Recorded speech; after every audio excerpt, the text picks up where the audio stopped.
Ladies and gentlemen,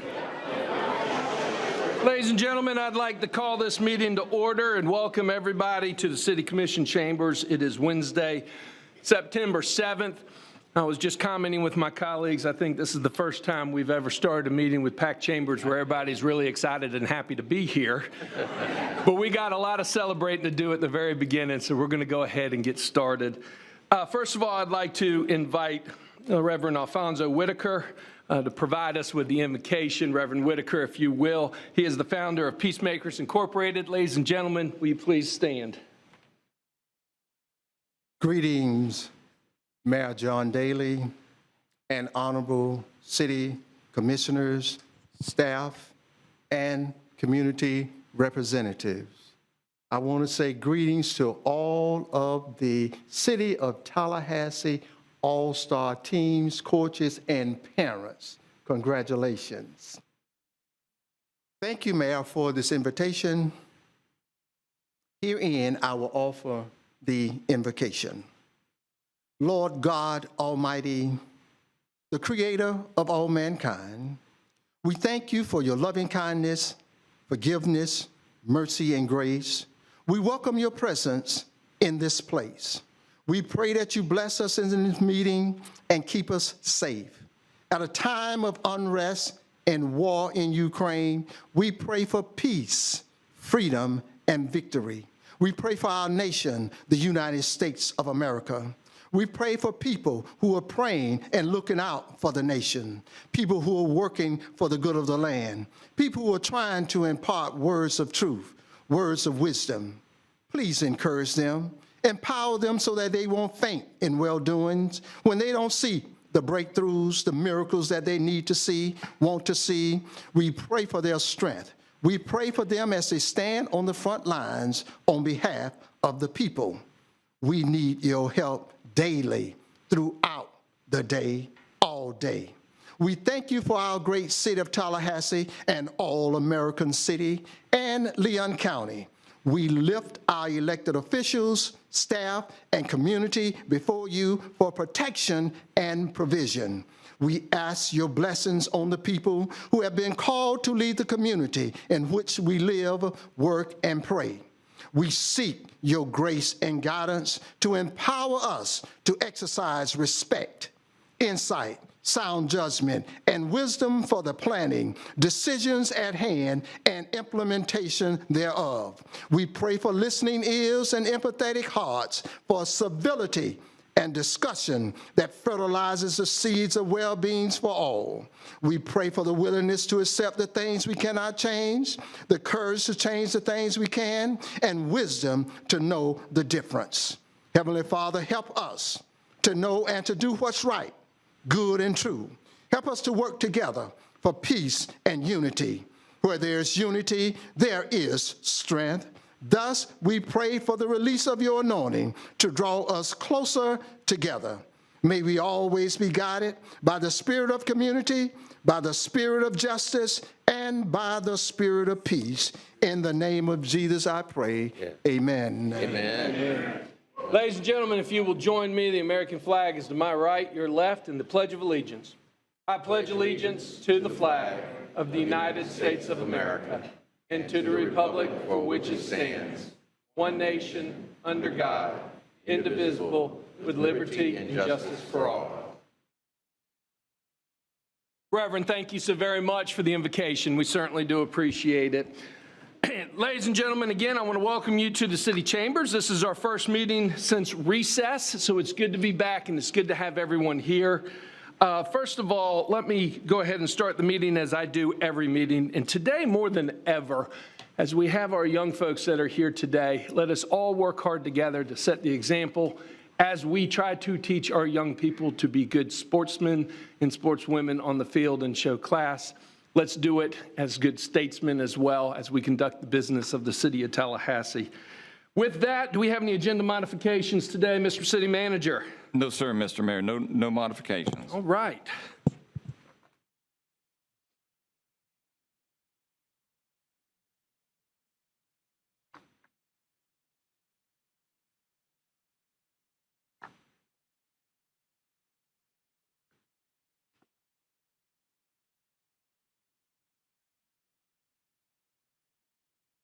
So, ladies and gentlemen, this is by far one of the best parts of the job of being mayor of Tallahassee, and we have some celebrating to do.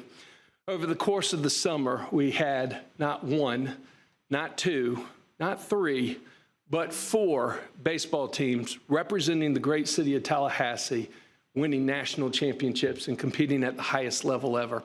I know that you join me in being extremely proud of these young men. And at this time, I would like to ask Cindy Mead with Parks and Recreation and representatives, all of you, to please come forward. We have the Levy Park 8U Navy All-Star Team, the Winthrop Park 12U All-Star Team, the Meridian Park 14U All-Star Team, and the Tallahassee Leon Babe Ruth 14U All-Star Team. Gentlemen, please come forward.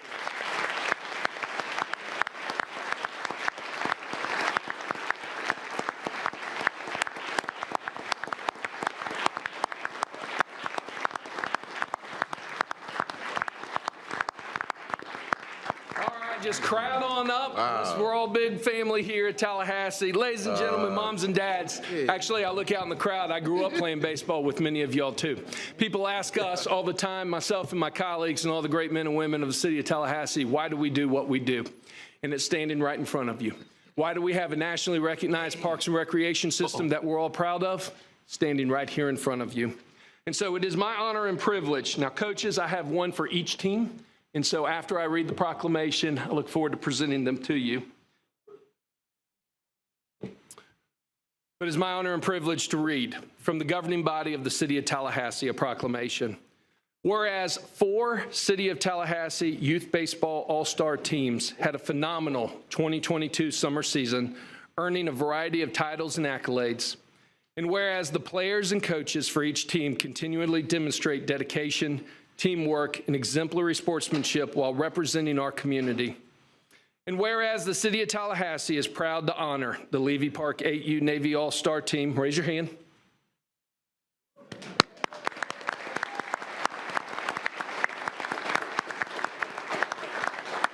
The Levy Park 8U Navy All-Star Team, which won the Cal Ripken World Series Championship in Ocala, Florida.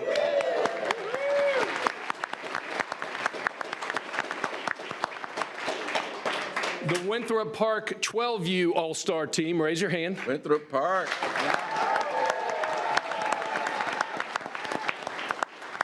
The Winthrop Park 12U All-Star Team, which won the USSSA World Series Championship in Chalmette, Louisiana.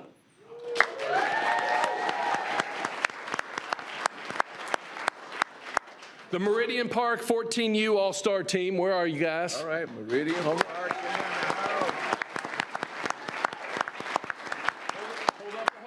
Hold up the hardware. There you go.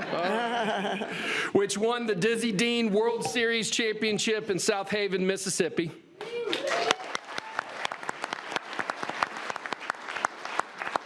And the Tallahassee Leon Babe Ruth 14U All-Star Team. Where are you, gentlemen? Babe Ruth.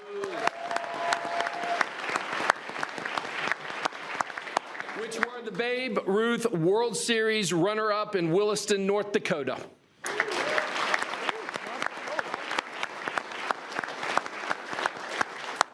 And whereas, now as I call your name, give a wave, okay? This is your moment of fame right here. Whereas, through hard work, Manito Quinez was named the 8U Cal Ripken Most Valuable Player.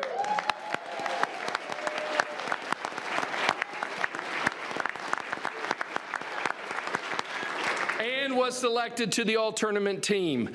Caden Lassiter, Bennett Skipper, Gavin Snipes, and Landon Del Prado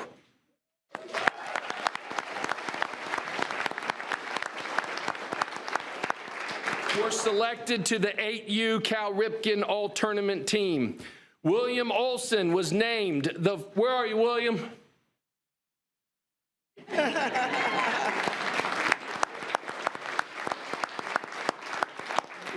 I grew up with your daddy. I'm glad you're fast like your mama. And William Olson was named to the 14U Dizzy Dean Most Valuable Player and selected to play in the All-Tournament Team.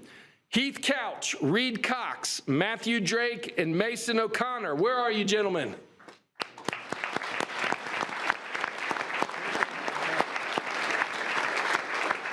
Were selected to the 14U Dizzy Dean All-Tournament team, Miles Mott Smith and Nate Diaz.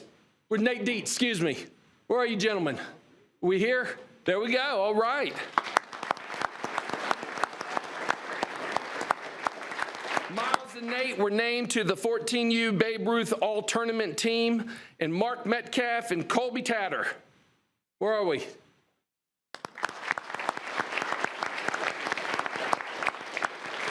Mark and Colby were selected to the 14U Babe Ruth All-Defensive team. And whereas for their extraordinary leadership, commitment to their players, and passion for the game of baseball, the City of Tallahassee thanks, and gentlemen, I'd like for you to raise your hand as well. The Levy Park 8U baseball manager, Manny Quiones.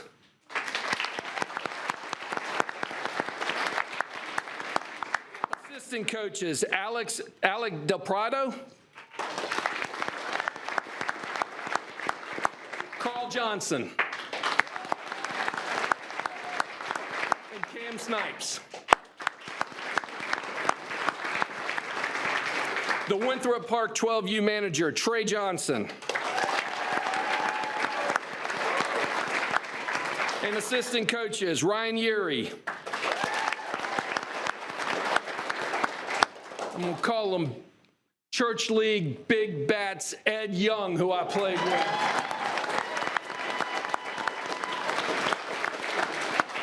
Matt Mariscal. In the Meridian Park 14U manager, Brandon Davison. Assistant coaches, Mark Drake. Rick Kelly.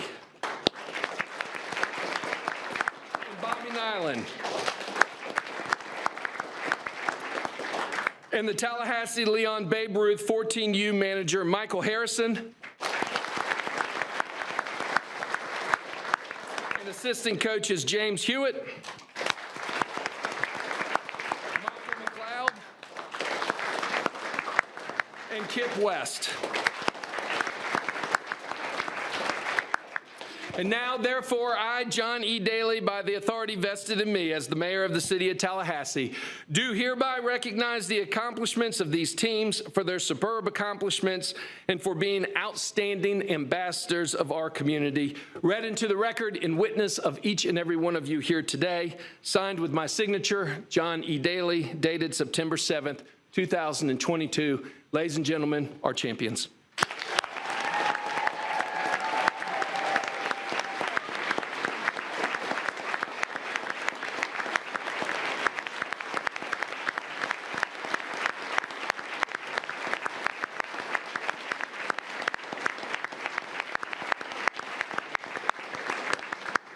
Since we have a big group, first and foremost, I would like to ask Cindy Mead with Parks and Recreation. You all know Cindy. She is absolutely amazing. She helps keep the wheels on the bus with our programs and our baseball. And Cindy, while I'm handing out the proclamations to the coaches, I'd love to ask you to say a couple of words as well.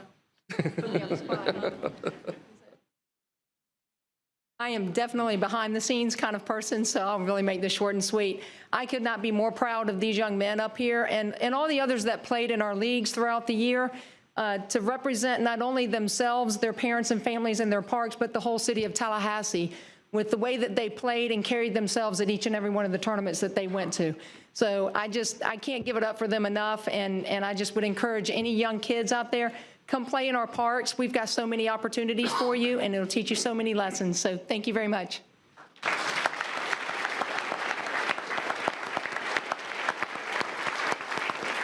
Colleagues, I think it would be easiest if you just stand to be seen right behind them. Mom and dads, if you want to get pictures, that's great. Hey, guys. We have the official city photographer here as well, and we will be more than happy to make the pictures available to each and every one of you, okay?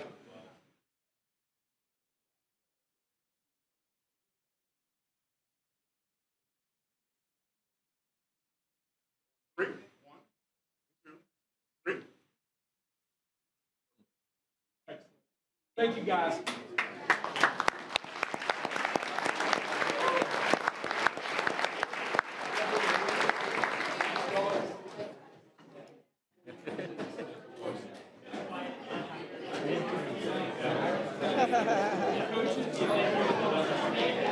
Yeah, stick around. It's gonna be very exciting. It's gonna be. I noticed that. It's gonna be later on. Good job. You got it all. We'll bring you one. Thank you. Yeah. Thank you all. Thank you for what you do. Congratulations. You did good. Yes. Yeah, right. Coach, thank you.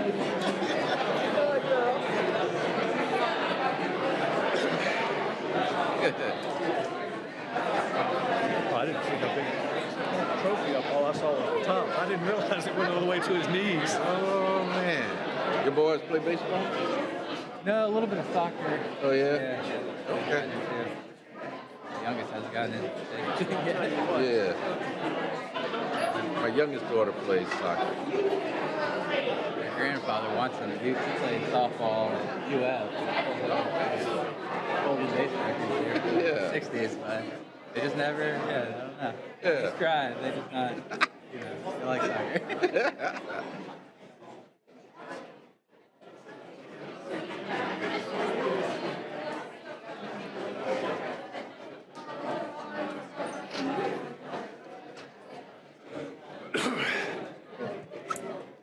Ladies and gentlemen, at this time, I would like to ask Mr. Joshua White of the Oxford House to please join me at the podium.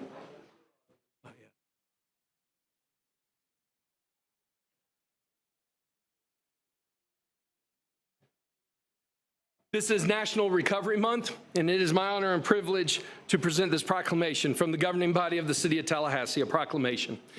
Whereas behavioral health is an essential part of health and one's overall wellness, and whereas prevention of mental health and substance use disorders works and treatment is effective and people recover in our area and around the nation, and whereas preventing and overcoming mental and substance use disorders is essential to achieving healthy lifestyles, both physically and emotionally, and whereas we must encourage relatives and friends of people with mental and substance use disorders to implement preventive measures, recognize the signs of a problem, and guide those in need to appropriate treatment and recovery support services. And whereas to help more people achieve and sustain long-term recovery, the U.S. Department of Health and Human Services, the Substance Abuse and Mental Health Services Administration, the White House Office of National Drug Control Policy, and the Oxford Houses of Florida invite all residents of Tallahassee to participate in National Recovery Month. Now, therefore, I, John E. Daly, by the authority vested in me as the mayor of the City of Tallahassee, do hereby recognize September as National Recovery Month, read into the record in front of each and every one of you with my signature, John E. Daly, dated September 7th, 2022. It is my honor and privilege, Mr. White, to present you with this proclamation. Thank you very much.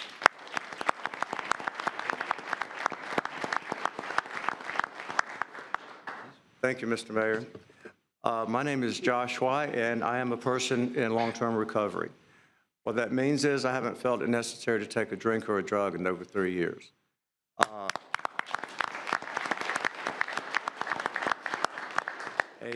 A very wise person once said, it is better to be silent and thought dumb than open mouth and remove all doubt.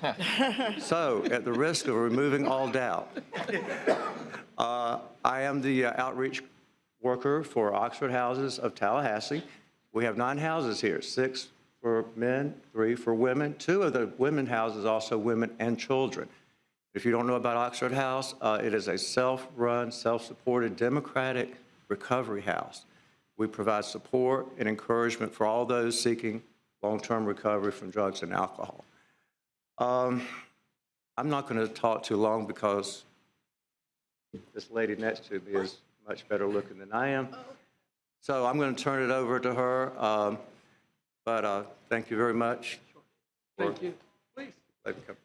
Okay, well, I wasn't going to say anything. I'm Tammy. I have been sober for almost 4 years. Yeah. I have been so thankful for Oxford House. They really have changed my life for the better. If you know anybody that's struggling, please have them reach out to me or to Josh. We'll leave our information in the back. Thank you. Thank you.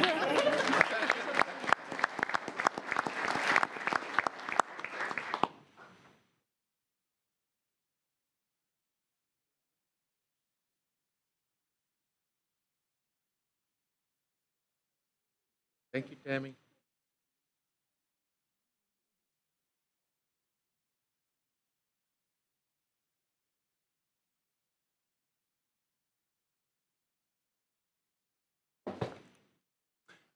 And ladies and gentlemen, please help me in welcoming the men and women of the Tallahassee Fire Department. Please come forward, everybody.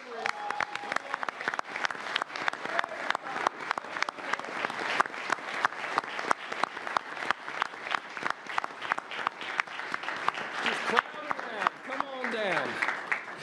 Commissioner Richardson and I had the opportunity and the honor to attend the annual First Responders Lunch today, where we honored not only the men and women of the Tallahassee Fire Department, but our first responders, police department, EMS, and sheriff's department here locally and around the region as well, which was an honor. Chief Gaines, come on up here. Come on up here.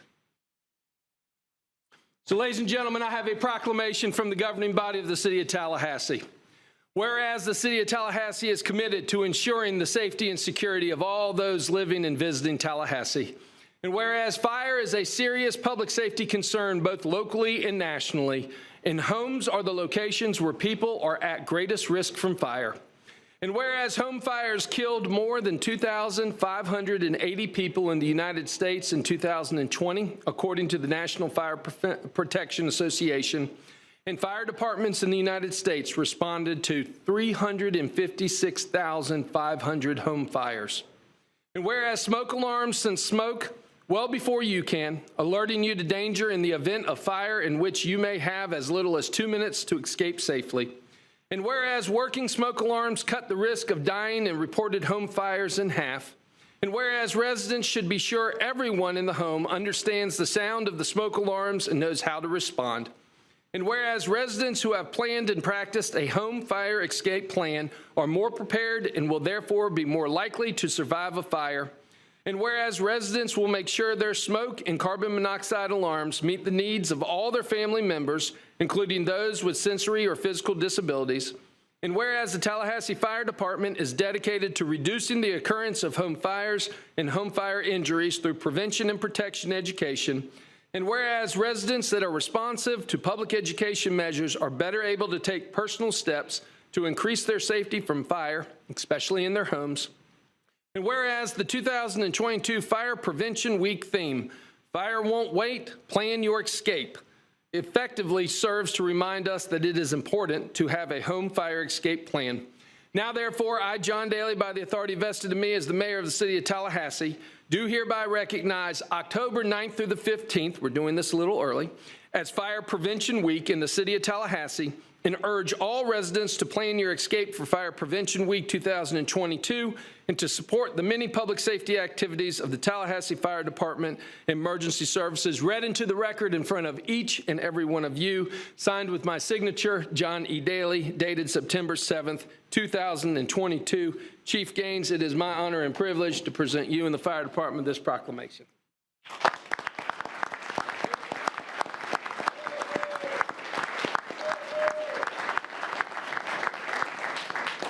Anybody that knows me knows I'm a man of few words.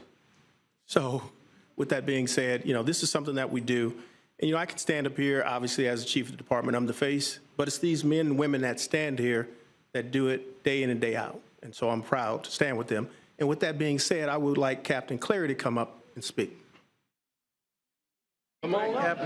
No pressure. Thank you, Chief. Fire Prevention Week. The Great Fire of 1871, Chicago Fire, started this Fire Prevention Week, and with preparation and education, we can stop the loss of life and injuries due to fires in our own communities. So with that being said, we want you to heed the warning, fire won't wait, plan your escape. Make sure you know 2 ways out of every room, have a working smoke alarm that you test monthly, okay? And make sure that it works. Have a meeting place outside for everybody to go to, and just practice fire drills. And follow the fire department on our social media platforms, Facebook, Instagram, and Twitter. Thank you. Excellent. Thank you. I just wanted to say this, that for myself, I've been doing this a while. This has been 39 years. And I can tell you that, we're realistic in what we do. We realize that People don't use our service until they call for our service. But what we don't want to do is we don't have to go through a situation where we have to pull one of you or your loved ones out of a situation that we could avoid it. So remember and take this seriously. It's important. Thank you. Excellent. Let's get a picture.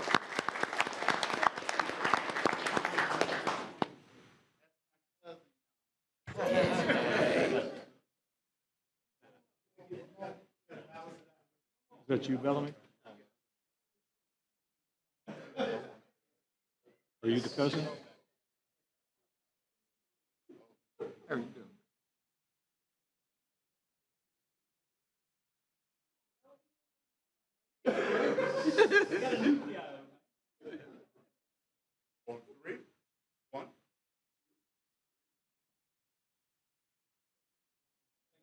Thank you, guys. Ladies. Yeah. Yes, sir. Thank you. That's right, exactly. Appreciate it. Good job, Chief.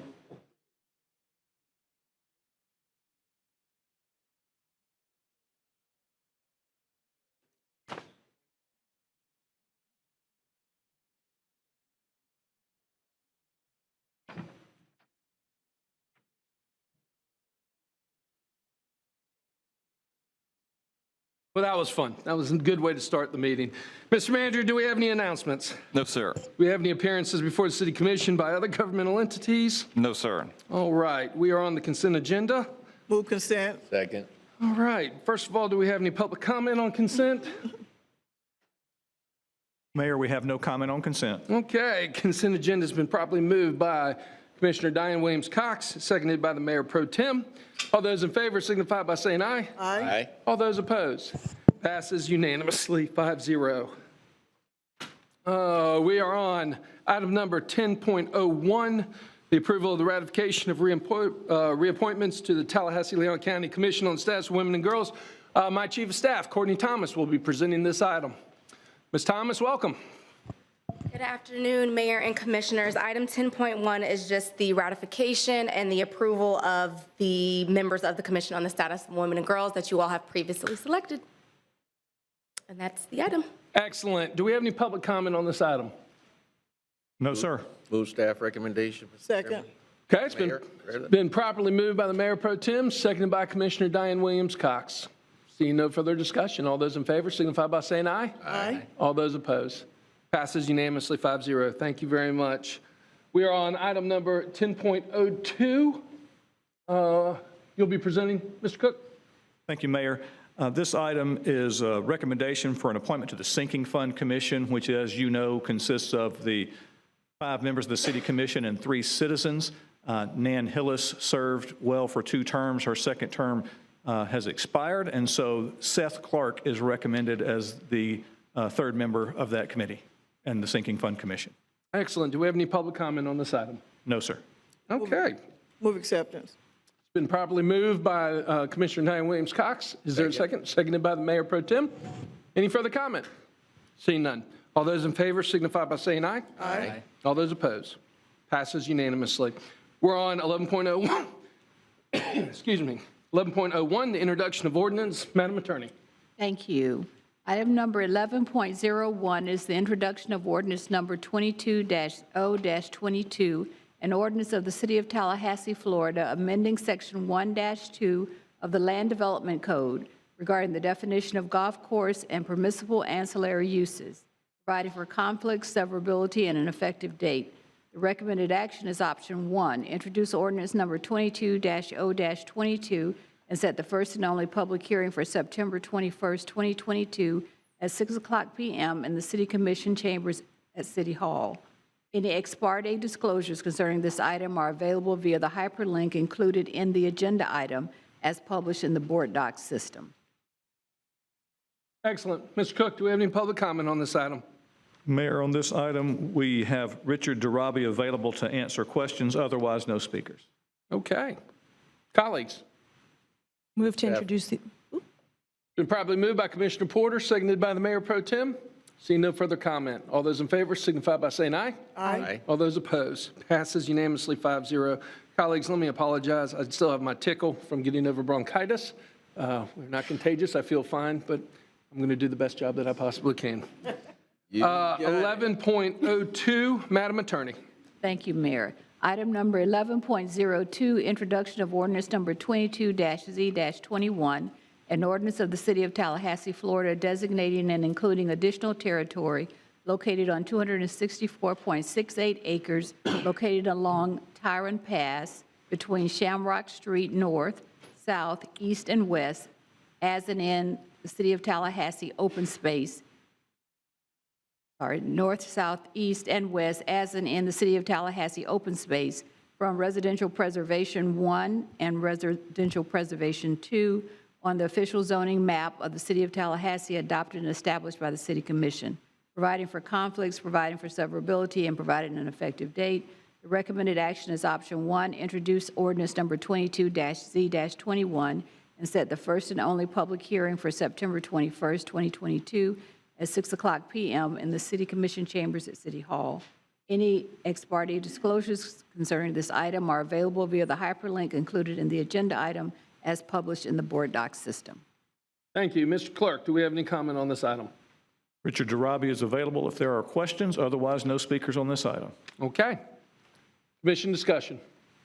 Move option 1, staff recommendation. Commissioner Porter properly moves staff recommendation for option number 1. Is there a second? Second. Seconded by Mayor Pro Tem. Any further discussion? Seeing none. All those in favor signify by saying aye. Aye. All those opposed, passes unanimously 5-0. We're on item number 11.03. Madam Attorney. Thank you. Item number 11.03, introduction of ordinance number 22-0-23, an ordinance of the City of Tallahassee, Florida, amending Chapter 2, Article 8, lobbyist regulations of the Code of General Ordinances of the City of Tallahassee, providing for conflicts, severability, and an effective date. Recommended action is option 1, introduce ordinance number 22-0-23, and set the first and only public hearing for September 21st, 2022 at 6:00 p.m. in the City Commission chambers at City Hall. Great. Mr. Clerk, do we have any public comment on this item? Mayor, we have one speaker on this item, Stanley Sims. As he comes to the podium, I'll remind speakers as we come back from our break that the same rules apply. You'll have 3 minutes for comments. The light in front of the Mayor and Commissioner Richardson will be green and ultimately turn yellow and red at 3 minutes, at which time I'll remind you your time has expired. Excellent. Thank you for joining us. Your name and address for the record, please. Good afternoon. My name is Stanley Sims. I'm at 1320 Avondale Way.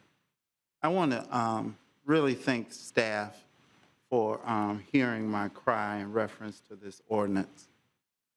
Not only am I a tax-paying citizen, but I'm an ex-felon. And there was great confusion, and is today, as we look in our local paper, of whether Leon and Gaston would be ground zero for vote integrity, challenging the fact whether or not those ex-felons who had restored their rights had restored them properly. Being one who have traveled that road, Lord have mercy,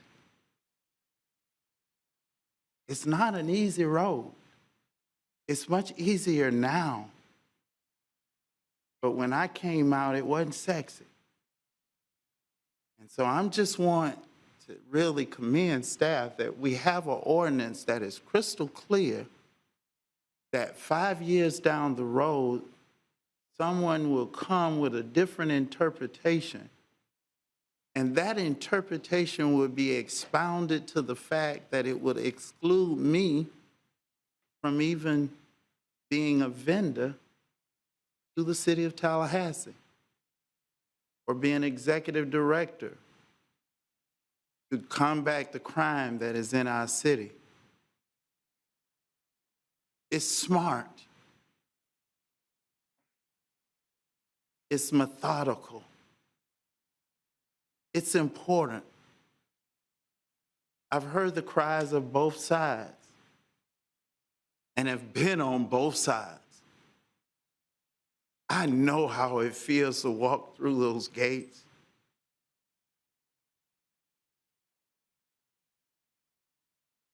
Being reunited with your family.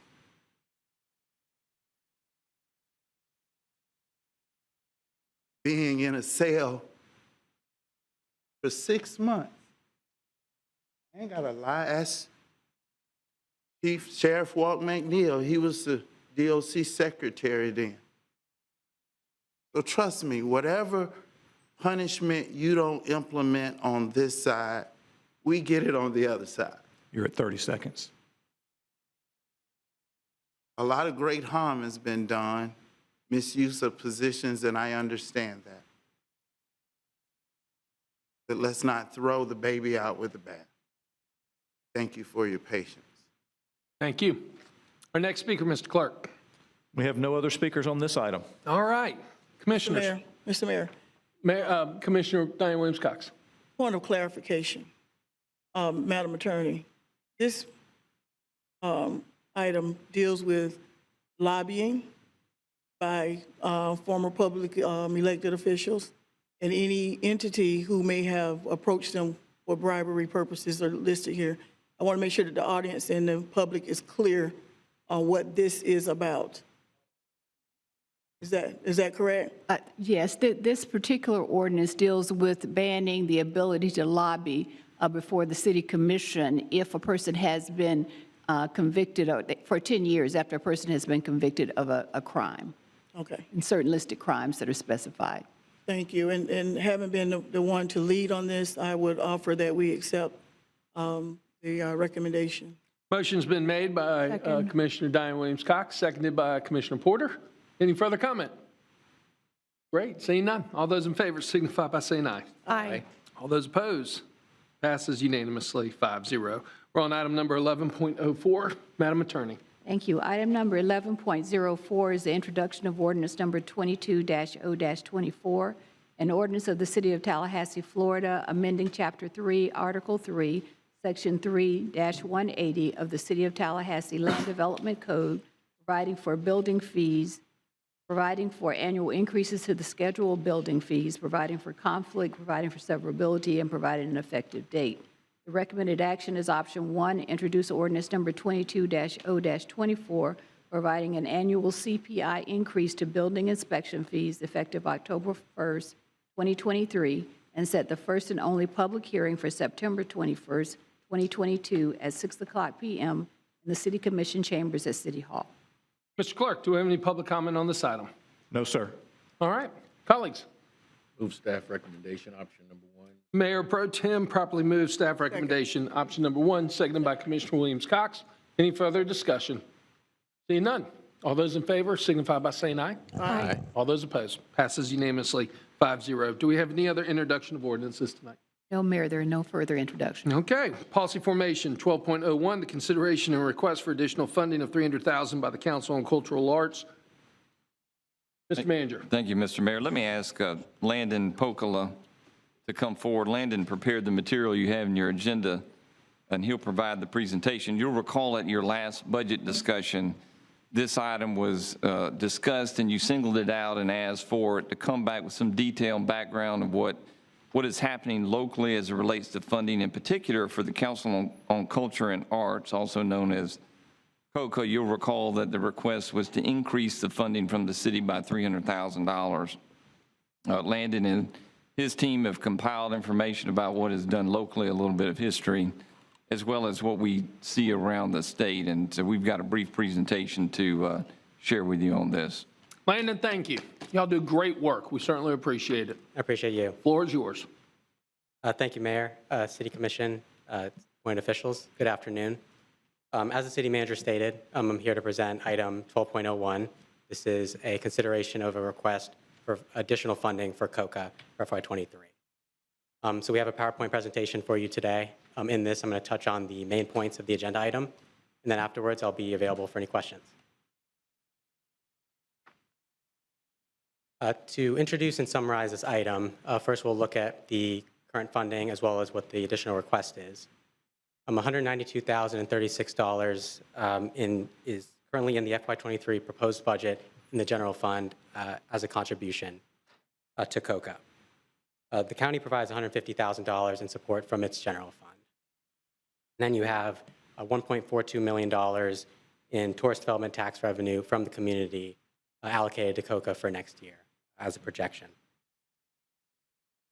As for the additional request, COCA has requested additional $300,000 from the city for a total of $492,036.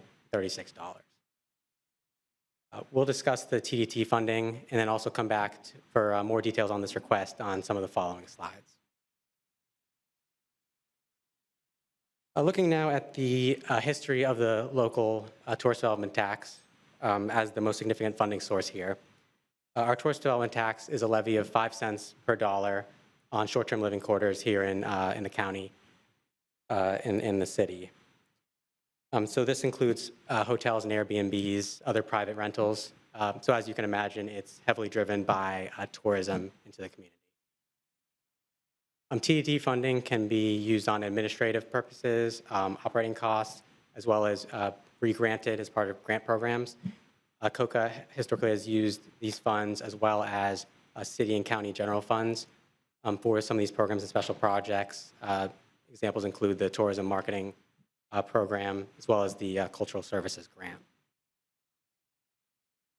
The city and county leadership agreed in fiscal year 15 to increase the allocation of tourist development tax dollars to 1 cent of the 5 cents to COCA annually. And looking at the chart you have on the right, that line shows the amount of TDT revenue that's been received by COCA for each of the last 10 years. And this reflects what you see in the table in the agenda item. You can see the impact of that increase in fiscal year 15 with that green line.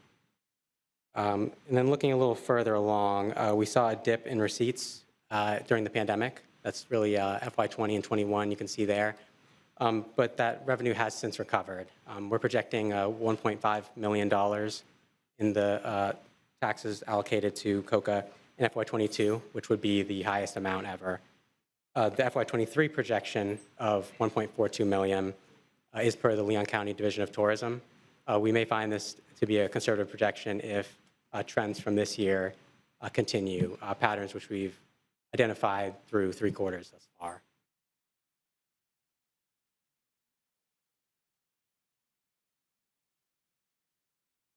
Going back to the request, COCA provided staff with a breakdown of the $300,000 that they've requested. $200,000 of it would go towards current and identified programs, while $100,000 would go towards new programs. Many of these the current programs include Cool Breeze Jazz Festival, the John G. Riley Museum, Southern Shakespeare, and many of these have or continue to receive dollars from COCA or support from other local stakeholders like the city, the downtown and Frenchtown CRAs, and Visit Tallahassee. Each of these entities also backs local arts and culture through special projects, grants, and in-kind services. A couple examples to illustrate the support. A portion of the remaining 4 cents of the TDT dollars is administered by Visit Tallahassee into 4 different grant programs that make dollars available to local agencies. Another example includes the city's special events policy, and the events co-sponsored through that, which for the FY23 to 24 includes about a dozen events, some of the ones I'd mentioned, Cool Breeze Jazz Festival, Southern Shakespeare. And that was approved in July, includes over $200,000 of in-kind contributions and services to these events. And the agenda item goes further into detail into these activities as well as other ones, such as ones the CRA has undertaken and will be soon. Moving on, looking kind of generally at how the city supports local arts in comparison with others, we use the municipal cost comparison model again. You may recognize this. This is how we've annually compared the city to 11 other cities in Florida on property tax rates, utility rates, and how they impact local businesses and residents. We compare it to 11 other cities that share similarities in size, percentage of property value that's taxable, as well as the services that they provide. Some of these include, you see the map there that has them all plotted, but Gainesville, Lakeland, Hollywood are just a few to name, to give you an idea. And through this review, we found that Tallahassee is one of just 5 cities of the 12 that has a designated local arts agency. Of those other 4, the city leads 3 of them in its annual contribution to said designated agency. So we've generally found that the city generally exceeds other comparable governments in this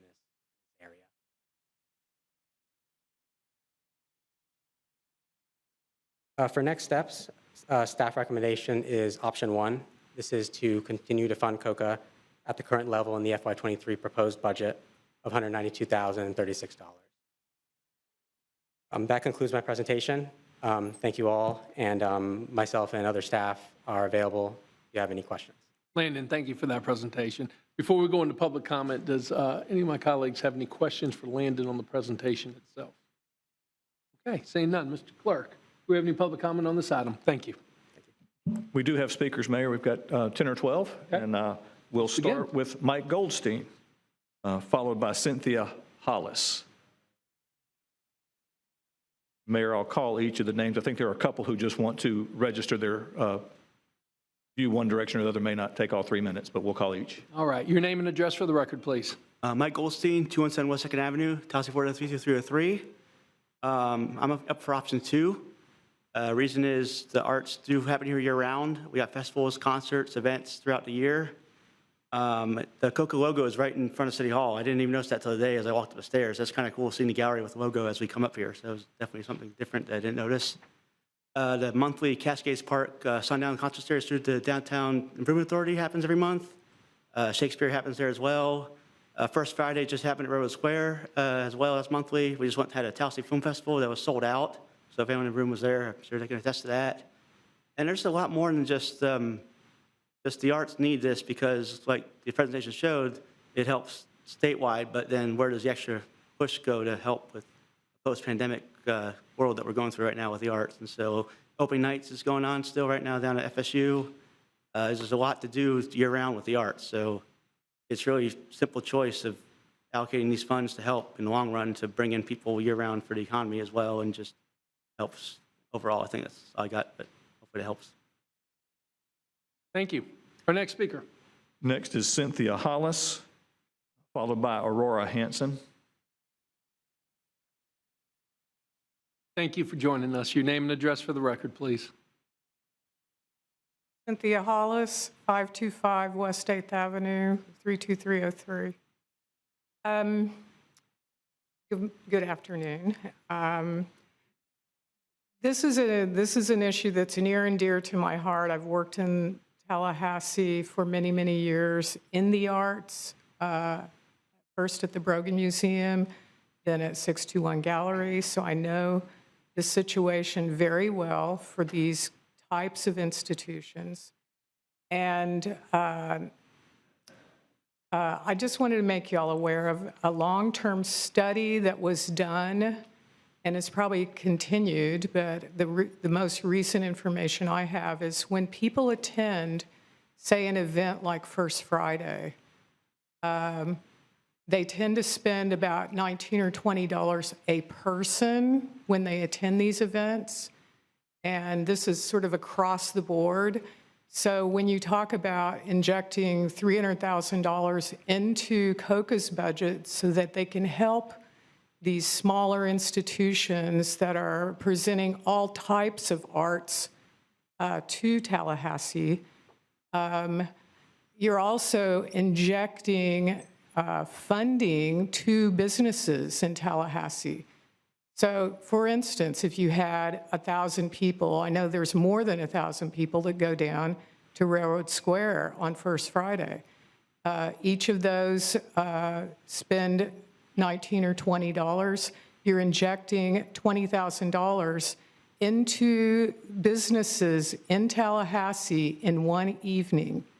Okay, so you're going to make your money back pretty quickly, and I think this is something that you really need to consider because when people talk about arts funding, they just think, oh, well, that's just the arts. They're not that important, you know. We have other stuff that's more important. Well, I just wanted to draw this very clear connection between arts funding and people coming and spending money when they come and enjoy the arts. And that money goes directly back in to the community. So I wanted to make you all aware of that because I know that's not something that's really talked about a lot. So thanks for your time. Thank you. Our next speaker, Mr. Clerk. Aurora Hanson. And then Angelina Y. Thank you for joining us. Your name and address for the record, please. My name is Aurora Hanson, 921 Maplewood Avenue, Tallahassee 32303. And with me also is Angelina Way. And she didn't want to come up. She goes, you go up there. 2019 Skyland Drive. We're here representing the Asian Coalition of Tallahassee. Mayor and commissioners, we are very grateful and fortunate to live in a town that recognizes the value of the arts. It's alive in Tallahassee. And we appreciate and thank everyone who continued to advocate for the arts. As we embrace our differences and connect with each other through the arts, Tallahassee will continue to be a wonderful place.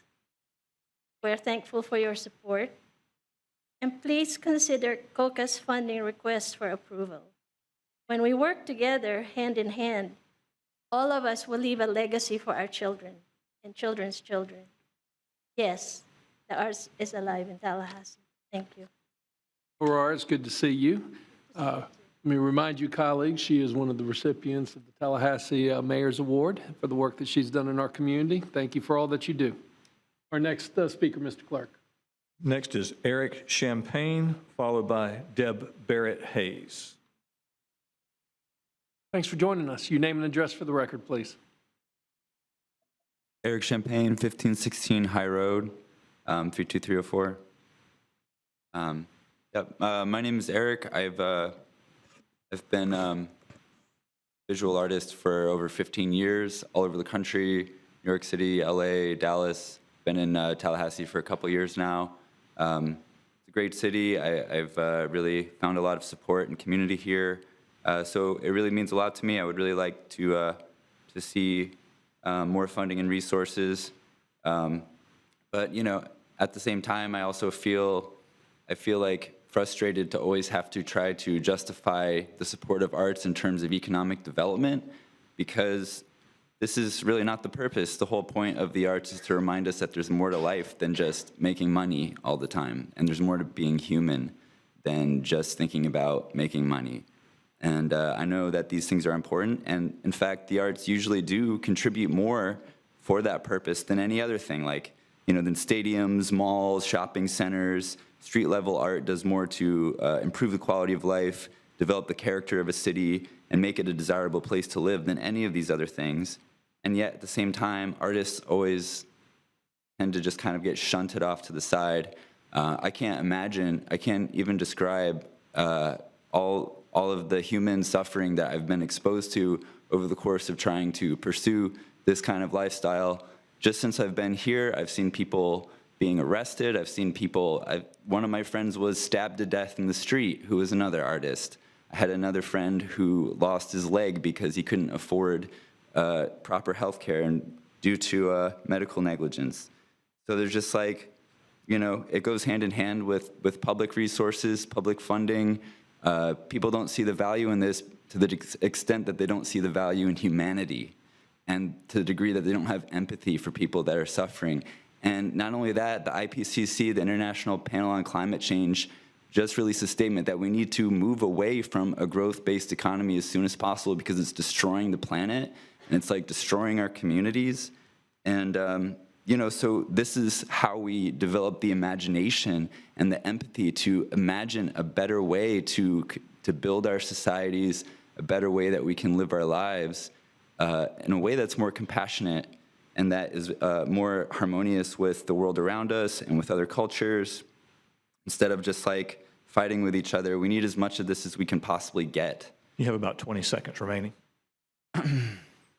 So,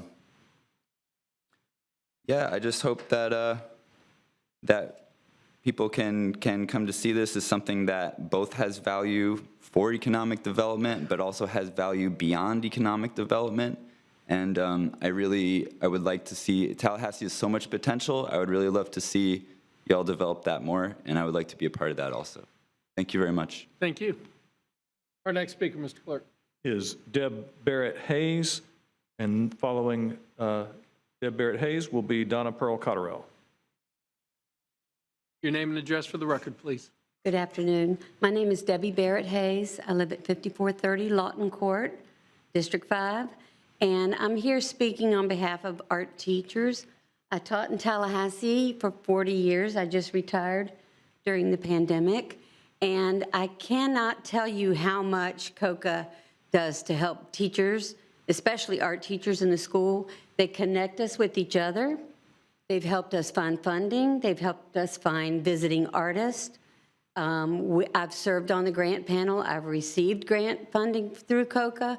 I have found teachers that I needed to help. COCA helped set up where we would mentor new teachers and help them find the funds and the means to do what they needed to do in their classroom in spite of their classroom budgets. We have some teachers, not in Leon County, but we have some in the state of Florida that have $150 for the whole year with thousands of kids. Now, that's not even a pencil and paper. So COCA helps us so much in connecting us. It's like one of our lifelines to our community. There are 3 organizations I belong to: COCA, my state organization, and my national organization. And COCA has helped me in all of those endeavors. So I really want you to see it more as it's our one-stop shop for if we need something, if we need advice, if we need to connect with someone to help us through a situation in the class and teaching our material. COCA's there for us. So if they weren't there, I don't know what we would do. So I'm hoping that you will fund it. And I'd like Tallahassee to be known for more than just football, more than just the Capitol and the legislature, but also for its beauty and the beautiful things that we make here in Tallahassee. Thank you. Thank you. Our next speaker, Mr. Clerk. Donna Pearl Cotterell, and then Patrice Floyd. Thank you for joining us. Your name and address for the record. My pleasure. Good afternoon. My name is Donna Pearl Cotterell. I live in the Bond neighborhood. Some of you know my story, some of you don't. And I really had to pray on this one and dig deep because I've shared things publicly about that 13-year-old girl. 8 years old, I actually had taken piano lessons that were free, provided by the city where I lived. Wanted to take piano lessons again, never have in my life. But before the 15-year-old took theater classes, in 7th grade, she was getting high before school, drinking vodka, falling out. Now I'm gonna brag on Fastina, because that's what my sisters used to call me. Fastina now performs in Colquitt, Georgia. She's on the grant review team for the Florida Department of State Arts and Culture grant. She's going to be a judge in November for the Tri-State Theater Festival in Dothan, Alabama.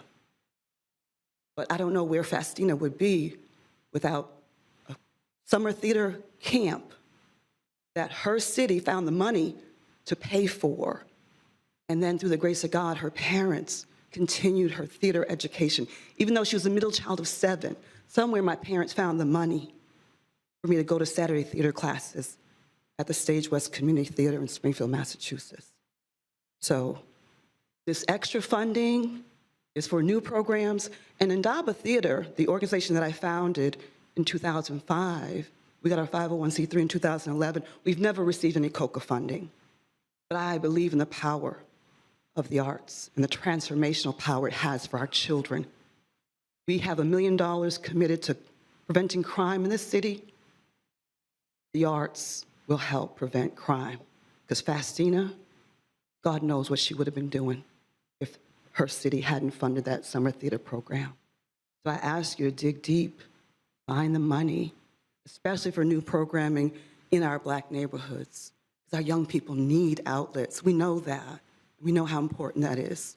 So please help the little Fastinas to do better. I now have 3 degrees. I have 2 master's degrees. And I attribute that to my theater education because out of 7 children, I was the only one that went to college. So please help us to help our city to do better and fund the additional $300,000 to COCA. Thank you. Thank you. Our next speaker, Mr. Clerk.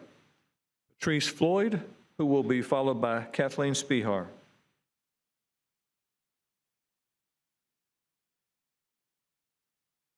Thank you for joining us. Your name and address for the record, please. Patrice Minor Floyd, 1100 Tanner Drive.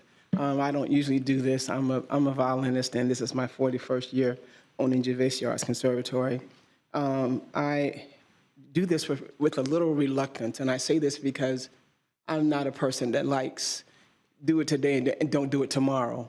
And so what I'm asking for, and probably making more people more comfortable, is that we fund this, but the people that are hesitant about funding it consider oversight with the funding. In other words, if you're going to give $100,000 to new programs, in my case, I would like for them to be more minority programs, because I believe that arts builds cities, but I believe that arts saves cities. I would much rather put 10 drums in a student's hand than 10 guns. And so I'd like us maybe, I hear the expression about football. I play sports, I love sports, so I can't go there so far as not funding sports. But at the same time, I'm thinking that maybe we as a community could help guide the commission to understanding that art should be maybe one of the first things, because that will take care of a lot of the violence and the type of after-school programs that you that you help fund need to be programs that deter students from using their cell phones all day long, from being in chat rooms, from jumping out of windows. They need arts. They need, and so our city needs to make the arts the forefront of what we do, instead of maybe the last thing, and maybe putting it back as one of the primary things that we fund. And I think that will take care of some of the problems that we're having with academic problems, et cetera, because what we find is that music is mathematics. It's built on a fraction system. And so we can teach music, and we can teach dance, which is also based on geometry, all of that, formal training. I'm not talking about the mom on the corner teaching, there's nothing wrong with the mom on the corner teaching piano lessons, that's not what I'm saying. But more formal study, then we're going to see less crime, less suicide, et cetera. So I like us to put it at the forefront and fund COCA. And, but I would like to see that more of the monies go, as the last speaker said, in my case, I'm saying go to minorities instead of the same old. I don't know whether I give the 200 to existing organizations unless they are strong or organizations that are helping minorities, because that is where the struggle is so far as crime is concerned. And so I want you to hear what I'm saying and what I'm not saying. So I think you hear me. Okay? Thank you very much. Thank you. Our next speaker, Mr. Clerk. Next is Kathleen Spihar, and then Jim Russell. Thank you for joining us. Your name and address for the record, please. Thank you. Kathleen Spihar, 2414 Dozier Drive, Tallahassee, 2301. Good afternoon, Mayor and esteemed Commission. Good afternoon, City staff.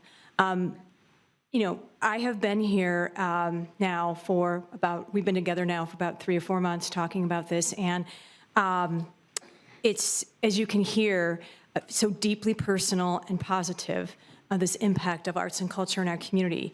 And both what Don and Patrice have said have really summed it up. I mean, I have other things that I can say here, but I think you know all of this already, and we understand that it is about funding and funding priorities. And I think you also know that COCA is a good steward of funds. And all these comments that we're hearing today and that we will continue to hear, we will be taking to heart. And any additional funding that you would give us, this $300,000, we will look at these priorities because we listen, and we will take those into consideration in our grant program. That's why we're asking you today to approve the option number 2 for the agenda item. Believe me, we understand. I've had great conversations with the city staff. I've appreciated my conversations with you commissioners and with you, Mayor, about all of these, about this community and about what it needs, and also about the priorities, the hard choices that you have to make. And I understand that from in your seat, as you're listening, as I'm listening from my seat, I'm asking us to work together and to approve this $300,000. We're asking you today to say yes to motivating people through arts and crafts, and a yoga African drum and dance ensemble, those grants that I talked to you about in the past, because their funding is going to fund these year-round programs that you've been hearing about. Say yes to those, at least those 14 community programs that were beautifully presented earlier today. They are not getting funding for the program right now. Those are examples of past programs. They can't get the TDT funding. The TDT funding just has restrictions, and I think we all understand that. So we need to find other solutions for that, and we need to find it now so that we can expand our services to families and kids and special and neighbors and special needs individuals. We want to fill this room with the arts all-stars like we're here earlier. This funding would go to that. We want to say yes to inclusivity and to access by offering these community arts programs to fund to more funding. And we want to say yes to having impact on poverty and improving quality of life and addressing public safety through the work of the arts and culture programs, because they work. You have about 15 seconds. Say yes today, commissioners, to option 2. On behalf of the community, please say yes to option 2. Thank you. Thank you. Our next speaker. Jim Russell, and then Jennifer Donald will be next. Thank you for joining us. Your name and address for the record. My name is Jim Russell, 714 Riggins Road here in Tallahassee, 32308. And I'm here just to make some comments in support of this funding. As an artist here in Tallahassee, I have a studio and gallery out in Railroad Square.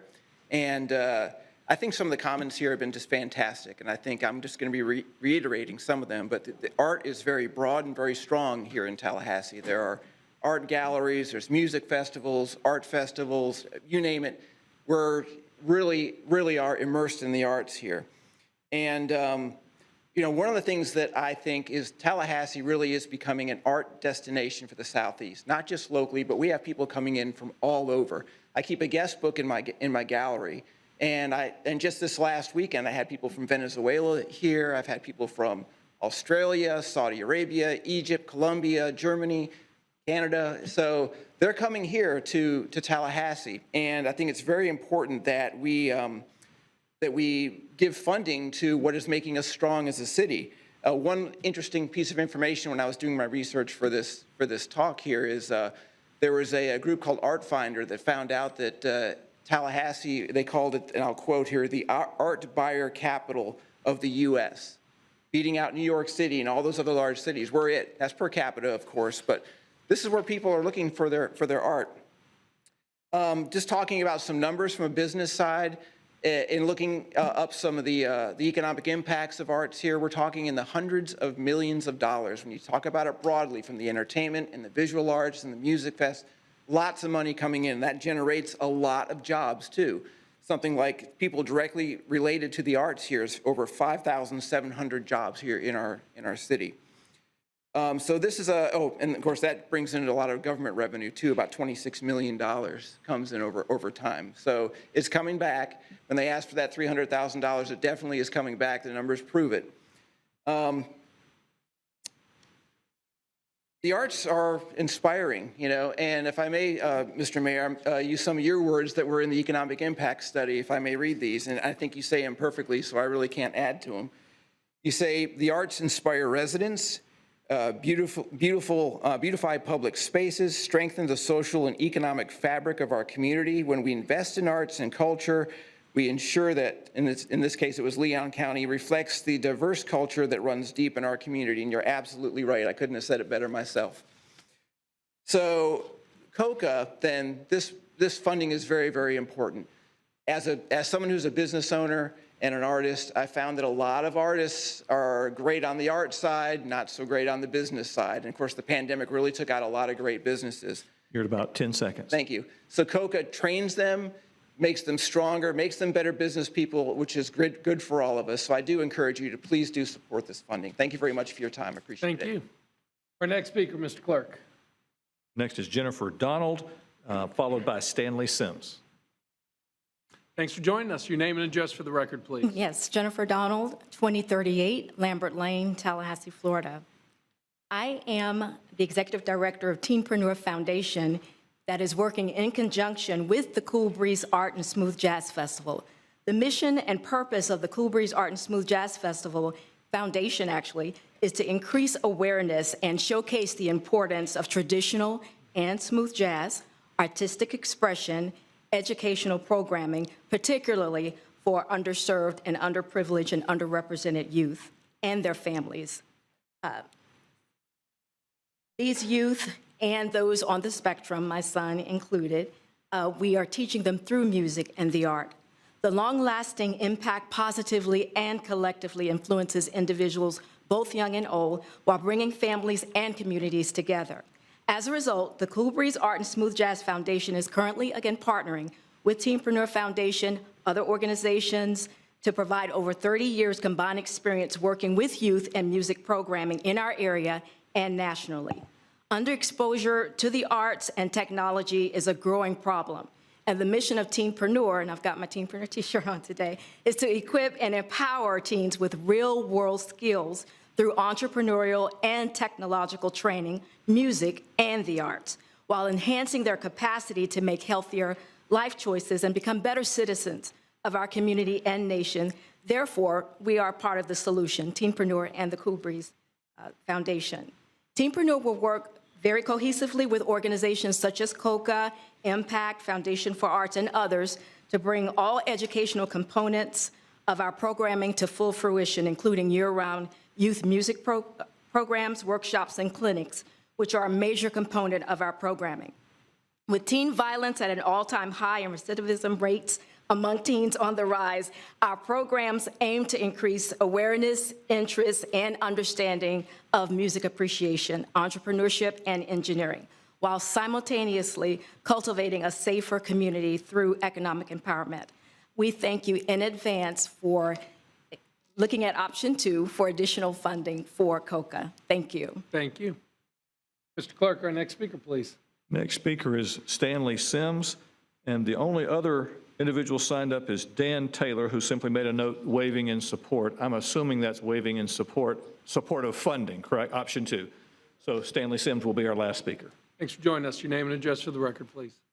Again, my name is Stanley Sims at 1320 Avondale Way.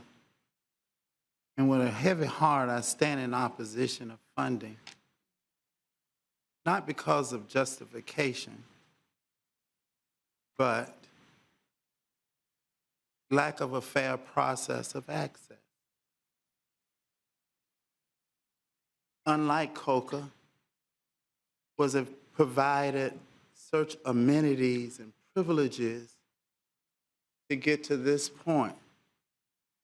And I was sitting here and I was just thinking, how many other organizations out there would love the opportunity to come up here and beg for additional funding that they did not get through the CHS process? No, let's take them off.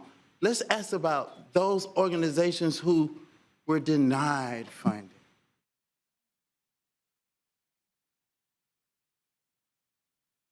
Look at this system, how it puts us against one another.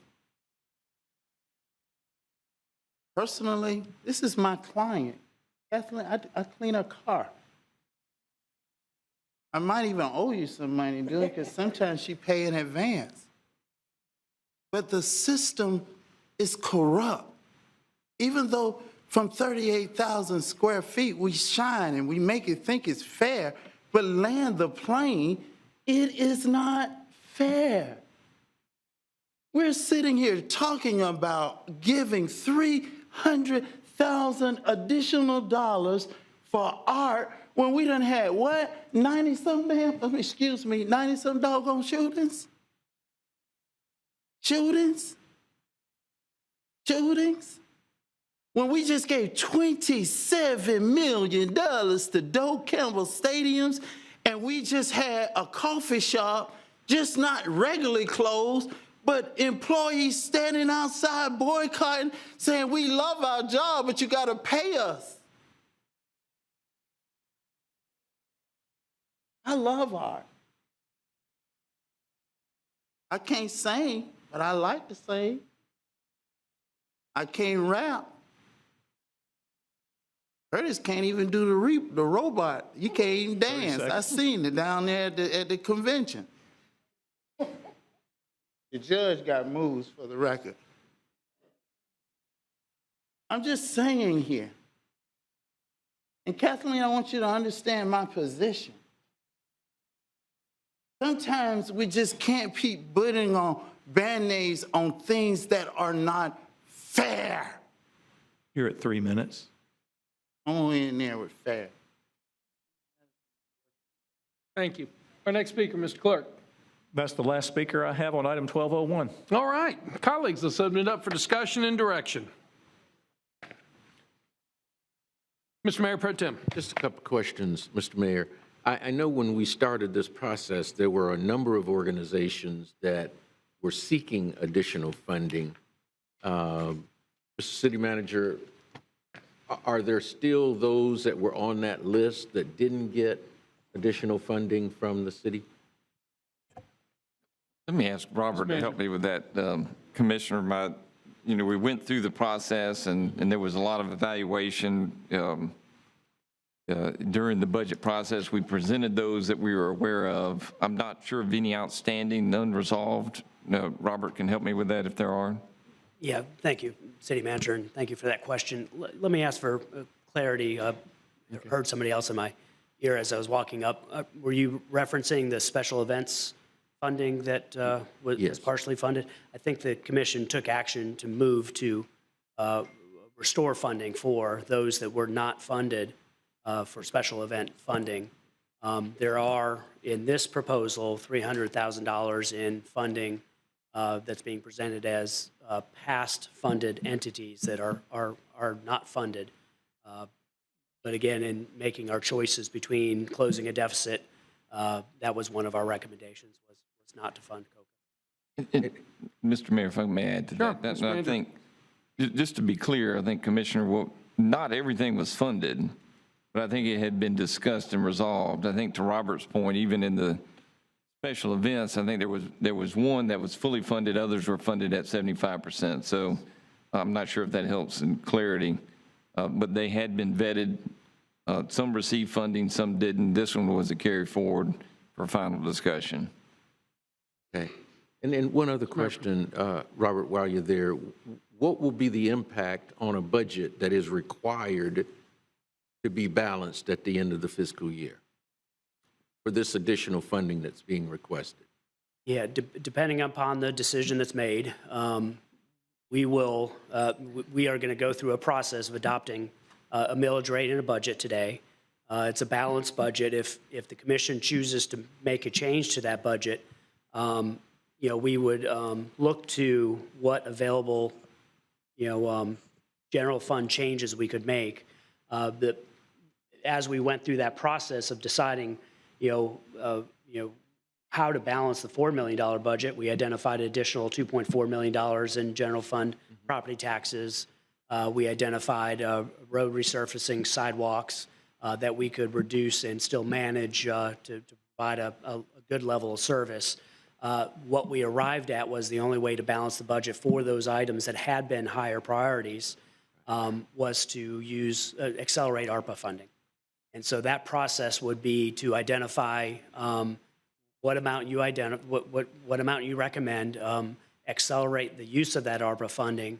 As we go through the adoption process today, I believe it's step number 8, we would include that additional expenditure and then bring back a revised resolution that included the whatever your decision results in. So this funding would come out of the ARPA funding for next fiscal year. That would be. So we would essentially be shorting ourselves $300,000 as we begin to build a balanced budget for the 23 fiscal year. Yes, as we went through the process in July, we accelerated. We identified funding for various priorities like gun violence, for the Commission on the Status of Women and Men and Boys, Women and Girls. That led to a deficit position. We did use then $794,000 in ARPA funding in advance from fiscal year '24 to balance the budget in '23. We would follow a similar process for any decision that you make on ARPA. I'm sorry, on COCA. Okay. Colleagues? Commissioner Williams-Cox. Thank you, Mr. Mayor. Robert, you've answered some of my questions. I guess these are questions that I may have for Kathleen, if you will come forward. One of the entities I see you have listed here is the John G. Riley Museum, which is now a part of the City of Tallahassee. So explain to me why the City of Tallahassee would need to grant COCA money to give to John G. Riley Museum Center if they're a part of the City of Tallahassee. Thank you, Commissioner. So that's a great question, and thank you for bringing that up. So what I provided Robert, who's been fantastic to work with, is a list of, we were just kind of talking about who was funded in the past. So that was an example of an organization that was funded in the past.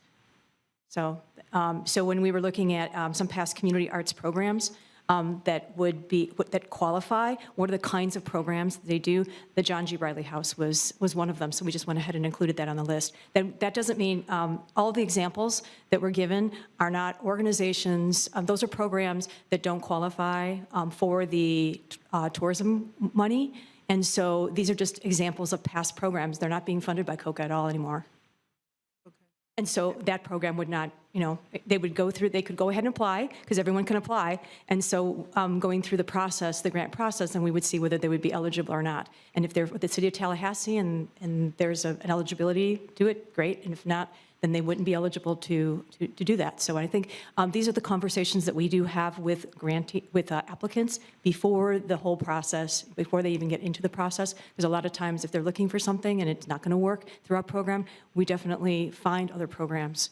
These are a lot of these programs that were listed here are also not able to be funded through other sources, which is why we came to the city in the first place for this funding. Okay, my next question is, what are some of the services you're saying that TDT dollars could not be used for these entities? Because it's my understanding that that funding, I know you said it is restricted, and I understand that there are some restrictions, but you're going to get more money than you've got even prior to the pandemic. So I want the audience to understand that COCA not receiving $300,000 does not shut down arts for our community, because you will have a plethora of dollars that can be used for the arts. There may be some restrictions on them, and you would have to determine what those things are, but that doesn't shut down our arts program. And I think it needs to be clarified that the city not awarding $300,000 does not prevent organizations from receiving COCA funding. There are some things that additional things that they may have to do. But the other thing too is, Kathleen, you and we've had great conversations one-on-one about how to cover this gap. And I too, I'm a lover of the arts as well, and I want our city to be whole. But we do have organizations who would love to have additional $300,000. Well, actually, we have a lot of organizations who would love to have $300,000. So we've got to look at how to move forward in our community equitably to make sure. So I guess my question is, the additional $300,000, you have come up with this number based on past funding of some organizations and some new organizations that you'd like to fund. And we've talked about other sources of funding that are available in our community, not just what you will receive through COCA, but CRA also has $1.8 million that we're going to need that was supposed to be for performing arts. It's been out there for several years now, needing to be used. Why could COCA not work with these small minority organizations to get them ready to apply for this additional funding that's going to be available, that is available in our community? These are great questions. So let me first start with the use of the TDT dollars. So The TDT, what happens in our grant program is that they go through an eligibility through COCA, and so we accept them in the program then if they're eligible, and then they go through another county review, and then the county will then determine whether there's a tourism eligibility issue or not. And then we go through a rewrite. So we work with these entities, and they rewrite. And even after the rewrite, though, is what we're finding is that they're still not eligible, and so they're falling through the cracks.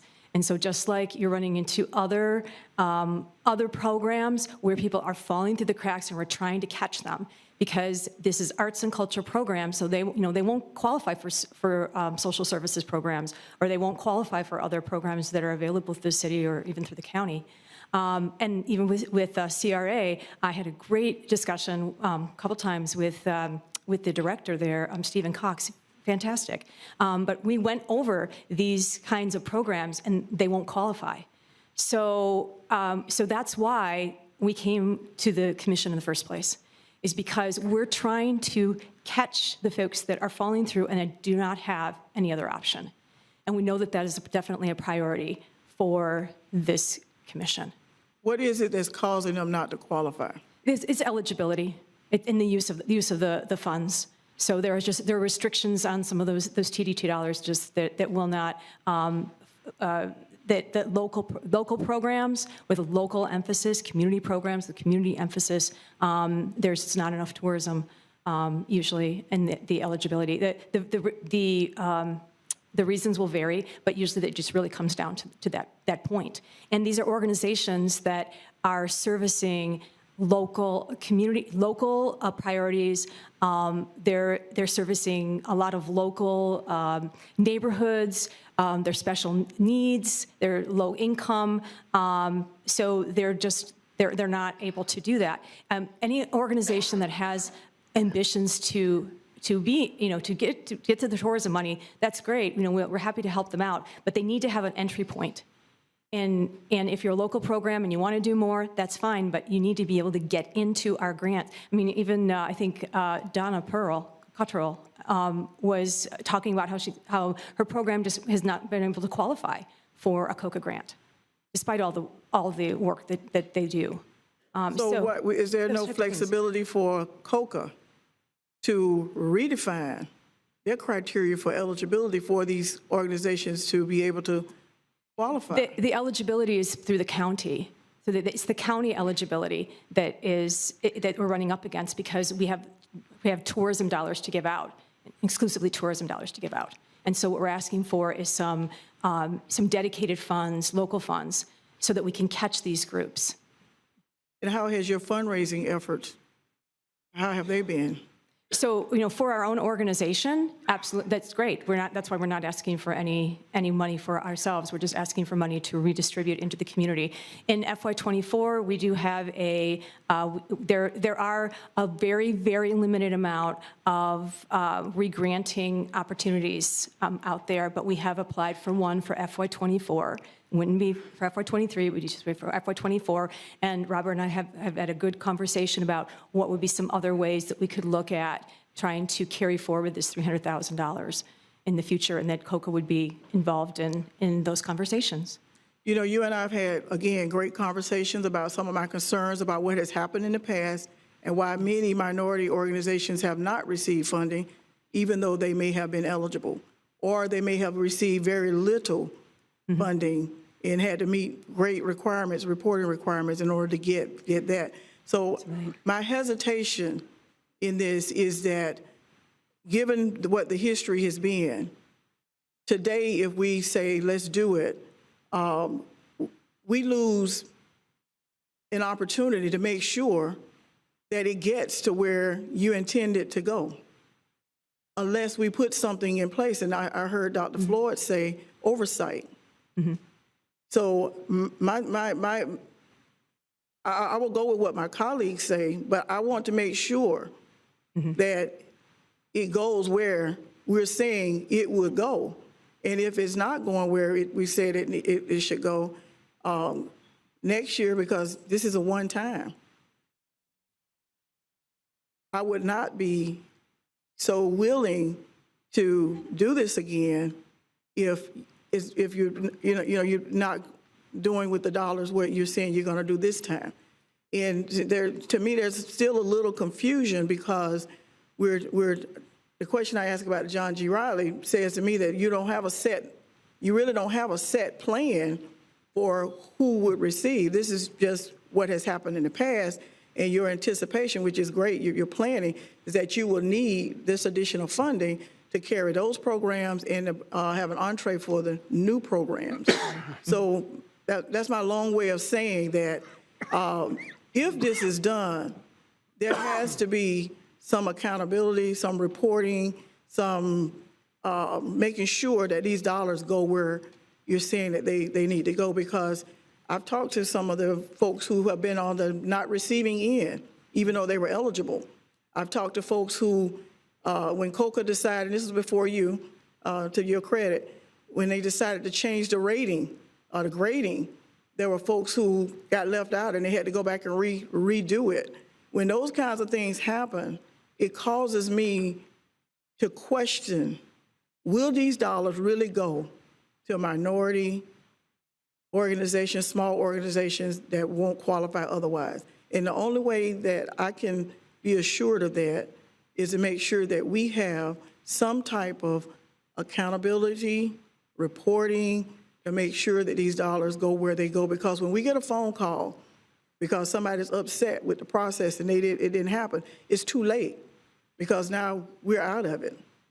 I also have great concern that we're looking at pulling money from another year from other programs that will present themselves in future years. We've already pulled, what was it, 700 some thousand? So we're talking about pulling $1 million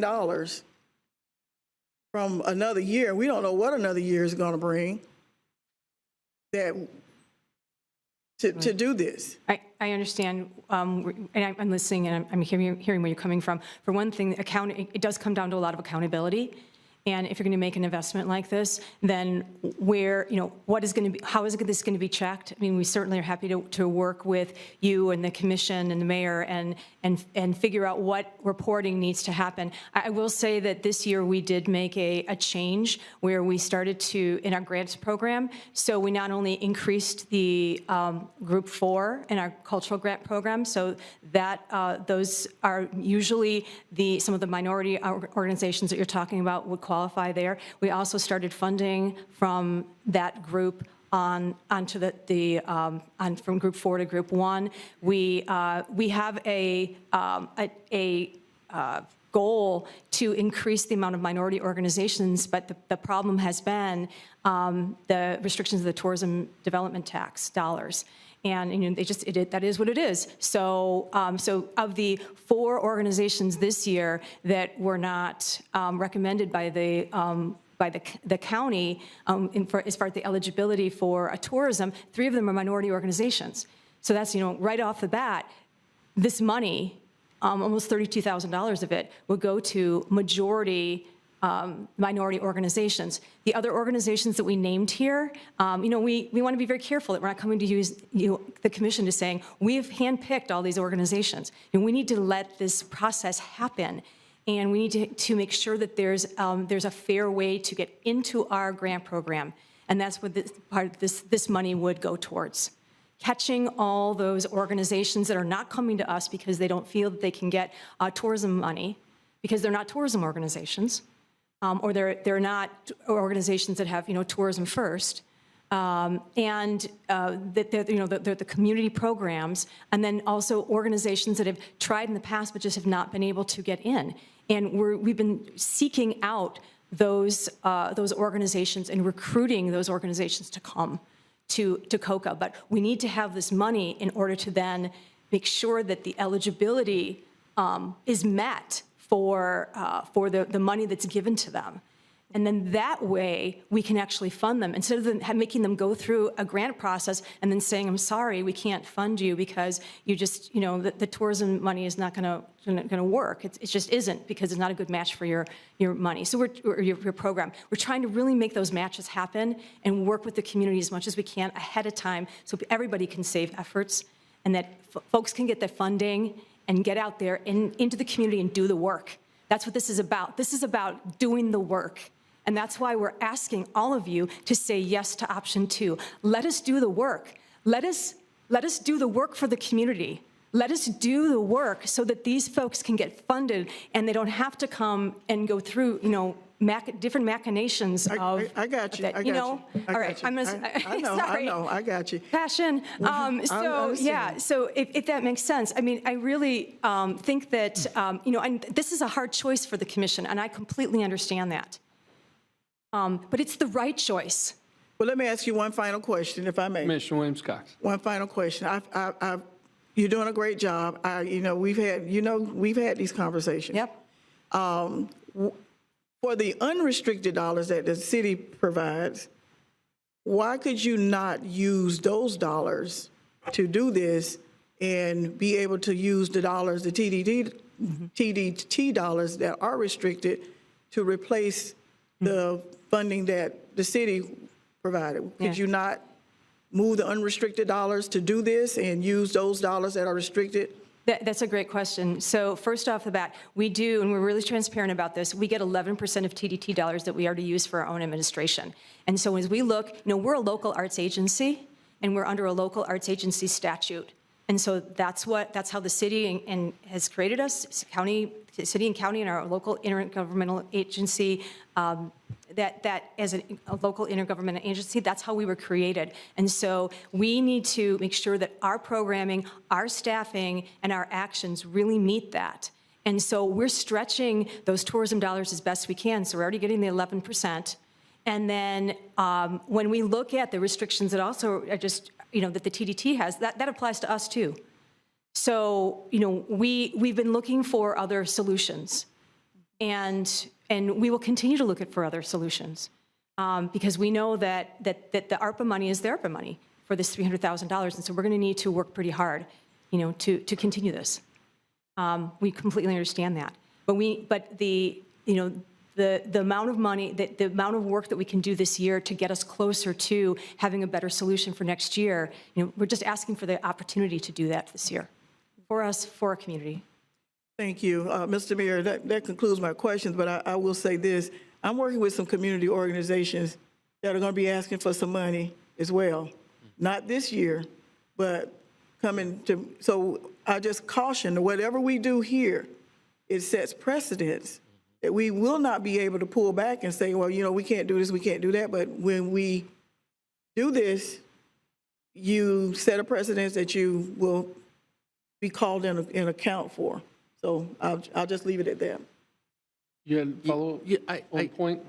I did. Just to follow up, and for Kathleen, the $100,000 that you're asking for, where there are no identified programs for that funding, how did you determine that you would need $100,000 there? This is based on some of the conversations that we've been having with the community, and also as we were looking at the costs of how to run some of these programs, when we were looking at the budgets of programs, because we've done a lot of work through some of the stimulus money with CARES and ARPA, and been able to talk to some organizations in the community. That's how we came up with that $100,000. I mean, it is a projection. It's definitely a projection. So. Mr. Mayor, I'm going to agree with, I'm done, Kathleen, with questions for you, but thank you so much. I'm going to agree with Commissioner Williams-Cox. I am an arts supporter. My wife and I have been for years in this community. Word of South, Southern Shakespeare, you name it, my wife and I have been supporters. My late father-in-law was an ethnomusicology professor at Florida State University and was very involved. He started what was the forerunner of opening nights at Florida State University, and my wife and I have supported that. I think this city has shown over the years its support for arts and culture in our community. I don't know that there is a shortage of arts and culture programs in our community that we could be a part of, that we could participate in, that our youth could be involved in. If not in the schools, my daughter was involved in theater at the school she attends. Then other opportunities within the community. Tallahassee Theater, and others, where there are opportunities for our young people to be involved in arts and culture. But what we have to do here, and that's why I raised the question about the balancing the budget going forward, we're talking about $1 million deficit if we were to approve this funding that we would still have to find to balance the budget in out years, which would mean that there would be programs that would have to be cut. There might have to be services that have to be cut, like our sidewalk program that we're talking about now. And I'm not equating the arts at all with sidewalks, but we still have to have sidewalks for our citizens. We have to repair sidewalks when they need to be repaired. So that is a service that the city of Tallahassee has to provide for its residents. And so what that means is something would have to be cut from that budget to make up for the $1 million deficit that we know we're going to have. We don't have a crystal ball to be able to predict what those out years are going to look like in terms of revenue. We don't know what's going to happen in those 2 years. And so if we know that we're going into that with $1 million deficit, that puts us in a predicament. As Commissioner Williams-Cox said, there will be other organizations that will look at this and say, well, if COCA could get an additional $300,000, my organization didn't get what we were asking for, so we're going to go back and ask for 100% of what we wanted next year. And how do we tell them no, when their programs and services are just as valuable to this community as what COCA provides? I would have a difficult time making that determination and telling them, no, again, we can't fund you at 100%, or we can't fund you at all because of this budget deficit. And so those are the issues that I'm grappling with right now in terms of where I will come down on this additional funding. And then, like I said, finally, to ask for $100,000 when there's not even any designated purpose for that money, I don't know that we would have an explanation as to how we could do that when these other organizations haven't gotten the kind of funding that they've requested. And like I said, the programs and services, I'm sure if they were asking for additional funds, they would have a room with supporters just like what we have this evening for the arts. But they didn't come. They didn't do that because, you know, we worked all of that out, or our budget staff worked all of that out before this evening's meeting. So that's what I'm grappling with as I consider this request.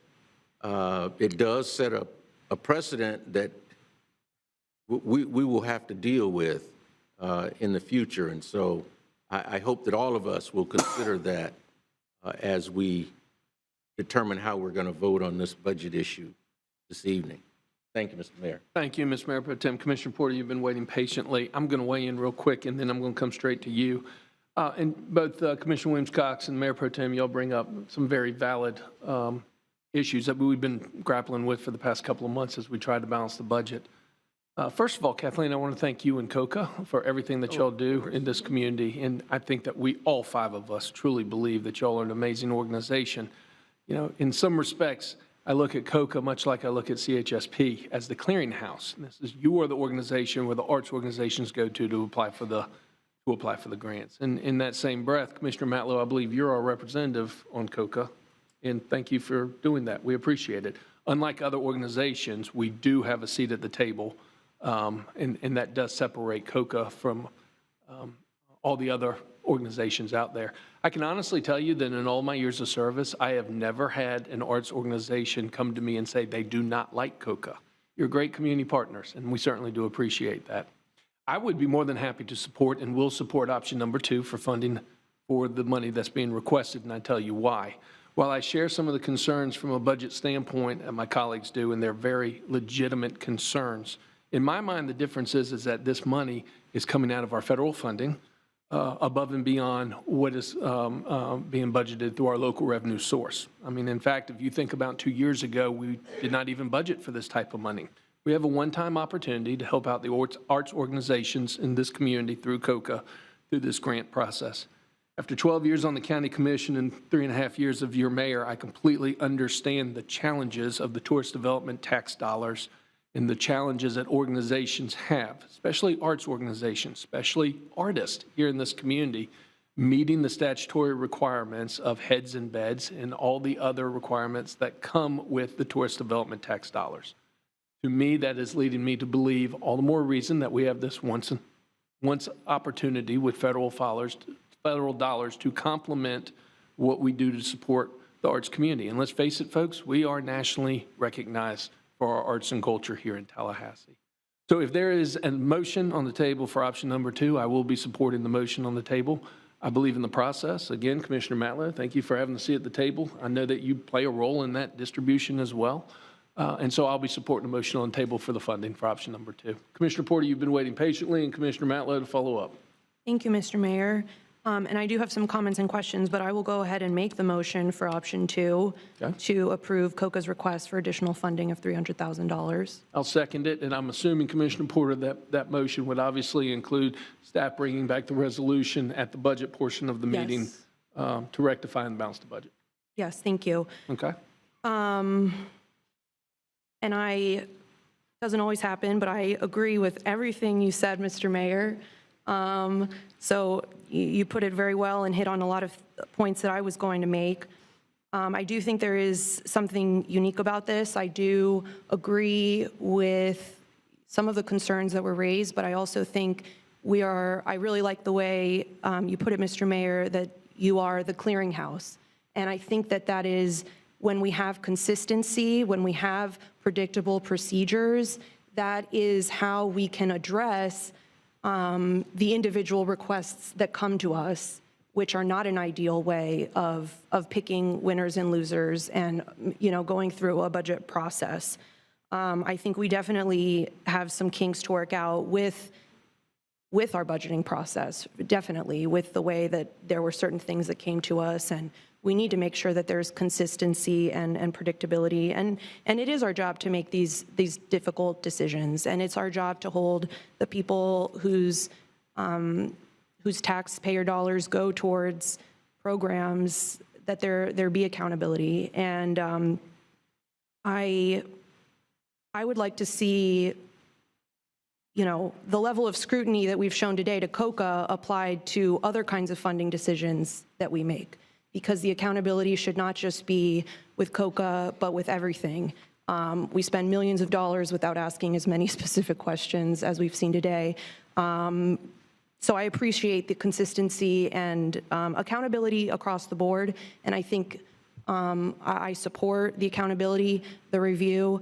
I think having a seat at the table, this is a unique, COCA is the designated arts funding source. It's not just a random nonprofit or organization. So I think the accountability we can improve upon perhaps, but is there. The arts community is really what made me fall in love with Tallahassee when I first moved here. And so I don't need to belabor the point. It's been made by so many of the speakers and my colleagues about the importance of art. And even in this item, I think, and I know how much I want to thank staff as well for this item, for the work on the budget. I don't see exactly where you are right now, but thank you for that. And I think there were some points that were brought up tonight that are important information for us to have in the future when we're having these discussions, like the ROI, so that we're considering the return on our investment for our taxpayer dollars. And then my final point is, I agree with the mayor that I think using the ARPA funds is an appropriate and kind of unique situation. But I also want to say that it's not the only way that we could fund this request either. And in the future, for these kinds of budget requests, I would really like to see more options given to us about where that money can come from. I think that's important. We're making these difficult decisions. There's a lot of places that we could have considered for this funding as well that I think would have been important to include. And I have some other comments about just the budget generally, but I guess I'll save those for when we have the public hearing at 6. So that's it for me. Thank you, Mr. Mayor. Thank you. Commissioner Matlow. Thank you, Mr. Mayor. It's a good day for the arts. I just wanted to clarify one position on the item because it could probably cause some confusion. None of the money that's being requested by COCA has been allocated to any arts organizations yet. So there will be an open grant process for everybody to be able to apply. The organizations that were mentioned were previous awards in past cycles, but it will be an open grant process for any arts organization in the community to apply for. And I know, Commissioner Williams-Cox, I've heard you loud and clear. I think Kathleen heard you loud and clear about making sure it gets to the types of organizations we're looking to support in our community, and I'll make sure that happens as our COCA representative. Commissioner Williams-Cox. Mr. Mayor, I'd like to make a substitute motion. Okay. I would like to choose option 2, but add to it that we would have some reporting of where these dollars actually go once the grant process is approved, whoever's approved, so we can see where those dollars are actually going. I think that's a happy medium. The maker of the motion, Commissioner Porter. Yeah, I would totally accept that. And yeah, I accept that. Can we just do amendment to the original motion? Yeah, I can amend the original motion to include option number 2 and including a report of the expenditures and the allocations. That's a great suggestion. Excellent. Any further comment? Okay, there's a motion on the table for option number 2 as amended. Are we all clear on the motion? Seeing no further comment. All those in favor of the motion signify by saying aye. Aye. All those opposed? Passes unanimously 5-0. We are on item number 12.02. Mr. Manager. Thank you, Mr. Mayor. Let me ask that we pull up WebEx. Jan Auger, our superintendent of golf, is participating via WebEx, and you know that Jan has been involved in this topic for some time. And you'll recall back in April, you voted to recommend that the Florida National Register Review Board approve the nomination of Jake Gaither Golf Course to be added to the National Register of Historic Places. And we know Jake Gaither Golf Course is a special thing to us in Tallahassee. It's part of our history. And we've got some good news. You know that news. We want to share it with you, and we want to share it with Tallahassee. And I'd like Jan to do that. And we've got a number of folks that are in attendance today for this item, many of which that have been involved for a really long time. Even they may look a little younger than they happen to be, but they're here, and I'm glad that they're here. And so Jan will make those introductions as well and tell us what the latest update on this item is. Jan, I'll pass it to you. Jan, you do amazing work. Thank you for joining us. We're excited. Thank you, Mr. Mayor, commissioners, and Mr. City Manager. I'm glad that we're, welcome back, and I'm glad that Jake Gaither can be here to welcome you back. And thanks, City Manager, for mentioning the people in the crowd there, because Leroy Kilpatrick's there. I can see him. Yeah. And he's got to be 120 years old, but he acts like he's 50. But this is an exciting day for us. We're so proud of Jake Gaither. We really, I always say it takes a village, and we really need to be thankful for the city of Tallahassee for supporting Jake Gaither over the years. We've had some great renovations to the golf course. We recently, this past year, renovated the pro shop as well, and it looks fantastic. But we also need to thank the Florida Department of State, and especially Scott Edwards, who is the historic coordinator. Scott couldn't be here today, but he did an amazing job with the nomination and researching the history of it.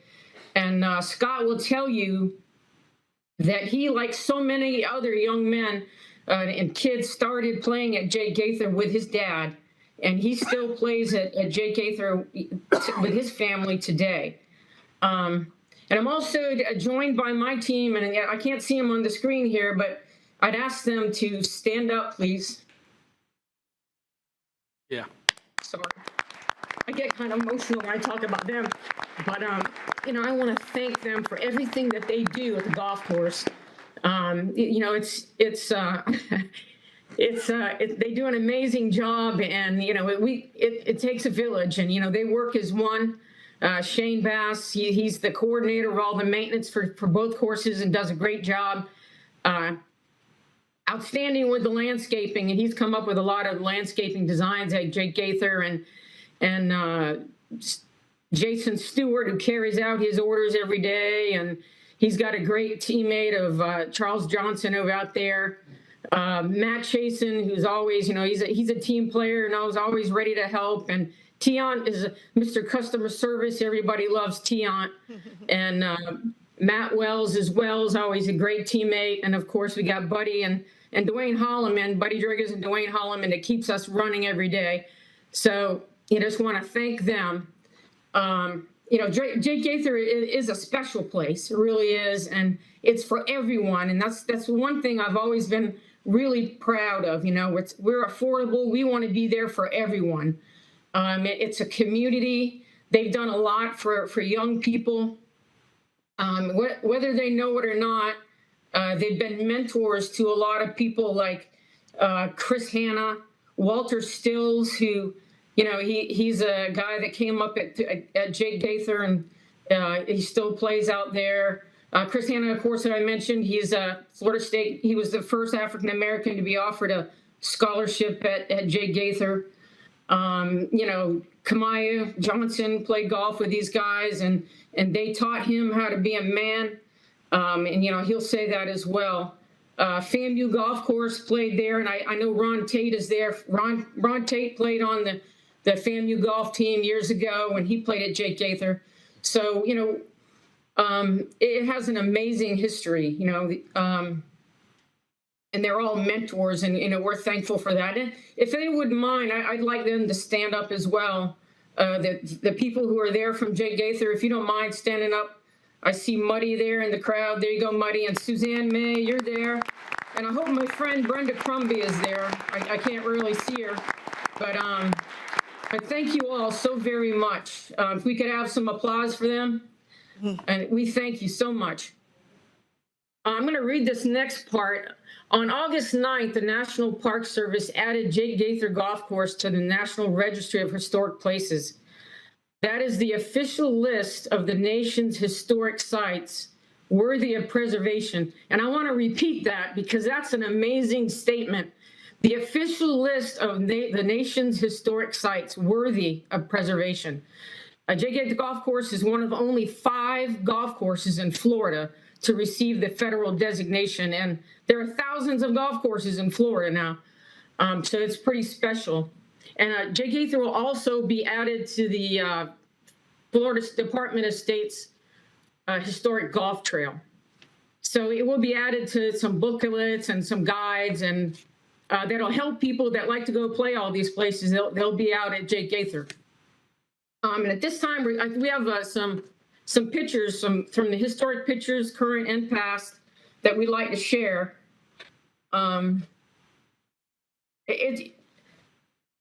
There's some great pictures here, but, you know, that brings me to say a lot of times I get asked by some of the reporters, and a friend of mine actually asked me the other day, you know, what does it mean to be on the National Register, and what does it mean to the community? And I would say, you can't really put that into words. Right.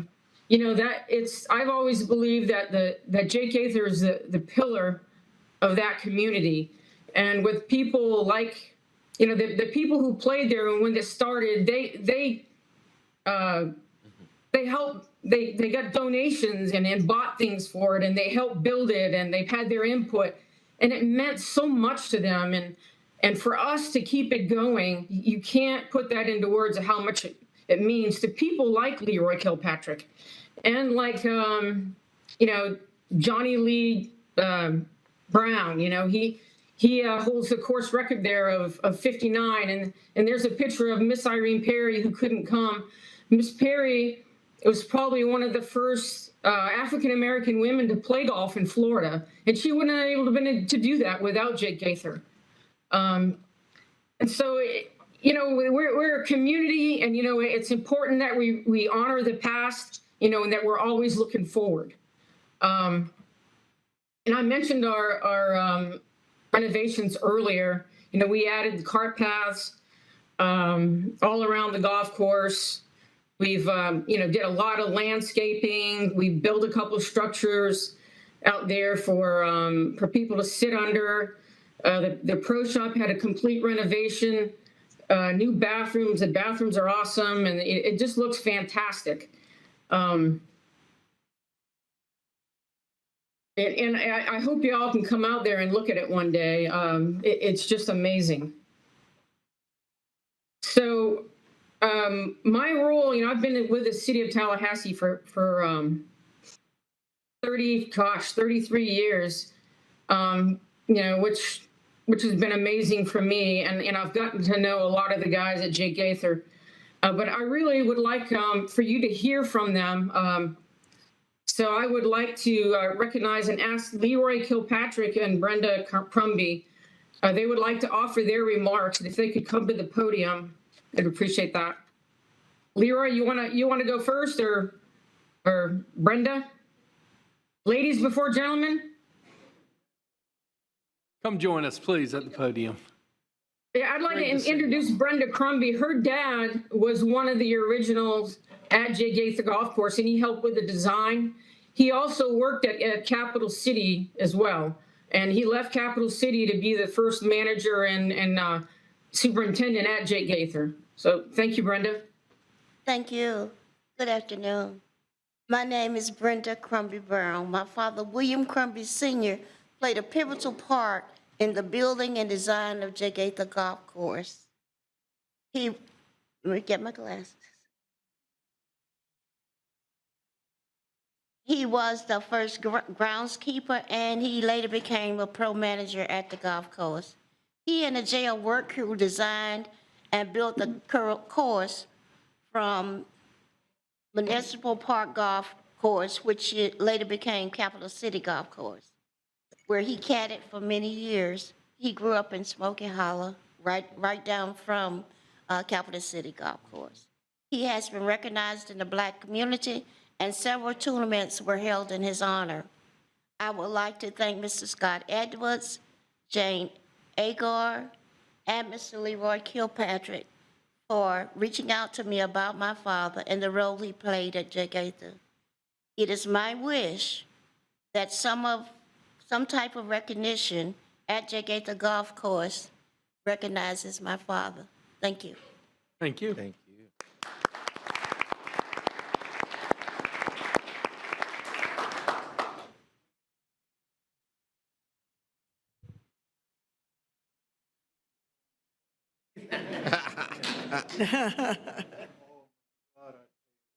What a day, what a day. Yes, sir. I'm telling you, I've been looking for this here for years. When I look back on what have happened with Jake Gaither Golf Course going back, I guess, 66 years now, back in 1956, the day it opened. We was there, and 5 of my 4 of my little buddies. We had 3 clubs, and we went around and played that golf course after the mayor and his friends played 1 hole, and they left, and we just took off and played until dark. Jake Gaither Golf Course is a place that if you're a golfer and you come to Tallahassee, you need to play that golf course. It's a tough little track. Looking back at when we used to pay 35 and 50 cents to play golf at Jake Gaither, today it's like $15 or $20. William Crumley was a guy that a lot of people don't know about, but he was a mentor, he was a leader. He was a great guy. He was one that could tell you when, where, and how. He was the first manager pro we had over at Jake Gaither. He and Sonny Hay, which was a pro at Capital City, they designed that golf course. They taken out trees and pushed up little mounds and put some grass there. And, you know, we just start playing there. Jay Gaither Golf Course is a place that, like I say, if you ever come to Tallahassee as a golfer, or you live here and a golfer, you got to try the little track. It's tough. I have played Jay Gaither since day one, and I've shot some pretty good rounds there. I've shot 63, 64 on a Wednesday and come back on Friday and can't break 80. That's golf, you know. It would just jump up and choke you. There's a lot of people out here like, oh, Joe, I don't even know your name. Early Harris is one guy that have played there, and he and I have really looked at Jay Gaither Golf Course as a beings. I guess we would say that when they built it, they didn't know what to name it, and we looked at it. Greatest name in this. I think that's how we got that name. Ron Tate played over there on the golf team. He's a decent golfer. Well, I don't know. I think, I do believe that the first match that we had with the Tiger Club, I was matched against Ron, and I beat him 5-4, I think it was. You know, it's just a good thing. It's just a good thing. You know, I got to look back and say that, Ron, you know, I beat you. Okay? So, but anyway, I'd just like to say thank you to the City of Tallahassee for everything y'all have done for Jay Gaither. People that I can mention that sits up there on the diocese started out with Nita Favors, Debbie Lacey, Ron Weaver. Those people really put in the work to really make Jay Gaither what it is today. They allocated $1 million back in 1997, 67 to redo that golf course. And that was a wonderful thing because we went from nickel-sized greens to 50-cent sized greens. I mean, the greens got larger. We got to get some Bermuda grass there. Marshberger is one guy that I really like to say something about. He used to come around and take a look and see what needed to be done and bring it back here. And he would get his fellow commissioners to vote with him. Ms. Favors was a lady that, you know, you just have to love her because she did a lot of great things for the City of Tallahassee, especially the South Side.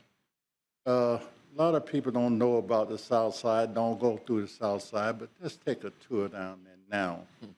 I grew up on Putman Drive there in Tallahassee back in the 40s, 50s. And what a change have come about in Tallahassee. I remember back during my time, I guess in the 50s, late 40s and early 50s, there was like 30,000 people here in Tallahassee. What it is today. I went away and came back here. My first visit back, I left in 1965. My first visit back in was like 1969 before I came back home. And I had to find my way around Tallahassee, especially the South Side, right there where I was born and raised at. That didn't develop so much there. And I'd just like to say to Commissioner Richardson, thank you. Because Commissioner Richardson put his name on a tournament that we had there. We had about 5 tournaments, I think, something like that. It was the Tallahassee First Swing, and the first swing came from John Govan down at Parks and Rec, and Ms. Wendy Hope taking that over, and we really did a wonderful job with the kids there. We had one young lady that leave Tallahassee and go up in the Atlanta area there, and she played on the golf team, and she got a scholarship down Texas Southern, which really made us feel good with that. Chris Hanna came out of the program there. The first black, I think, the player, or the second black player with Florida State, you know. And that really makes me feel good. Out of all the kids we've had there, Colin Bright, Gallup Franklin, I think he's running for office here, you know, he came out of the program. The Garvin twins, you know, all those kids went on to do something great, and that makes me feel good. And see, I don't like to look back, I like to look forward. And this gentleman sitting there, your city manager, can tell you, I'm a straight shooter when I say it, and I really like what you all are doing. Jan, I tell you what, sweetheart, I love you. You did a great job since you've been there. You really keep these guys going. You really develop a program that really got both golf courses in tremendous shape. I don't play golf that much anymore, but I would like to come over to Holloman and see if I can catch that record that Aaron Bell's have over there. Aaron Bell's was a guy that came to Tallahassee, and he played at Florida A&M on the golf team. But that guy shot a 60 over there. Were you there? But boy, I tell you, that's saying something. And then my partner, Johnny Brown, I got caught up in that 59. I'm going to tell you that right now. You know, he shot a 59 on us there. And it was so amazing that nobody thinking about a record or anything like that. And he just threw the scorecard away, you know, like nothing, you know. But later in the years, we tried to find it, but couldn't find it. But I can attest to that. He did shoot 59. And I'd like to say thanks to the City of Tallahassee because I did the Guinness Book of World Records over there. They gave me the opportunity to play that golf course for 7 days. In 1995, I played 1,363 holes there in a week. Came back a year later, Ms. Favors gave me the opportunity to do it again, and I played 1776. You know, golf has been good to me. It has taken me places, opened doors for me. I was back there when blacks wasn't allowed to do this, do that on the golf course. I've seen people that today that I grew up with, Funk Berry, Greg Yancey, those guys, you know, we all came up together, and they have always been good to me. I mean, they respected me, and I respected them. But now, just to close this here on out here, I'm going to say this here. I'm 84 years old now, and I guarantee y'all break that age right now. Thank you so much. Thank you. Thank you so much. Thank you, Mr. Kilpatrick. Mayor and Commissioners, you previously took action on this. We wanted to update you with the news that, as we've now all heard, Jake Gaither has been added to our National Register of Historic Places.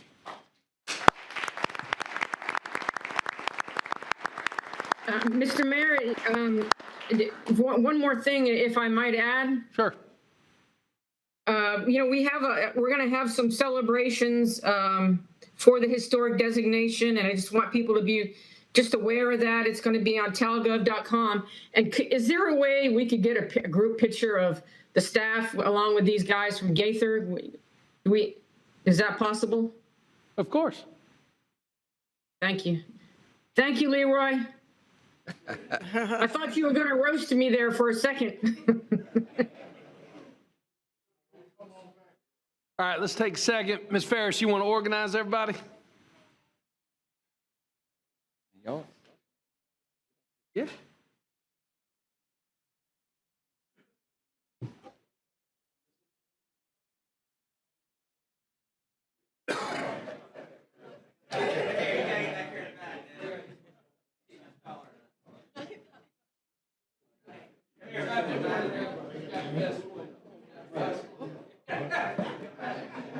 Oh.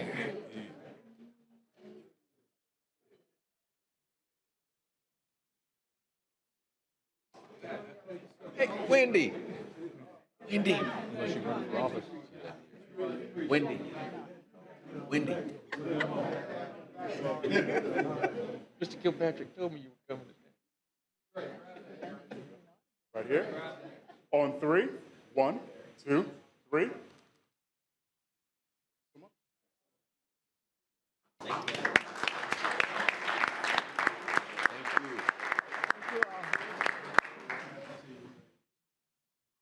Jan, they're going to Photoshop you in. Okay. Thank you. There we go. Now, this is an information item only, but I do know we have 2 public comments on it. Mr. Clerk, our first speaker. Mayor, we did have 2 people sign up. Wendy Holt. Wendy. Thank you. Our next speaker. And the other was Stanley Sims. Thank you. And Mr. Mayor, if I might add. Mr. Mayor Pro Tem. Wendy is the young lady who coordinated the, was it First Swing? It is First Swing. I sponsored that golf tournament or golf camp for young people. Wendy coordinated it during my time in the legislature, and Mr. Kilpatrick was always very gracious to lend his time and expertise and knowledge and skills for the young people that we had in the program at the time. So Wendy, it's good to see you again, and thank you for all that you have done for the young people in our community through First Swing. Commissioner Williams-Cox. Thank you, Mr. Mayor. And I wanted to just point out that I noticed in the pictures that Coach Robert Mungeon was listed. He was not only a golfer, but he was my tennis coach.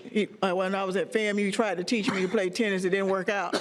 But his bust is going to be erected right next to Coach Gaither during the Hall of Fame week at Florida A&M. His bust and the bust of Coach Lane, who was also he was my health professor.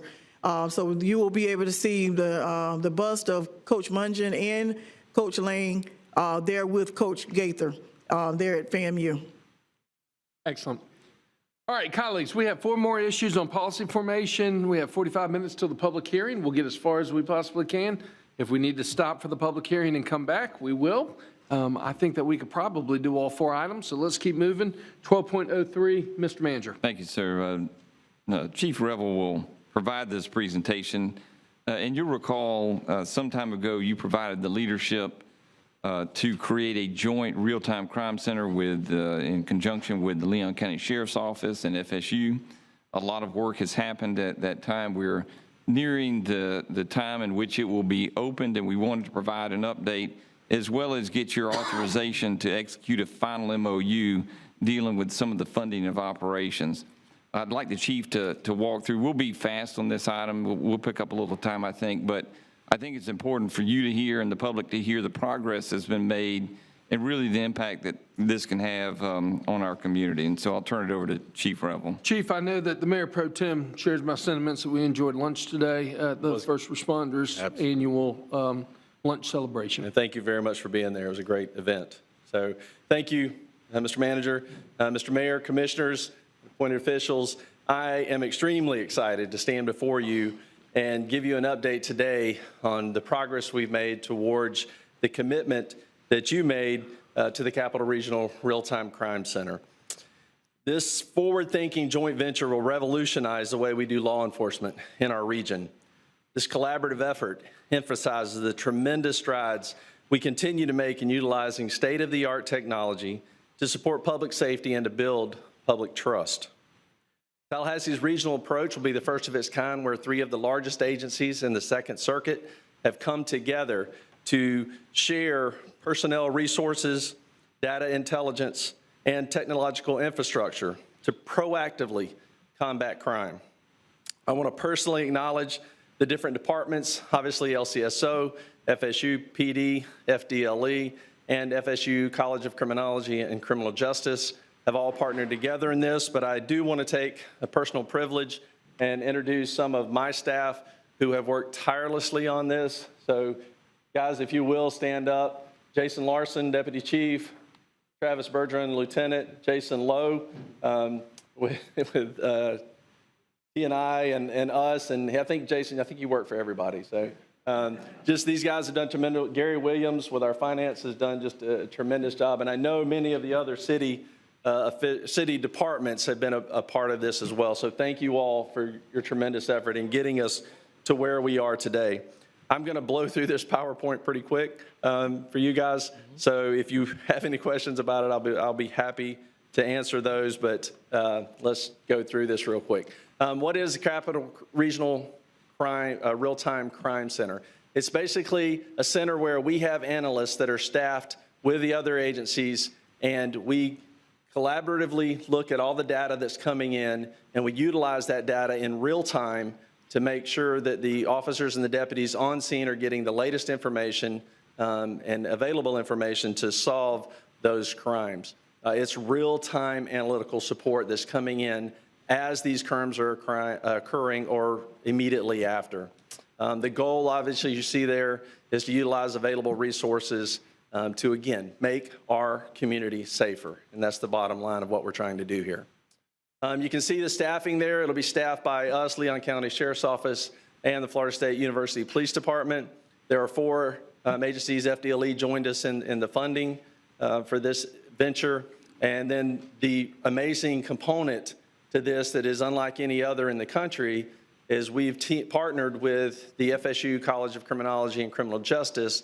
They will be on site with us, analyzing everything we do and making recommendations almost on a daily basis, and doing research papers as well to make everything that we do more efficient and better and cutting edge. So that's a unique aspect of what we're doing here. The history of this, you can see it there. Basically, though, in a nutshell, we have been talking about this for years. We have been working together as the leadership of the agencies to get this to this point. Sheriff McNeil, that you see there, back in, I think it was 91, I think it's the next slide. There we go. 2019 was able to go ahead and implement one within his department where his analysts were doing this on a very small scale. But by collaboration, we now are taking this to not only the next level, but just the top level in getting all of this information shared. You see there in February, we signed a charter, which basically says, where we're going and what we intend to do. So that's kind of where we started and where we are now. It continued to develop. FSU came forward, offered up some initial funding as the fiscal responsible agency, and then provided a building at Sliger. And then with your agreement and the county's agreement, everybody contributed the money needed to get that construction done. I think you're going to be amazed at the progress that we made and the quality of the product that we have. So we are 99.9% finished with that and expect to move in as early as the end of this month. There's the building, the Sliger building where it's located. That's the layout of what the Real-Time Crime Center looks like. That's a virtual mock-up of what we anticipated it looking like. And then there you can see the actual Real-Time Crime Center. It's incredibly impressive. You see all the stations there, all the monitors. The station where you're sitting looking at that is basically the supervisor's station.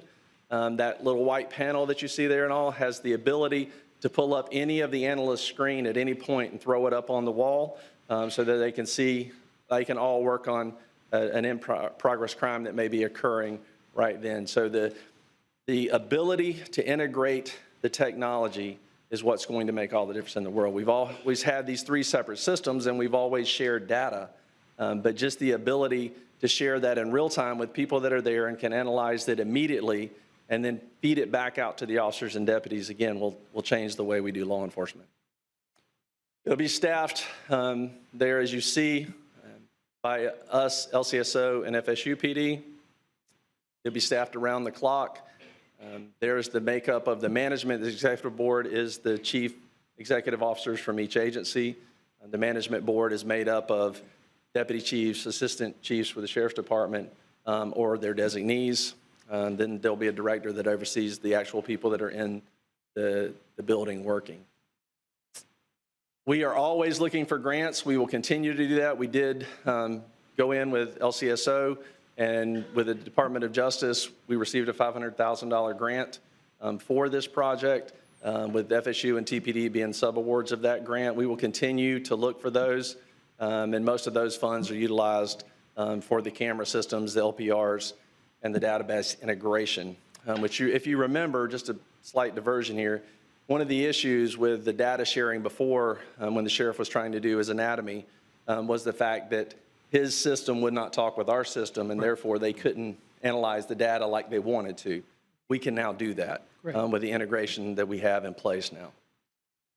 That just the systems, some of the systems that are incorporated in this that we'll have access to.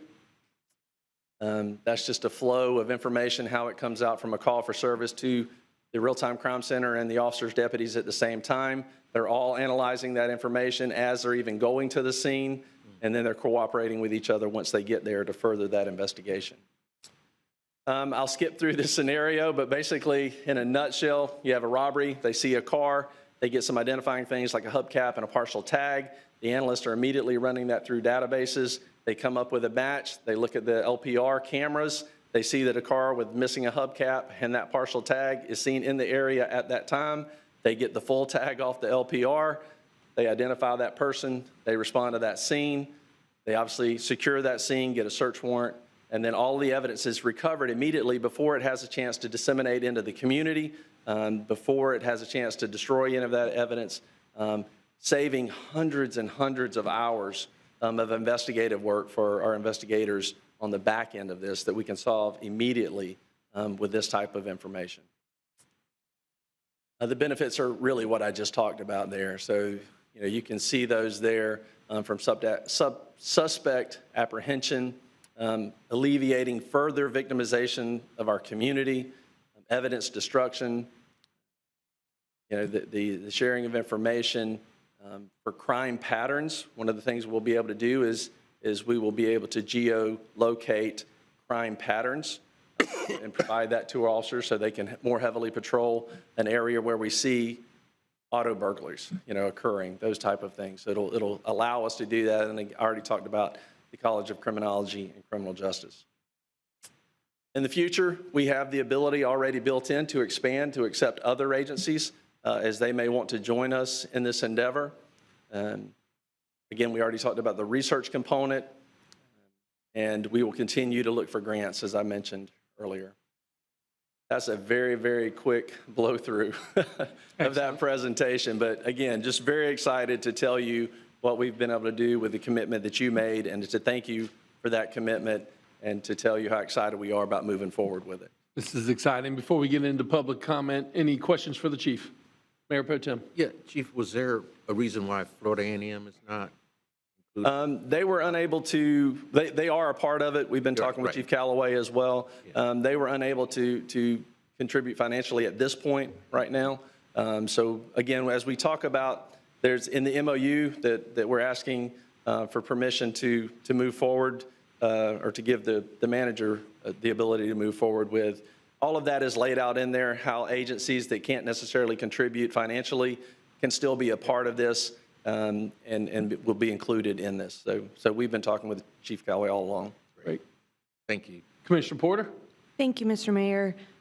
Thank you for your presentation, and I'm excited to hear about this. I think the collaboration makes a lot of sense. I'm glad that we have the support. I think one of the most exciting aspects for me is working with FSU's College of Criminology. They're world-renowned. I think that's going to be a really, really cool addition and helpful addition. I have some questions about, I'm a little bit concerned about the policy controls in place about privacy concerns. And I see in the item, currently patrol officers do not have direct access to public safety cameras due to security and privacy protection measures, and that policy controls will be put into place to ensure these cameras are only accessed for their intended use. And I'm wondering if you could speak a little bit more about that. Sure, we have policies in place currently, and we will further develop those when we say that the policies will be developed for the crime center before it actually goes into effect, which will basically say the same thing our current systems say now, and that is you cannot utilize these databases. You cannot utilize this information unless it is directly tied to a criminal event or investigation. So those are the safeguards that are in place now for our body cameras and everything else we do with redaction. But those will also apply to the analyst at the Real-Time Crime Center. The only difference will be they will have the analyst will have the ability, because a crime just occurred at Tennessee and Monroe, to pull up the camera at Tennessee and Monroe. And look at that. None of the cameras that'll be associated with this are any or in any way, shape, or form looking at anything that is not open to the public and public domain. So they don't look in people's backyards. They don't look in people's houses. There's none of that. These are basically traffic cameras, license plate readers, those type of things that are in public settings where there is no expectation of privacy. Okay, thank you. So essentially, the policies we already have in place will be similarly adopted once this is kind of correct, more formed. Right. The MOU will address all of those that. issues. Okay, right. thank you. Great. Commissioner Matlow. Thank you, Mr. Mayor, and thank you, Chief. I had a similar question, I guess, about the license plate reader technology. So that'll be under the same scope as the cameras. It can only be used if it's for criminal investigation. Well, license plate readers are public domain. The Florida Department of Law Enforcement, the Florida Highway Safety and Motor Vehicles, that's what I was looking for. All of those already regulate what we can do with license plate readers. Those are available. They're reading license plates all the time. So that information is provided. It's different than going to a camera and specifically pulling up a camera. That information is provided to officers and analysts in real time. So that information is continually fed. And you drive by an LPR with a stolen tag, it's going to alert the officer right then that a stolen tag just went by.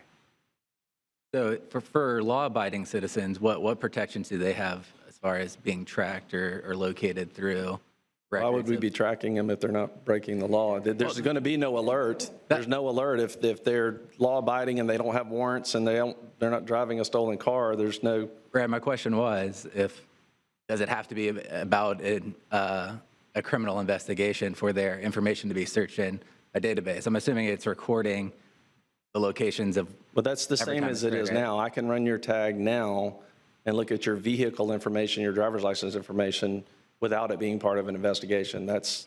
So right now you could run my tag and see everywhere that I've gone that's been tagged by a license plate reader? No, but you won't be able to see that with an LPR either. Okay. That's the wrong information. Mr. Mayor, maybe I can help. I think, Chief, you gave a bit of an example. I mean, a good example is it's a national database clearinghouse of tags for a variety of reasons. Maybe just give a little deeper example of how the system works. Obviously, it's seeing the tags, but how that then translates to information for the officers. Yeah, that information, once it's read into the system, if there's a warrant, again, a stolen vehicle, if there's something that is criminal with that tag, then the officer's alerted. If it's not, then there is no alert. It's people, you just keep on driving just like you normally would. So that information is not stored or recorded anywhere? I'd have to ask. Deputy Chief Larson is our resident expert on that, right. So I will defer to him on that, whether or not it's actually stored or not. I don't know the answer to that. I would think it probably. You're talking about just random tags that don't alert? Correct, yep. So in general, yes, license plate readers will have optical character recognition, read the tag as vehicles are passing. It logs that information. That information is searchable, but we're only able to search it for a law enforcement function. So even though it's logged, when we sign in, we have individual logins, and there's an audit trail to see who runs something. Same thing with DHS&V with driver's licenses. You could ask DHS&V now to run what they call like a TAR report. They would run a terminal access report to see who's run you, and it would tell which officer ran your information. The same thing with the audit trail here.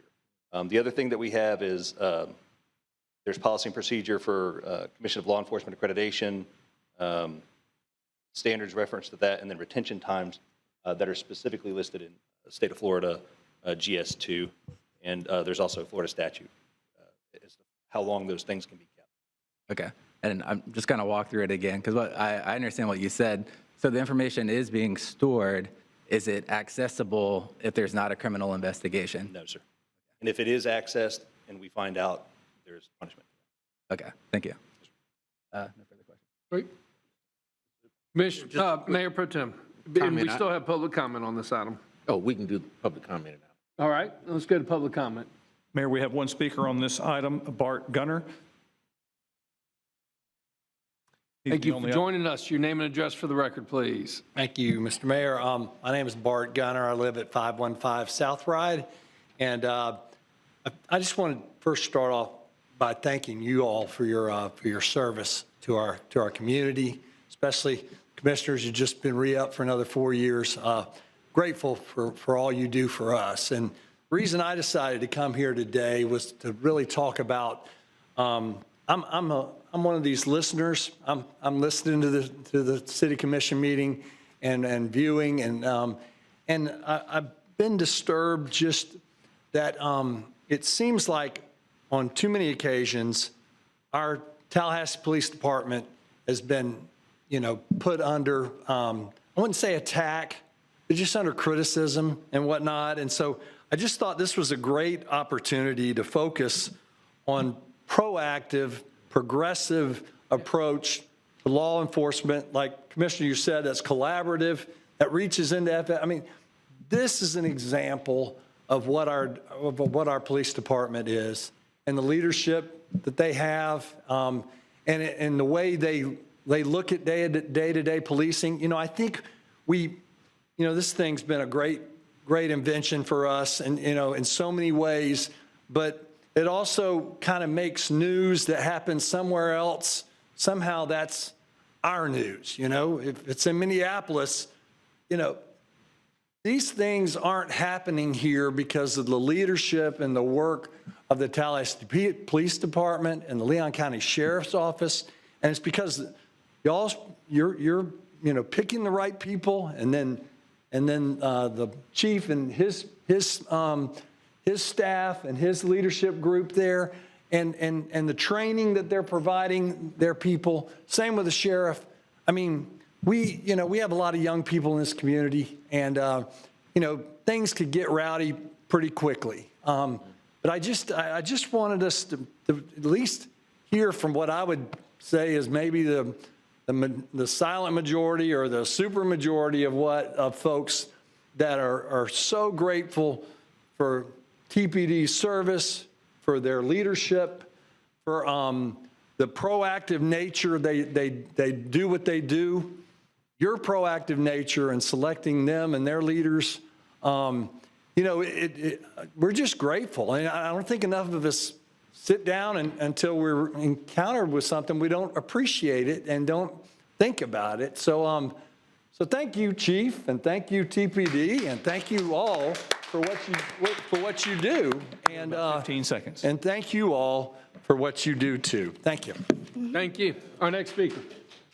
That's the only speaker on this item or on the remaining items before we get to our public hearing. All right. Any direction? Staff recommendations, option 1 and 2. Mr. Mayor. Commissioner Matlow for comment. Thank you, Mr. Mayor. I just had a question about the contents of the MOU. Do we have a copy of it available, or what all it covers? Mr. City Manager. I believe it is not yet complete. The details are structured in the agenda item, but I'm going to look to somebody. I don't believe that the MOU was completed and attached. It is not. Yeah, it was being finalized. Thank you. Okay. Yeah, it would just be my preference to have it come back for review before being executed. DC Larson. Come on up. Explain what are the 2 items within the MOU that are still being worked through, if you don't mind.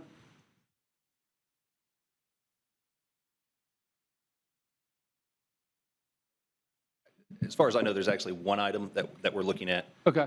I don't know of any others from the agencies. But as the working group progressed, this was back in 2021, mind you, June, July timeframe, the working group foresaw the director position of the RTCC chosen by the executive board, having 4 different entities really look at that, including the College of Criminal Justice, and figure out who could be a director that has the best ability to kind of move this forward. Sometime between that date in July and October of 2021, it had changed to that the fiscal agent, which is FSU PD's police chief, would select the director. And so right now we're working through the nuances of that just to make sure everybody's on board with LCSO, us, FSU PD, College of Criminal Justice. Okay. That's the one sticking point. All right, Chief. The intent has always been that the executive board on a majority vote. Somewhere in there that got changed. All the members of that. Oh, so everybody's agreed, so now you're changing the MOU to reflect that in writing? Correct. Okay. Okay, great. Mayor Pro Tem? Thank you, Mr. Mayor. I too wanted to commend the chief and his staff for what you all are doing to make our police department one of the best in the nation, to stay on the cutting edge. I've lived in this community for 50 years now, and I've watched TPD evolve over the years, the type of leadership that we have, you all, like I said, keeping us on the cutting edge of what's new and best about policing and increasing public safety in our community. And I personally, as someone who has been personally impacted, my family and I, by crime, want to personally thank you all for the work that you do and what you do to keep us on the cutting edge with the many innovations and changes that you make in policing in our community. And I know that I'm convinced, anyway, that it is to increase public safety in our community. And we've made that our top priority as a commission, as reflected in our strategic plan.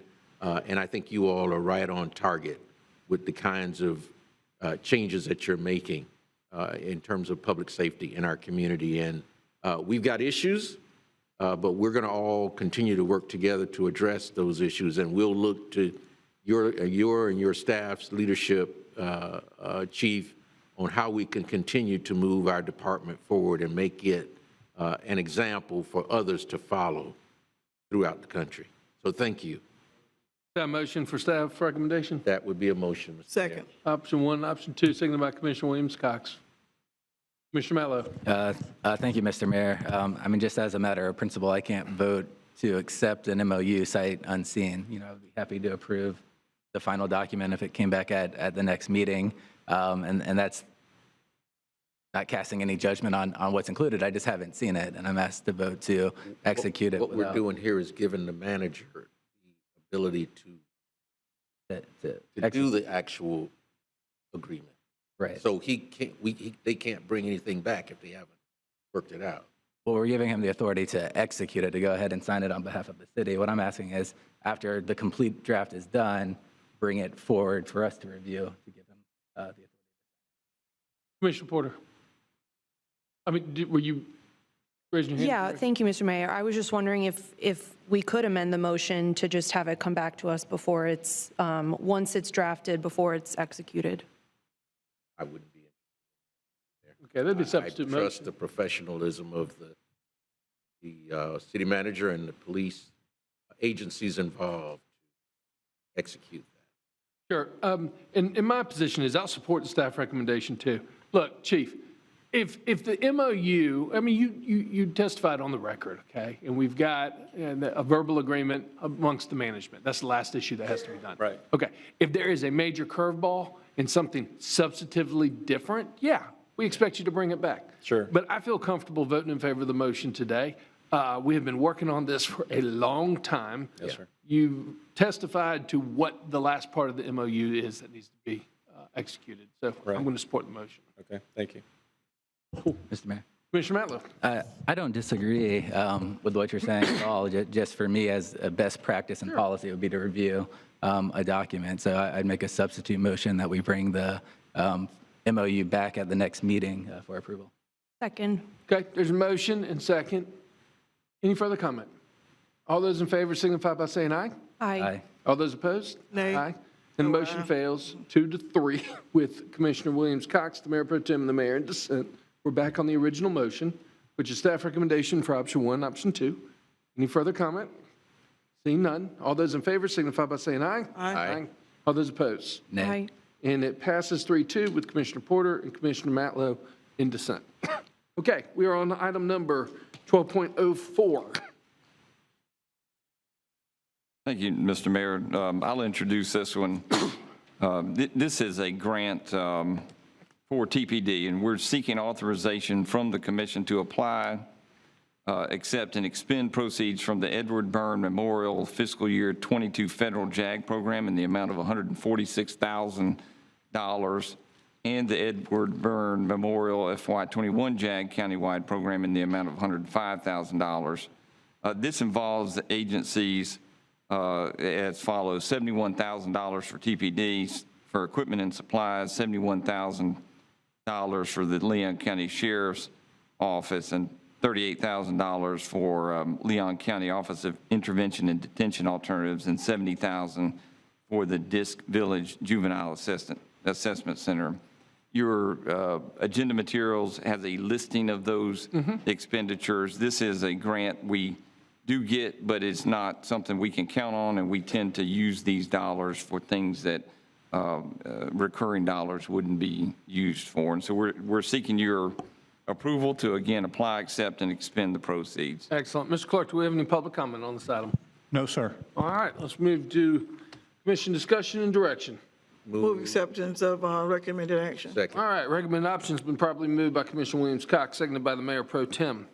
Comment? Commissioner Porter. Thank you, Mr. Mayor. And I intend to support the item.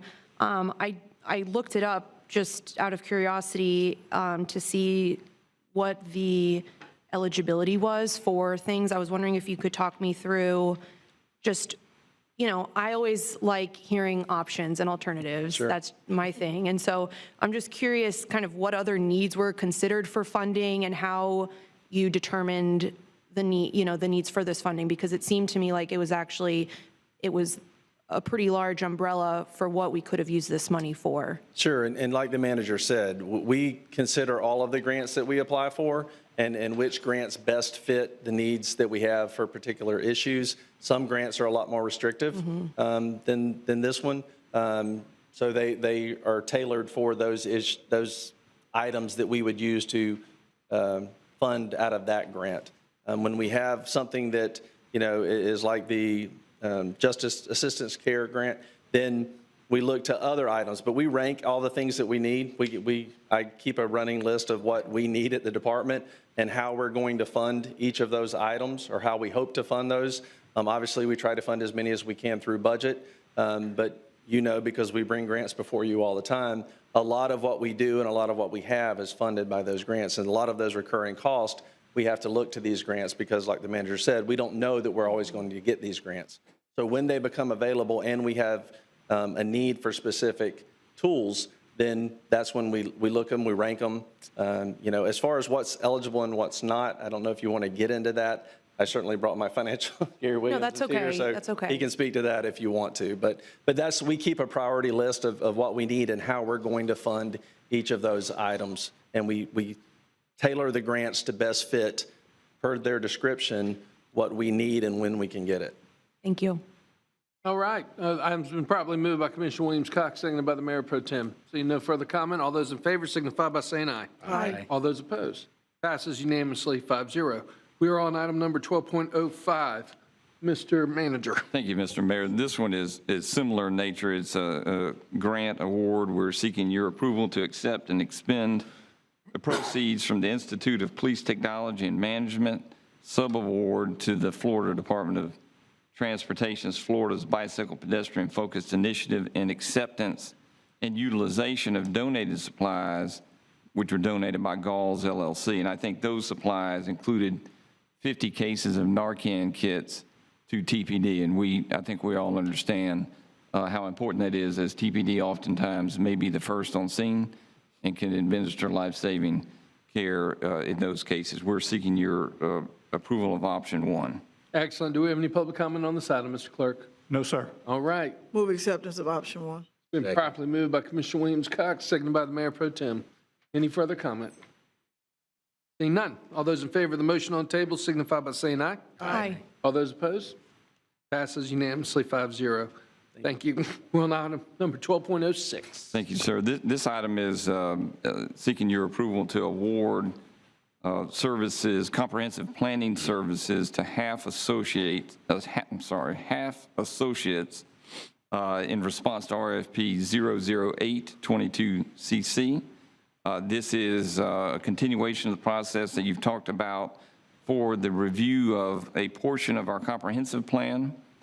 This identical item will be considered by the county commission at its meeting next week. This, I believe, is an expenditure of $150,000 for these services. We're seeking your approval of option one. Artie White is here to answer Good questions. to see you, Mr. White. We're splitting it with the county, right? Yes, sir. All right. Any public comment on this item? No, sir. All right, colleagues. Move staff. Recommendation option number one. All right, probably moved by the Mayor Pro Tem, seconded by Commissioner Porter. See no further comment. All those in favor signify by saying aye. Aye. All those opposed? Passes unanimously 5-0. Item number 12.07. Thank you, sir. This is our last policy item, is also a purchase, and we're seeking your approval to renew the existing maintenance and lease agreements associated with the operation of the city's technology, T&I, as we refer to the department, for fiscal year 23. The amount is expected not to exceed $1.388 million. Tim Davis, our Director of T&I, is here to answer any questions that you have. Mr. Davis, y'all do amazing work. Thank you very much. Mr. Clerk, do we have any comments on this item? No, sir. Excellent. Let's look at direction. Move acceptance of option one. It's been properly moved by Commissioner Williams-Cox for option number one. Second. Seconded by Mayor Pro Tem. Any further comment? Seeing none, all those in favor signify by saying aye. Aye. All those opposed? Passes unanimously 5-0. Mr. Manager, do we have any other items coming for us during policy formation and direction? No, sir. Colleagues, great job getting through the business. We have a public hearing at 6 o'clock. We're going to take a quick 10-minute recess, or we'll go ahead and adjourn, and I'll call us into the public hearing at 6. Good work.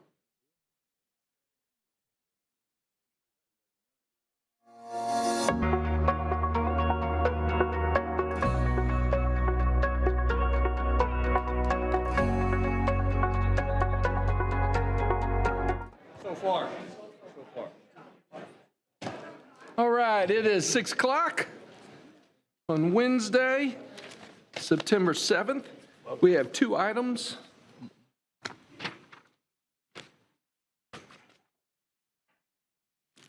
Two items on our public hearing tonight. First of all, we got packed chambers. Thanks, everybody, for coming out. We certainly appreciate it. Let's go ahead, Mr. Manager, 14.01, the first of two public hearings on the fiscal year 23 budget plan. Yes, sir. We'll get right to it. And hold on, before we get started, let's be clear on process here, okay? So we're going to have the public hearing, we're going to have public testimony, and then, Madam Attorney, you have a script for us to walk through tonight? Yes. Okay, all right, sounds good. So why don't you introduce the item, have Robert talk us through, we'll take public comment, and then, Madam Attorney, I'll come to you to walk us through the process. Yes. Okay, sounds great. Perfect. You did it. I'm good, Mr. Mayor. I'm going to go right to Robert. Sounds great. That's a perfect synopsis of what we'll do. Thank you, sir. Robert Wiggin is our Director of Resource Management. He and his team have led us through a budget process. You know, it takes the majority of the year now, lots of input and feedback, and so we're now at that first of two public hearings on the fiscal year 23 budget. Robert will give us a summary of where we are. All right, thank you, City Manager, Mayor, Commissioners, appointed officials. I'd like to be as excited as the baseball teams that were here earlier. I'd like to be as excited as Jake Gaither's announcement, but yeah, I am that excited about the budget process. We're on the cusp of adopting the fiscal year 23 budget. As you well know, sorry, I had a PowerPoint teed up and looks like it's following me. Yep, perfect. Thank you very much. We are conducting the first of two public hearings on the fiscal year 23 operating budget. It's an operating budget and a capital improvement plan. It's just over $1 billion. The budget was developed in January, March, May, June, July workshops and meetings. We had public meetings offsite also to make sure that we were getting vigorous comments and participation. And I think tonight we demonstrated that continuing conversation again. And that's encouraging because they're tough issues and a tough budget to balance this year. We also have online feedback via OpenGov and participation in the GFOA online budget. So this fiscal year 23 budget provides a path for continued progress on the 2024 strategic plan. I can't believe how close we are to the edge of that 5-year plan. It's an exciting moment for that also. There's 7 priorities. They're well known, but they bear repeating. Economic development, which we've heard tonight, impact on poverty, which we've heard tonight, organizational effectiveness, which we'll demonstrate here, public infrastructure, public safety, public trust, and quality of life are all addressed in this fiscal year 23 budget. After public comment, we'll ask you to take the actions listed under public hearing steps to approve the fiscal year 23 budget and millage rate as guided by the city attorney, approve the fiscal year 23 proposed operating and capital budgets as amended by you just earlier today to include the COCA funding. We'll approve the calendar year 23 health plan rates and then approve resolutions for building inspection and parking fees that would be effective October 1st, 2022. As you well know, this is a budget that ensures we're the national leader in public service delivery. We want to be an attractive community to residents and businesses. We want to be affordable and efficient. Most importantly, we want to be an employer of choice. Key elements of that 23 operating and capital budgets maintains a 4.1 millage rate for the 7th year in a row, and that's despite almost 45% of our properties off of the tax roll. Hat tip to Commissioner Richardson. It also represents the largest service territory that we serve in the 11 comparables that we use. So again, great credit to diligent use of our millage rate. It includes investing $227.7 million in our community infrastructure and human service and housing needs, which includes $33 million in funding for human service programs and affordable housing initiatives.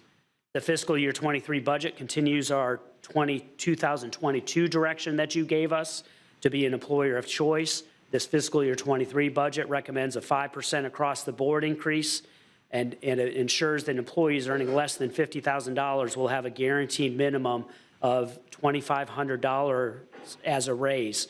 That results in an increase of 8% in their pay, and it impacts 41% of the workforce, addressing inflation and labor challenges. I'll mention here that also in addition to pay, with rising healthcare costs, we recognize that those were a burden on staff. So we shifted employee cost sharing from 70% with the city and 30% with employees to 80% for the city and 20% for employees. And that results in over $900 annually for a family, $600 for an employer plus one, and that increases the pay or the take-home pay or the raise for some of our staff above 10%. Continuing the theme of being the national leader in public service delivery, we address the challenges of inflation, affordable housing, mental health services, and public safety. As we progress through the budget process, we last reported $53 million in July in cost avoidance.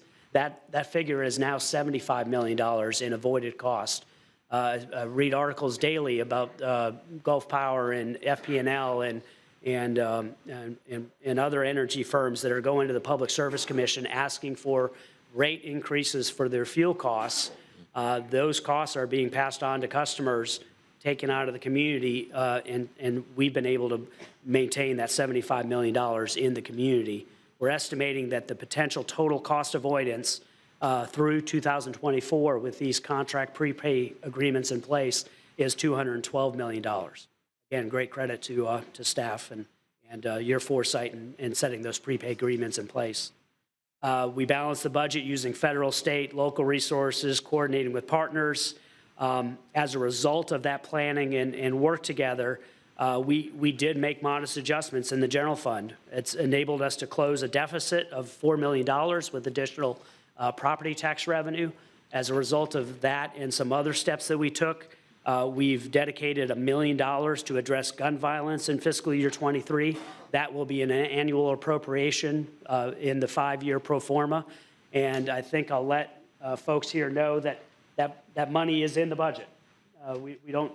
There's no debate about that tonight, but what we will due in 2 weeks is talk about the planning and programs for that. And you've asked us to bring back that agenda item so that we could discuss how that monies would be used for gun violence. As you well know, this budget included support for the John G. Riley Center with a curator. We provided startup funding for the Commission on the Status of Men and Boys. We did further support for the Commission on the Status of Women and Girls. We supported the animal services with positions, expanded the Tallahassee Emergency Assessment Mobile Team. I'd left off a bullet there. The Survive and Thrive advocacy to address human trafficking is funded in fiscal year 23. And then, of course, you directed us to include another $300,000 for COCA. So all of those items are being planned for in the budget. As detailed in the agenda materials, this is a listing of the fiscal year 23 budget by fund. You'll notice that we do appropriate state grants. And so you'll see those community development block grants, home investment partnership, emergency solutions grant, and the state SHIP grants. These are matched and used to leverage the $33 million that we have in housing and community resilience. And then following those 4 grant funds in your resolution are the appropriation for the 14 operating funds that we talk frequently about, mostly the general fund because it is the most revenue constrained. You'll notice at the bottom of this list, there are some appropriation and adoption steps that we need to take for utility services, for 800 megahertz systems, and the transfer from the gas tax. That supports the wholesale energy process. It matches Leon County and their 800 megahertz system, and then it also represents a transfer of the gas tax to Star Metro to support their operations. And that makes up just over $1 billion. With unique funds, there are fees and rates, state and federal awards, and taxes that we annually review and adjust. These fees and rates ensure that the proper individuals and participants are paying for those services they receive. In fiscal year 23, the balanced budget includes cost recovery for building inspection. We recognize that those building fees had been unchanged since 2009. The development community has an expectation, and we have guaranteed permit turnaround times. And to address staffing, we're bringing those permit fees in line with residential and commercial building fees in line with what we see in the local community and in the state. The gas rate study was completed, and the rate consultant Leidos Engineering identified that the consumer price index was adequate, that we did not need to change the rates for the gas utility, and so those revenues from that CPI will support the gas fund through fiscal year 26.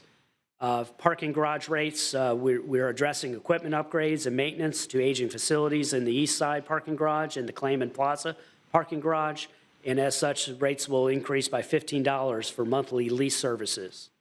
The Fire Services Fund, as we've talked about for a year or two now, we've got an interlocal agreement in place, and in that agreement, we're entering the second phase to amend the fire services fee and emergency medical fees to increase by 1.5% in fiscal year 23 in concert with Leon County. And then lastly, Parks and Recreation and Neighborhood Affairs looks at their fees and adjusts them by up to 5% to ensure cost recovery for programs and services.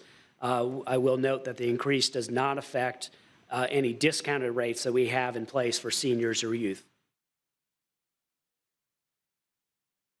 The last part of our capital budget is our capital budget. We've presented in these past 6 meetings and workshops. This is a summary overview of the 5-year capital plan. I'll note that since June, there have been 3 changes on this overview. We have identified an increase in fiscal year 23 for electric, underground, and fleet. Those are $5 million, $1.1 million, and $700,000, and those are in keeping with their rate studies and the vehicle replacement fund plans that we have in place. What we'll be adopting tonight is the fiscal year 23 amount, the $205 million. That was previously $198 million July 7th. The next 5 years then are the plan going forward of what we expect to invest in our infrastructure to maintain our utilities and our roadways and our sidewalks. Those will be adopted in each respective fiscal year. With that overview, our public hearing steps, we have Florida statutes governing requiring 2 public hearings to adopt the millage and budget. They've been both scheduled for September 7th and 21st, are not in conflict with the Leon County School Board or with Leon County, and there's specific actions that we follow to be completed in a certain order, which the attorney will walk through. I mentioned the options that we'll go through previously, and that's option 1 that we'll ask you to adopt. Thank you, Robert. Okay, before we get ready with public comment, any questions or clarification from my colleagues? Yes, sir, Commissioner Matlow. Thank you, Mr. Mayor. I recognize, I think a lot of people are here to speak on the gun violence funding. My question is, what's coming back in at our next meeting, is that going to be a process for people to apply? I know there's been an ad hoc committee that was put together that's going to recommend $500,000 for the Council on the Status of Men and Boys and $200,000 for gun violence restorative justice. Is that what's coming back? I can speak to that, Sure, Mr. Mayor. Mr. Manager. Thank you, Commissioner. And you'll recall some time ago when this discussion happened, we talked about separating the funding piece from the programmatic piece. And so what, at your direction, what staff has been working on is scanning the nation for programs that other cities have implemented, as well as looking internally within the city in terms of what people are doing. There's been a lot of conversation about those that are interested in that. Deputy City Manager Barber's had a lot of conversations. So the agenda item will be very comprehensive in terms of what is happening elsewhere in the country. I could list off many, many, many programs that have been implemented at cities. Some cities, many programs have been implemented with varying degrees of success. So that's the product that we're bringing back. It doesn't have a recommendation. This is for your benefit to kind of give direction, take input from the public, kind of set the course of that discussion and get your direction. There you go, Commissioner Matlow. No, that's helpful. Thank you. Great. All right, let's begin public comment. How many public speakers do we have on the budget today? Close to 20. I've got 1 virtual and the rest are here in person. So I think All it's right. 18 or 19. Madam Attorney, do we need to do anything? Yes, I have a number of things I need to read into the record. Let's do it. Thank you. This is the first of 2 public hearings on the FY23 budget plan. The second public hearing is scheduled for September 21st, 2022. As noted in the agenda, Resolution number 22-R-24, updating parking fees for monthly garage leases, and Resolution number 22-R-25, updating building inspection fees, will be introduced for approval as a part of this item. The initial public hearing on the city budget for FY23. There are several steps that we have to go through tonight pursuant to the Truth in Millage Act. The Truth in Millage Act requires certain steps in a certain order and that certain things be done and read into the record. Those steps are in the agenda item if you want to follow there, but the first item is to read the following into the record. The proposed millage rate for fiscal year 2023 is 4.1 mills for the City of Tallahassee and 1 mill for the Tallahassee Downtown Improvement Authority, which millage rate is more than the aggregate rollback rate of 3.8367 by 7.34%. This tentative millage rate is equal to last year's rate of 4.1 mills. Resolution number 22-R-26, which is provided to state the percentage that the tentative millage rate is more than the rollback rate, is in attachment A. The next 2 steps are to allow the public input into the city's proposed millage and proposed budget. If anyone has signed up as participants, they can speak on either the proposed millage or the proposed budget for the city at this time, whether in person or electronically. In compliance with Florida statute section 200.065, the date of this hearing was included in the trim notice, which was mailed to all property owners in August by the Leon County property appraiser. At this point, it's time for speakers on the city's proposed millage and the city's proposed budget. Excellent. Mr. Clerk, walk us through. Mayor, our count is now up to 25. We just had a couple of additions. So as people continue to arrive, if they wish to speak on this item, they will need to fill out a speaker form that is at the table outside, and someone will bring those to me. Each speaker will have 3 minutes for comments. There's a light in front of the mayor and Commissioner Richardson, the mayor pro tem, that will start off green. It'll turn yellow when you're at 2.5, and when you're at your 3-minute limit, it will turn red. I will also give you a heads up that your time is about to or has just expired. With that, we'll take the first speaker. Great, which is, our first speaker. Kate McFall, followed by Lauren Perlman.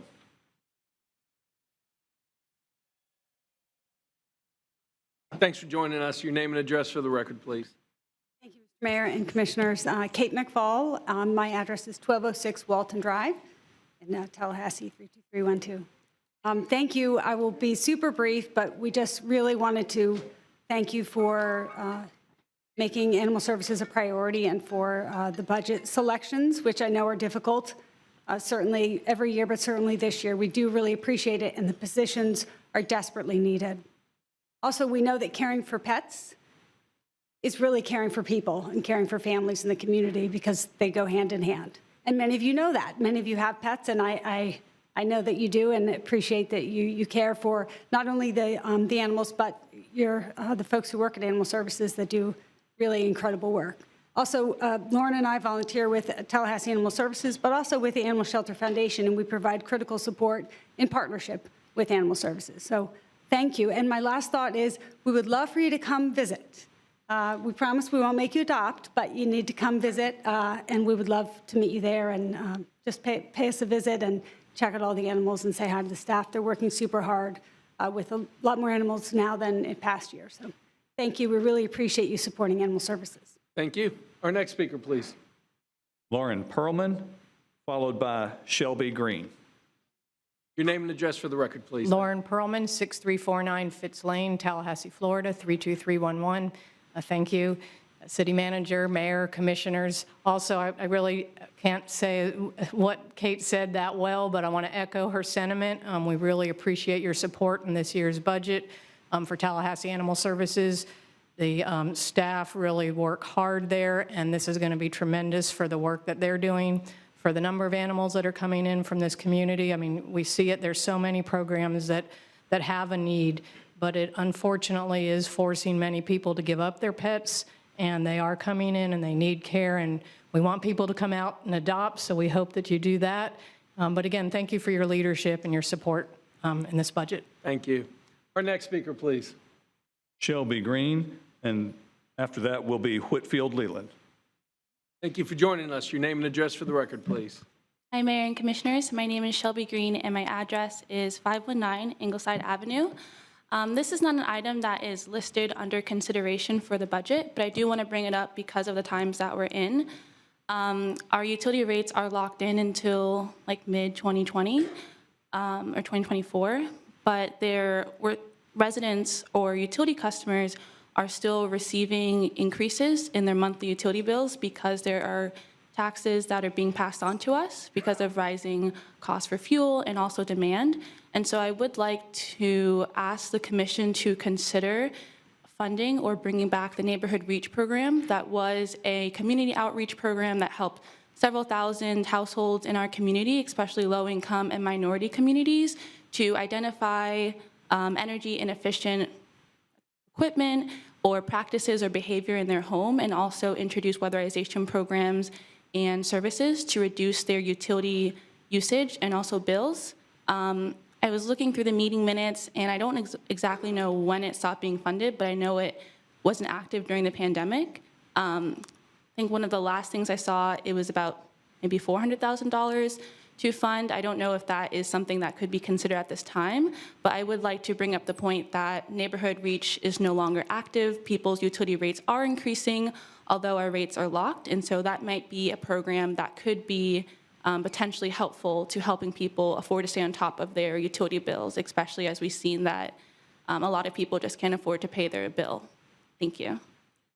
Mr. Mayor. Thank you. If I could ask City Manager. Commissioner Williams-Cox. I thought I heard just recently that we were still offering energy audits. Mr. Mayor, may I? Right. Yes, ma'am. Thank you for asking that. I think it's a good question about the Neighborhood Reach program. For those that don't know, that's an energy weatherization program that was on a neighborhood basis. We do that every day on a house-by-house basis now. And so what you would have heard is the equivalent of that program, but we can go to you whatever neighborhood you happen to be in, whenever you need us to do it, you call us, and we're on track to do about 6,000 of those this year, so we do it in very large scale, and we've ramped it up, and then we're promoting that, so no matter the neighborhood you live in, we can come to your home if your bill's increasing or you just have questions about your utilities. We can come to you and we can schedule it and we can work with you individually. So we are still doing it in that kind of Who should fashion. they call? Who should they call? Ghostbusters, I think, but. Did you really? I couldn't resist. I'm sorry. Is that his name, Ghostbusters? Yeah. I will do this. They should call 891-4U, 891-4968. James Barnes and his staff are those on the other end of the phone. And they can email us and they can contact us via the web too. But it's pretty easy. We'll funnel you into it. Very flexible schedules. We've got great folks that do it, very informed. And they'll spend an hour or two at your home. So it exists in that form. Thank you for asking that question. Thank you. Let me make sure I'm also very clear because it was mentioned. Our utility rates are not going up because of the cost of fuel going up, but in fact, because of the fact of pre-planning, we have locked into the cost of our fuel rates, saving the citizens millions of dollars, while other utilities have to go to the PSC in order to get their rates adjusted because of fuel costs. Is that correct? Yes, sir, that's right. Okay. Just want to make sure we're clear on that too. Okay, our next speaker. Next is Whitfield Leland, and then Douglas Hahn. Thank you for joining us. Your name and address for the record, please. Good afternoon, Whitfield Leland, 754 West 7th Avenue. Today I stand before y'all to support the budget for the $1 million to fight violence. But I also want to caution you all on how we spend that money. If we go back and we think we've done this here before and we've done it with less money. If you go back to the Tallahassee Peacemakers, when we initiated, which I was a part of that crew, when we first initiated, we went 3 months without a shooting. When we was actively in the streets from sun up to sundown.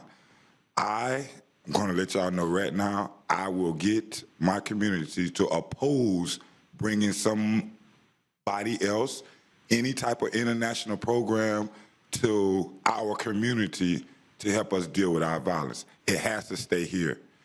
I've also heard the rumors about the status of men and boys. Let me tell y'all something, and I'm going to speak from my heart. At the end of the day, if we're going to implement a program like the status of men and boys, wherever we can get money from, we got to put it there. So if they're a part of the equation, they need to be a part of that equation. I'm going to say this, and I say this all the time, we cannot truly fight violence unless we deal with poverty. We can't do it. So at the end of the day, we're coming up with all these plans to stop crime, but we ain't dealing with the issue. So we really got to get to the root. But as I said, and I'm going to stand firm on this, we have done the work here. It is time for you all, city staff, to trust the residents of this city to take care of themselves. Give them the tools, give them the money, give them the education, and they can do it. We've done it with less. But just think about a well-organized machine of the people who has the backgrounds as a hubble bubble, but has the heart of a champion of saving this community. That's who we got to look at and invest in our money into saving our community and combating violence. I have a nice day. Thank you. Our next speaker, please. Douglas Hahn, followed by Marcelo Torres. Thank you for joining us. Your name and address for the record, please. Good evening, Mayor Daley and Commissioners. My name is Douglas Hahn, and I live at 2076 West 4th Drive here in Tallahassee. I've been active with gun violence mitigation groups since the murder of my Glendale neighbor, Dr. Nancy Van Vliesen, during the yoga studio mass shooting 4 years ago. I'm a Quaker, and I'm a volunteer with both the Capital Area Justice Ministry and the moms demand action. I speak this evening as a citizen for myself.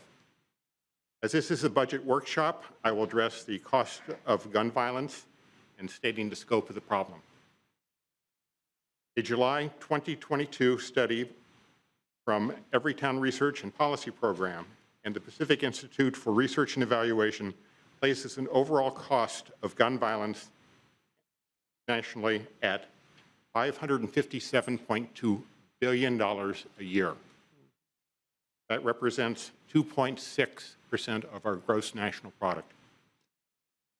Of that, $12.6 billion is directly attributed to taxpayers. This is $1,698 every year for every U.S. citizen, to put it in perspective. This varies widely from state to state, and we can make a difference here tonight. A state like Massachusetts with effective gun violence legislation and programs in place to mitigate gun violence has an annual cost per resident of $503. Mississippi, the second highest, is at $3,323. Now, Florida sits a little above the national average, about 12%, at $1,878 for every resident in the state of Florida. As of September 2nd, 2022, just 2/3 of this year has passed. There have been 13 deaths in Tallahassee, 61 injuries, and 86 shootings. In all of 2021, there were 16 deaths, 51 injuries, and 78 shootings in Tallahassee. The cost to survivors and families directly affected, employers and government, and the broader community exceed $179 million, with cost to the taxpayer of over $12 million. That's for Tallahassee. You have about 30 seconds. Okay. The rate of gun deaths in Florida has increased 15% from 2011 to 2020, with homicides increasing 40%. This year, firearms have surpassed motor vehicles and cancer as the leading cause of death in children in the United States. These figures do not, of course, include unintentional or self-inflicted shootings. So we can pay for this program by the savings alone. Thank you. Thank you. Our next speaker, please. Marcella Torres, and then Michael McLaughlin. Thank you for joining us. Your name and address for the record, please. My name is Marcella Torres. I live at 1427 Victoria Street. I would like some of my students to actually join me, and others are standing. I'm here to talk a little bit about gun violence and where that money is going to be allocated. I am blessed and fortunate enough to be a principal at a school that's in 3 different locations. I have kindergarten all the way to 12th grade. Today we had an open forum where we talked about gun violence. And one of the things that my students said was, when we talk about the ABCs to gun violence, we have to look at the antecedent, the behavior, and the consequence. You don't get to see the antecedent, but they say the antecedent look like them. It's individuals who are angry. It's individuals who don't have a voice. It's my mom, it's my dad, it's my uncle, it's my cousin who lives within my community. There are other issues that's going unaddressed. And so in that, people are angry and they don't have a voice, and not having a voice causes them to strike out in anger. If I'm angry and I deal with the situation without a weapon, no one gets hurt.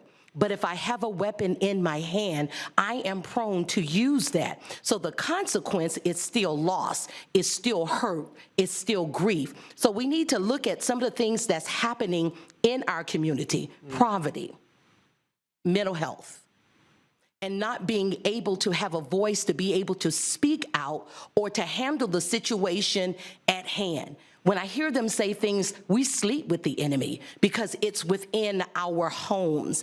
We took a survey, 100% has been exposed to a gun. 90% has held a gun. 90% have guns within the home. So therefore, education is needed. Let's put the money where it is, and not individuals who are blowing wind, talking about what they're going to do, but programs who are doing the work. And I say today, this just came out of our discussion today. We do have a student that will come forth and be able to share a little bit of her heart. But I say to you, allow the money to go where the money is going to be used the most. Thank you for your time and your attention. Thank you. Our next speaker, please. Next speaker is Michael McLaughlin. Michael McLaughlin, followed by Elder Connell Leonard. Thank you for joining us. Your name and address for the record, please. Hey, good evening, Commissioners. My name is Michael McLaughlin, and I live at 100 Cadiz Street, and I'm a member of the Tallahassee Community Action Committee, and I am here to support what we're calling the People's Budget. Tallahassee Community Action Committee has worked tirelessly over the last year to talk with people throughout the community to talk about their needs, what they want to see from the budget, and we at TCAC know that we need a budget that puts the people and the safety of the people first. And unfortunately, the budget as it currently stands falls short of that in several ways, not the least expanding the pay of higher level executives while ignoring basic city maintenance. So we at TCAC, we know that there are certain basic needs that people need to have a good and healthy and safe life. And one of those needs is education. And the City of Tallahassee has a key role to play in ensuring all citizens in the city have access to quality education. And I know that the public schools here are funded by the county, and that's different.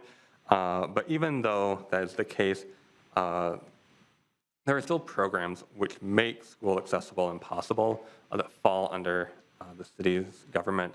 For example, the city might disrupt the school-to-prison pipeline by closing youth suspension centers and moving that funding to provide mental health services, or by moving the funding from detention centers and directing them instead to other necessary programs like free after-school programs, extracurricular programs, mutual aid experiences, art programs, technology access, or other programs rooted in our true liberation. So thank you for your time. Thank you. Our next speaker, please. Connell Leonard, followed by A.J. Miller.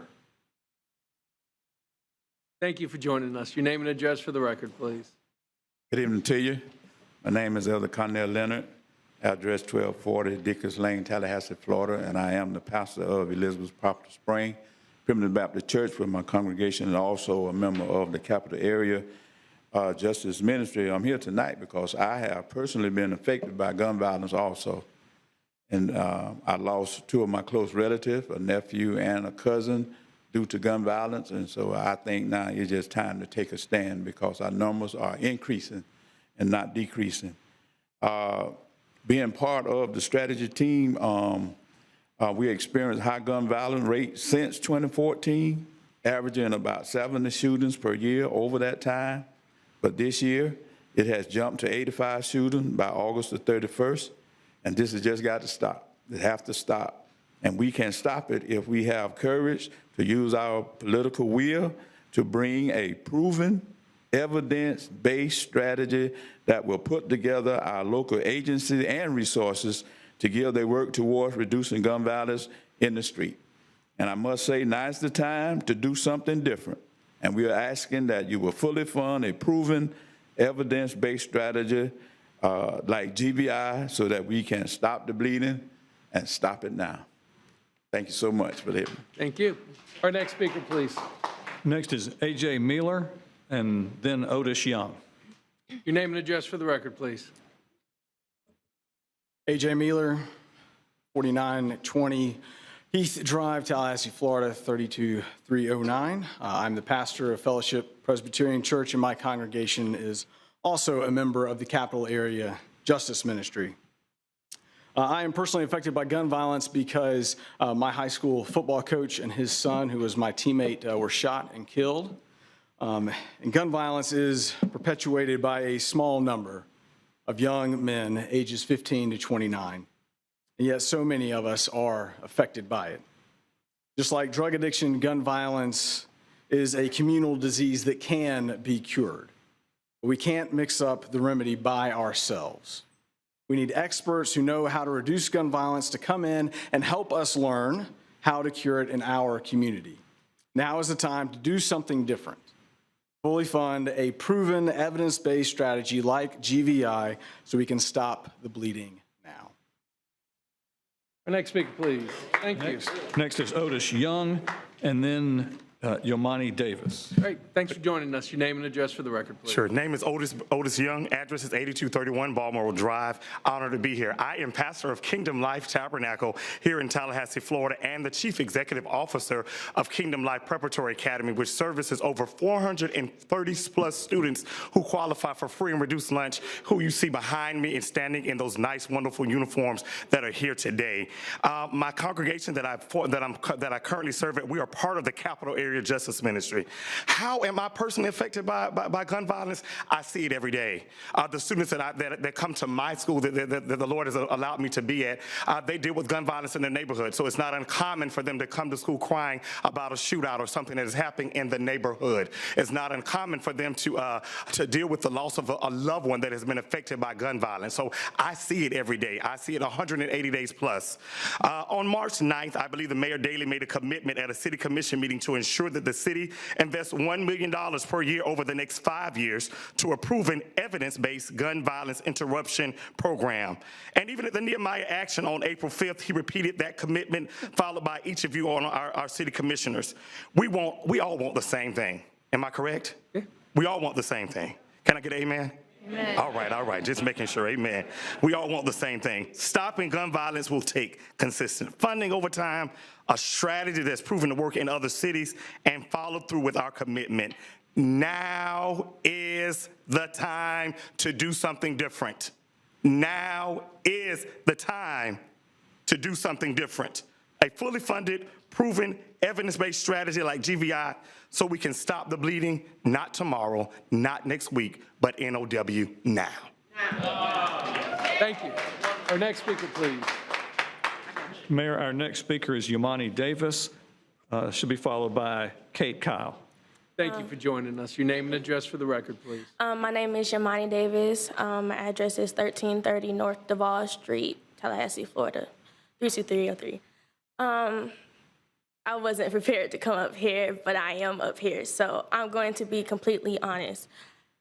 I have been at a school that I hear about people being killed by guns almost every week.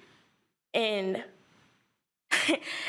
it's crazy because the people who are being killed are my age. We're children. We have a life to live.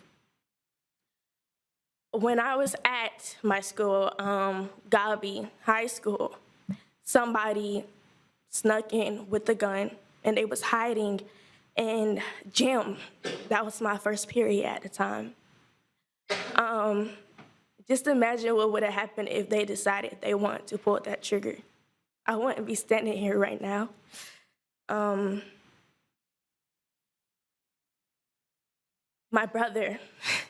My brother almost got shot with a gun. It's by the grace of God that the bullet missed him and he was able to get away from the person.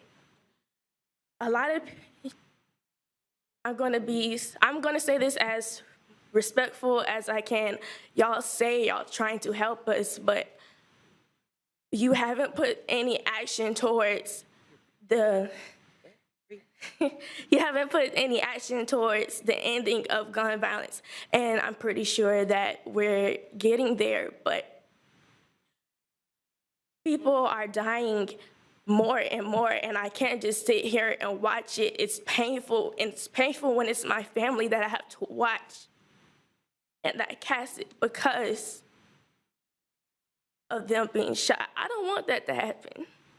I don't know what I would have done if my brother would have got shot with that gun that day. Thank you for hearing me, and thank you for having me. Did a great job. Thank you. Our next speaker. Next speaker is Kate Kyle, followed by Claudia Blackburn. Great. Your name and address for the record, please. Good evening. My name is Kate Kyle. I live at 1564 Lee Avenue. I'm a staff member and parishioner at St. John's Episcopal Church. And St. John's, we're a member of the Capital Area Justice Ministry. I have been volunteering and advocating to end gun violence for over 5 years now, and in that time, I have consoled countless mothers and fathers who have buried their children. I've listened to the anguish in their voices and cried tears alongside of them, because I take to heart the words in the scriptures that teach me to love my neighbor as myself. And every child in our community deserves a long and healthy life free from gun violence. So there's a proposal on the table to fund excellent local social service agencies with $1 million. And these agencies are providing great value to our community. And they all touch some aspect of reaching and teaching at-risk youth. The proposal that I understand also includes funding for outreach street teams. And this is hard work that deserves respect and adequate compensation that provides stability and reflects the risks assumed by the credible messengers, the work you're doing. This work must be valued. And we would like to take this introductory proposal one step further with a strong gun violence intervention strategy like GVI that will engage law enforcement to be law interrupters as well, a strong gun violence intervention strategy that also engages the faith community and the trusted moral leaders as interrupters also.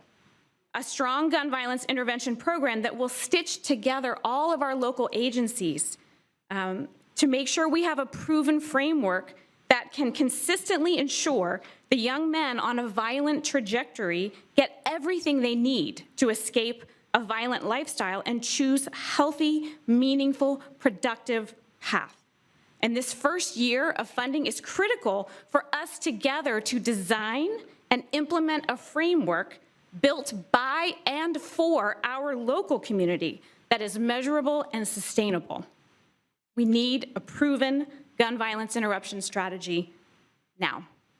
Thank you. Our next speaker, please. Thank you. Next speaker is Claudia Blackburn, followed by Donald Axelrod.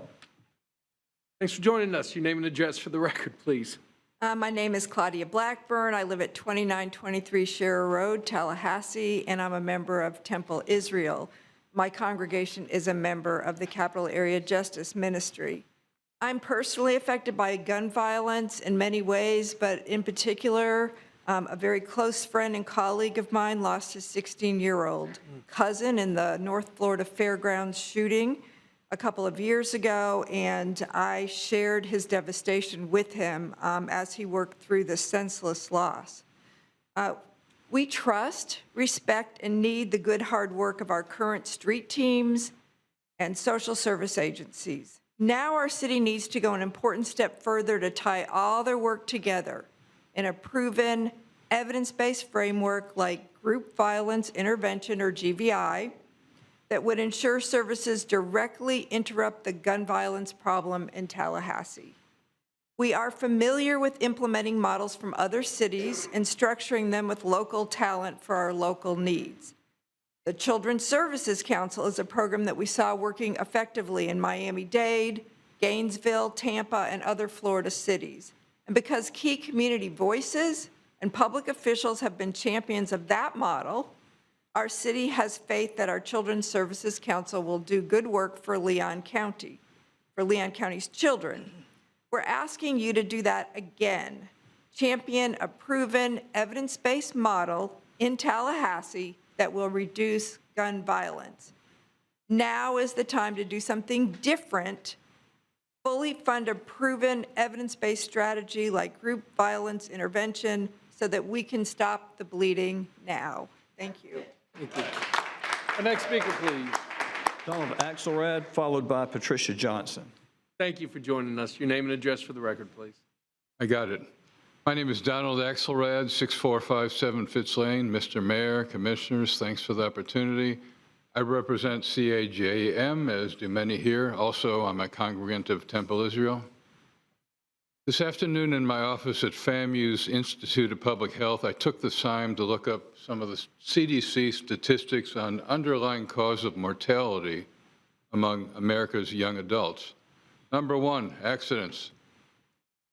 Number 2, homicide. Number 3, suicide.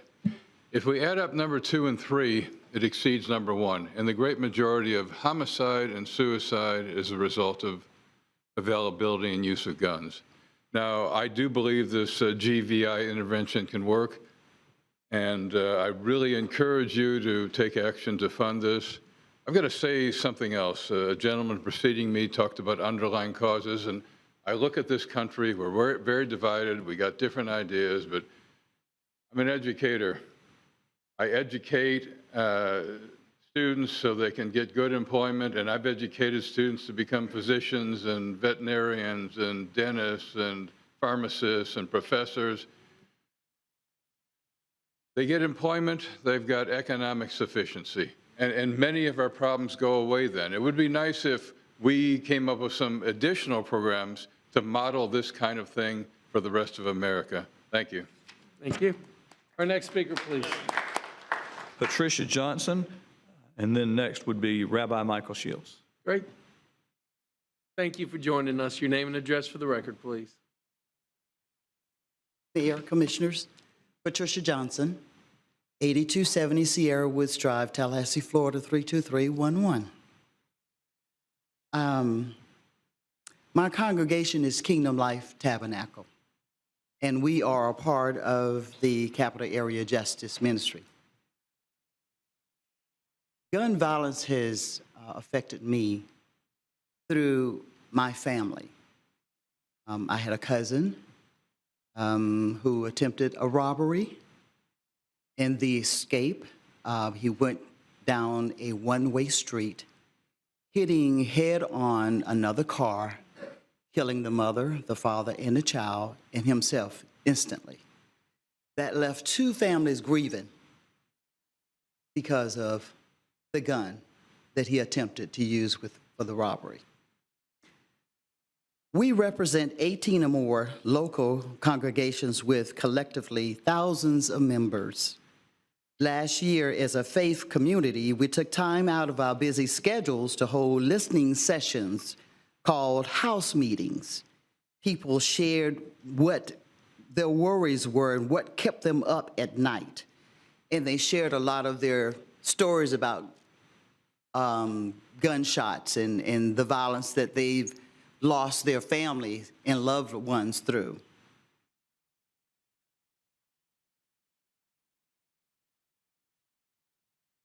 It's time to make a change.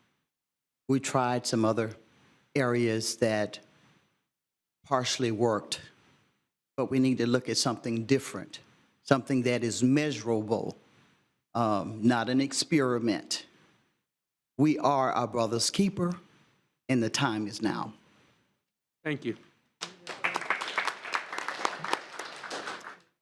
Thank you for coming. Your name and address for the record, please. Rabbi Michael Shields, 2113 Doral Drive, 32312. I'm the co-president of the Capital Area Justice Ministry. Do not stand idly by while your neighbor's blood is shed, the scripture says. Through this process of justice, we started as strangers,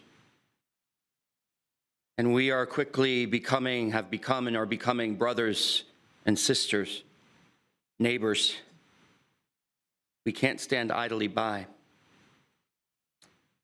One thing we like about a model like GVI is that it helps improve police-community relations. Law enforcement will continue to evolve to become an even more proactive force in the gun violence interruption process. They'll become aware of trusted community leaders, other community programs, social services, and others that will help our potential gun violence perpetrators leave that violent lifestyle. And in doing so, these young people will avoid prison while allowing someone else to escape death or injury.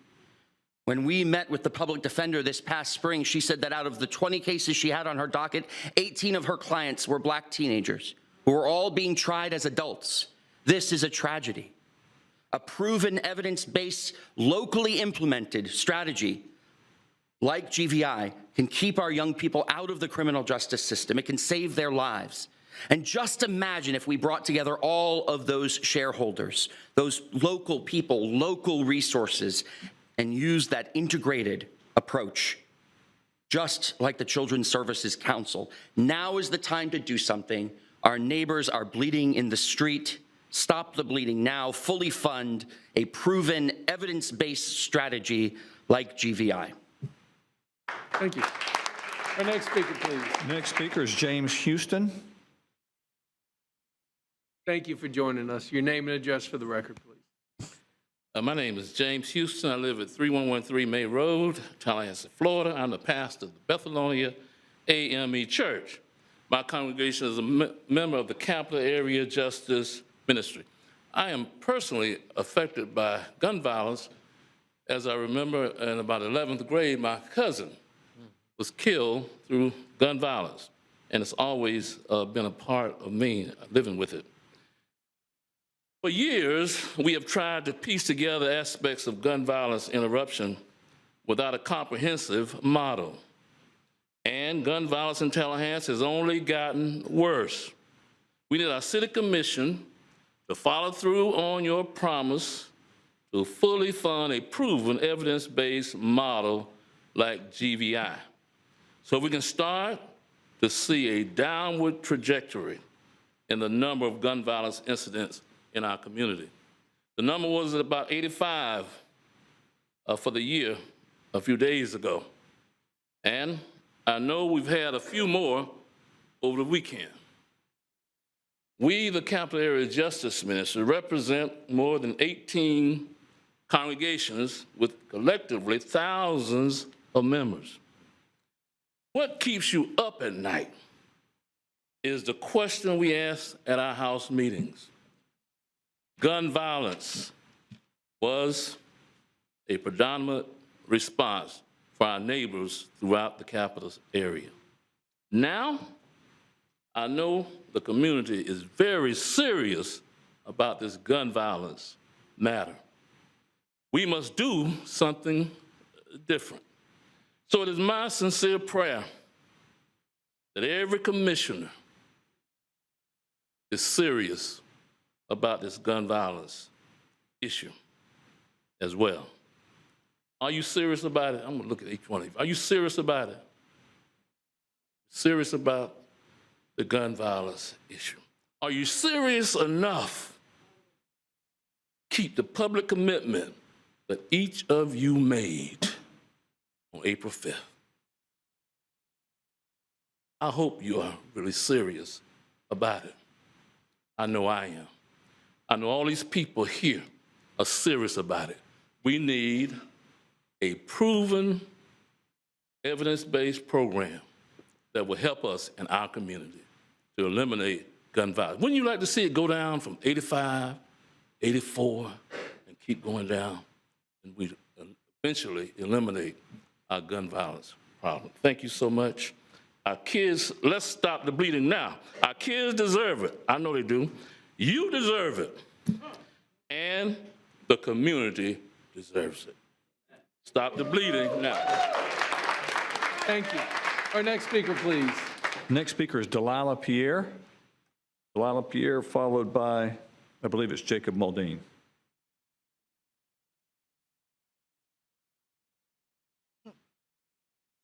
Thank you for joining us. Your name and address for the record, please. My name is Delilah Pierre. I will not be giving my address. I am the president of the Tallahassee Community Action Committee, and I've been organizing in Tallahassee for about 4 years. And I want to talk about how we're going to end police brutality in Tallahassee. If we want to transform policing in our city, we need community control of the police. And the first step towards that is the Civilian Police Accountability Council. A Civilian Police Accountability Council is a democratically elected council of civilians not associated with law enforcement. This council would have the power to investigate complaints and allegations of police misconduct. It would have subpoena power, the authority to rewrite the Tallahassee Police Department's hiring practices, and the ability to approve policies and procedures, as well as fire officers found guilty of misconduct. They would also approve or disapprove TPD's yearly budget. They would be able to fight for less funding so that the Tallahassee Police Department stops being militarized and stops over-policing Black and brown communities. We understand the current limitations of making adjustments to the Tallahassee Police Department's budget and basing our people's budget on police funding. We know that due to House Bill 1, existing and upcoming state laws and federal laws, it is nearly impossible to defund the police in the state of Florida. We believe these laws need to be repealed. And we think for now that it's your job to create a resolution demanding that these laws be repealed. Although some of our demands are currently unachievable, there are immediate steps that you can take right now. The City of Tallahassee should put more effort into publicizing the Civilian Police Review Board meetings on social media. They can use the City of Tallahassee Instagram, Facebook, and any other social media accounts to spread word about them and the Tallahassee Police Department's Citizens Advisory Council. And you should allow for public comment at the Citizens Advisory Council. There's no reason that that shouldn't exist already. We need to increase funding to the Tallahassee Emergency Assessment Mobile Unit. There needs to be a review process with real, quantifiable data. The TEAMS program and Tallahassee Police Department's training to assist transgender people are positive steps forward, but we don't know anything about their effectiveness or the consistency of these programs because there's no system to review them. So you get to applaud yourself and clap yourselves on the back, but nobody knows what's actually happening. The city has done a subpar job at best at taking the demands of the Civilian Police Review Board seriously. Despite the CPRB submitting their annual report in February, it still hasn't even been reviewed by the City Commission, and it's September. You're at 30 seconds. It's a grave error and testament to the Civilian Police Review Board's use by the city as a buffer for real accountability for police brutality and negligence. We need to make policing in Tallahassee more democratic. We need to fight for an ordinance that allows us to elect a police chief and expand the powers of the Civilian Police Review Board. If we want to end gun violence, if we want to help people in Tallahassee, we need to have police officers who actually do their job instead of beating black people like Jack West Kirkland, instead of attending homophobic conferences like the Billy Graham Evangelistic Association, and working with war criminals like Eddie Gallagher, who's a known racist, homophobe, and transphobe. I also just want to say, and stay in support of those fighting for gun violence intervention. I think that they should be the people in charge of this project and work. I don't think y'all should be in charge at all. It is clear that you keep on giving more money to the police, but it is not changing the fact and condition in black neighborhoods that they lose money, lose funding, and have higher levels of homicide every year. Thank you. Thank you. Our next speaker, please. Next speaker is Jacob Muldean, and followed by Dennis Houlihan. Thanks for joining us. Your name and address for the record, please. My name is Jacob, and I won't be giving my address. Safe and affordable housing for all might be one of the most pressing issues in Tallahassee today. Although the City of Tallahassee has made claims that they are not a housing authority, the simple truth is that our city has the power to renovate units such as the unoccupied houses within the South Side and provide them to housing insecure people in our city, which has increased exponentially each year since the start of the pandemic. I think about 13% last time I checked. The City of Tallahassee also has the power to extend eviction moratoriums, help create a year-round direct rental assistance, assist in creating eviction diversion programs, help establish a local right to counsel program, and expand the notice period of eviction and rent hikes. People want and need affordable housing in Florida, as seen with massive campaigns in Tampa, Tallahassee, and in Orlando. The city has an obligation to protect and take care of Tallahassee civilians. I was a part of Tallahassee Community Action Committee and our canvassing efforts, and it seems like from what the people that we've talked to have said is that they only get to see you guys when you're wanting re-election. Some of these people haven't seen any city employees whatsoever are having increasing problems with paying rent, paying utilities, stuff like this, and they're not getting any resources from the city. And it's unfortunate to act as if I'm a service worker or as if I'm supposed to have that authority. They're asking me what I'm supposed to do, and I'm like, well, here's a city commissioner's number, but I don't know exactly what that's going to do. The city could also take action to ease the weight of utility debt, like we've heard. We could create a renters fund for emergency crisis, increase funding to existing legal programs, such as the Legal Services of North Florida, which is a nonprofit. We also need more homeless shelters, not sending the police to raid them. People were removed from their homes and given few options for relocation for the Orange Avenue apartments on the Mahan. It took a lawsuit and dedicated protests for a few residents' secure housing support. Only a few commissioners even bothered to do the work of trying to help the residents, and they couldn't even rely on city resources. Tallahassee has few homeless shelters and places for people to rehabilitate themselves. And instead of helping these people out of crippling poverty and danger of homelessness, the city attacks these people and uses their existence as a mean to justify even more money for policing, which already takes up 1/3 of our city budget. So instead of defunding our city, defunding our sidewalks, and defunding our communities, we need to help each other, and we need affordable housing, and we need a people's budget now. Thank you. Thank you. Our next speaker, please. Next is Dennis Houlihan, followed by Ben Grant. Thank you for joining us. Your name and address for the record, please. Hello, my name is Dennis Houlihan, and I won't be giving my address. As we know, the police budget takes up more than 1/3 of our city budget. Despite having the largest share of the city budget, it is clear police are not the most helpful to the needs of Tallahassee residents. I believe we should divert funds from the police in other areas of need. We've kind of talked about the limitations of that. But for now, I'm going to focus on healthcare. Everyone here needs to see a doctor or physician for one reason or another. Healthcare is too important to be overshadowed, but that is exactly what's happening. According to the Leon County Community Health Assessment 2017 to 2021, 1 in 5 people living in Leon County live below the federal poverty line. We have the 9th highest rate of poverty compared to all of Florida counties, and respondents had difficulty getting medical services in the past year cited the following reasons. 1, no insurance coverage, lack of money and transportation, as well as long wait times and distance to facilities. To combat this, we need more funding for healthcare, youth services, and senior services. We shouldn't have to worry about entering debt or dishing out large sums of money to stay healthy. Not having insurance shouldn't prevent me or anyone from getting adequate, timely care for medical issues regardless of the severity. Further, because accessibility and mental health is also tied into our physical health, the city should be absolutely pouring more funding into local nonprofits. For example, Ability First, which is a nonprofit that aids a variety of people with disabilities. A nonprofit made by people with disabilities for people with disabilities because it's important that the people who disseminate aid and service for the community actually are a part of that community and know the issues. At the crux of this is really just showing empathy towards our people's needs, traumas, and desires. And that requires the city to utilize as many resources as possible towards programs that prioritize community care rather than policing. Understand that these problems are policy choices, choices that you make. I hope you make the right decisions. Thank you. Thank you. Our next speaker, please. Ben Grant, followed by Mason. Great. Thank you for joining us. Your name and address for the record, please. Hello, my name is Ben Grant. I will not be repeating my address. I'm here to speak on behalf of Tallahassee Community Action Committee about free and accessible public services.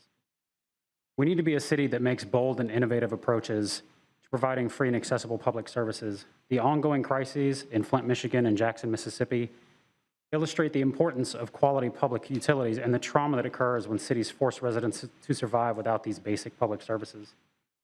It must be the city of Tallahassee's goal to be a community where everyone, regardless of their ability to pay, has access to clean drinking water, reliable electricity, and internet. Furthermore, it must be the city's objective to never cut off a resident's power or water. We need a city budget that ensures Tallahassee residents have access to utilities and restores public trust. We should invest in infrastructure for our local children walking to school, not giant corporations like Amazon. Everyone should have access to high-speed internet as a public service. We need to be a city that does not leave residents of our local food deserts to the whims of corporations and the rich, but instead takes the initiative and opens a quality yet low-cost grocery store on the south side. The current city budget has a record low funding for sidewalk improvement and infrastructure in Tallahassee. Although Tallahassee was willing to throw $27 million to renovate FSU's stadium, despite massive public discontent, claiming it would be a source for sustainable jobs, there are dozens of streets in Tallahassee's poorest areas that don't have sidewalks on both sides of the road. It is disgusting to see the city staff positions funding dramatically increase while public infrastructure crumbles. The city commissioners voted against the utility moratorium in Tallahassee despite the overwhelming need for relief due to a pandemic and a recession. Other ideas we have for improvements to public services include creating clothing stores on the south side of the city which provide new clothing and shoes free of charge to residents who need them, developing a rooftop solar panel program to give solar panels to residents free of charge, improving public transportation by expanding routes, expanding hours of operations, and qualifications for free or reduced fare to include veterans, people on Medicaid, and people who qualify for SNAP. We can also promote bicycling by improving bicycle safety along Lake Bradford, Jackson Bluff, and the many high-traffic intersections on Tennessee Street.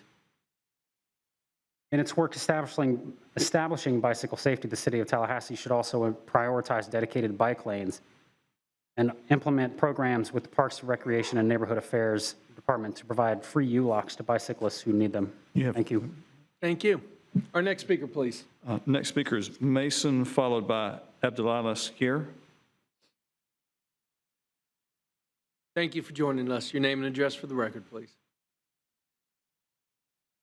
My name is Mason. I am a Tallahassee resident. Residents of Tallahassee are finding it more and more difficult to provide food for themselves and their families. A number of working class people in the city are inching closer and nearly starving, while a certain group of people are given large amounts of money to purchase military equipment. We need to feed the Tallahassee community. This is an attainable goal. There are numerous ways to end hunger in Tallahassee, and we must start by reallocating the city budget. Taking a portion from the enormous amount of funding that law enforcement in Tallahassee has been given and using portions to give to the working class and the people of the city. Providing additional funding to mutual aid groups can help provide resources, such as food for food distribution and other drives for basic resources. Tallahassee citizens are finding it difficult to survive in the capital of the state and demand basic necessities be met. My name is Mason. I support the people's budget in Tallahassee, Florida. Money needs to be taken away from the police budget and given to sectors of social services in Tallahassee. We need real affordable housing in Tallahassee. We also need the Civilian Police Review Board to have more autonomy, and we need to eventually get a Civilian Police Accountability Council in our city. The city has done a subpar job at taking the demands of the Civilian Police Review Board seriously. Despite the Civilian Police Review Board submitting their annual report in February, it still hasn't been reviewed by the City Commission. This is a grave error and a testament to the Civilian Police Review Board's use by the city as a buffer for real accountability for police brutality and negligence. City budget workshops should happen on the weekends or weeknights at a time that is accessible to working class people, and not just the two held in the month of September. Every city budget workshop and public meetings should be held at 6 p.m. as a public hearing so many working class people can attend as possible. This current city budget defunds local sidewalks and street pavings while maintaining a minimum wage below $15 an hour requested by the City Commission over 3 years ago. It expands the pay of high-level executives while ignoring the basic city maintenance. Again, we need a people's budget in Tallahassee that actually addresses the demands of working-class people. If we want to end corruption and mismanagement of funds in Tallahassee, we need to take power away from the city manager in crafting the budget and give it back to the people where it belongs. Thank you. Our next speaker, please. Next speaker is Abdullah Skir. I believe I may have mispronounced that first name if I remember from the last time. Thank you for joining us. Your name and address for the record, please. Totally okay. My name is Abdullah Skir. I am at 1951 North Meridian, and I'm speaking as a concerned resident of the city. I support the speakers who have come before me asking for a people's budget in Tallahassee. We need to divest from the police and invest in our communities, and that comes in the form of funding social services in Tallahassee, having real, actual, affordable housing in Tallahassee. We need a Civilian Police Review Board that has more autonomy, and we need a Civilian Police Accountability Council in our city. Several speakers have already mentioned the fact that the Civilian Police Review Board submitted their annual report in February, and that still hasn't been reviewed by the City Commission.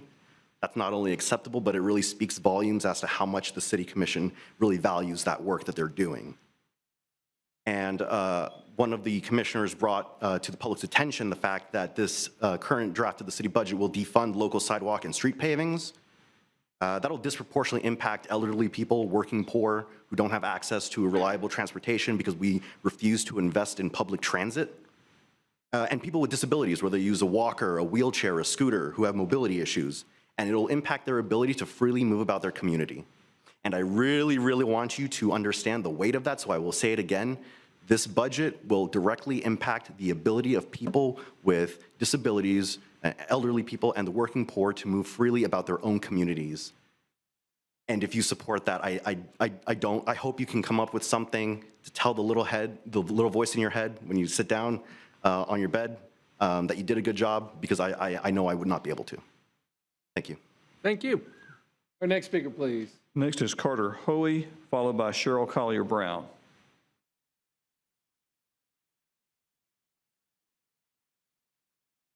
Thank you for joining us. Your name and address for the record, please.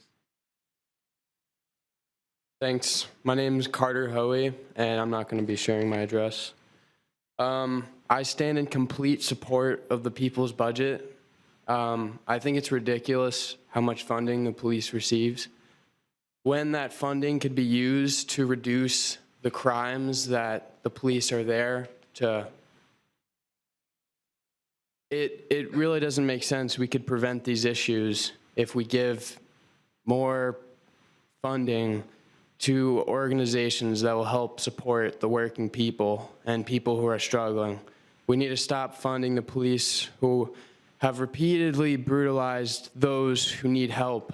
Instead, we've been harming them. I think this is a grave error, and we need to defund the police, and we need to seriously reallocate our funds towards mutual aid groups and those who are helping those who need help and not to be beaten. Thank you. Thank you. Our next speaker, please. Next speaker is Cheryl Collier-Brown. Mayor, that's the last speaker we have in person. We will have one virtually that we'll go to next. Okay. Thank you for joining us. Your name and address for the record, please. Cheryl Collier-Brown, 217 West Brevard Street. I'm coming here to speak as a teacher. You all know that's one of my main parts of my life. I've listened to a lot about the violence, and I am for it to stop. But we need to think about it's got to start at home in our community. And I'm going to speak because I've been affected by gun violence. I've had students to be shot. I've gone to a lot of funerals. I've visited a lot of them in the hospital. But my thing is we need to make sure our kids come to school, get educated, and come and behave and respect us in the classroom. That way, that will help us to defeat poverty, mental illness, etc.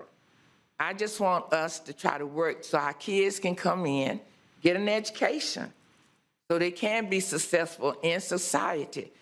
I'm a retired teacher. They have called me in to teach classes because they can't find teachers because they're not getting paid. And I know I might be off the rail, but I'm sorry. They're not getting paid. And then they're being disrespected and the behavior is bad in some of the areas. So some of these things we need to work with within the home, at the school as well, and just come together so we can stop this violence. Because I really think if we can get our kids to come in there and get educated, sit down and listen and behave themselves, we could get a lot accomplished. That's all I wanted to say. Thank you. Mr. Clerk, our next speaker, please. Our next speaker is connected via WebEx, and that is Edward Clark. And Mayor, we only have the one virtual connection, so this will be our last speaker on this budget public hearing. Okay.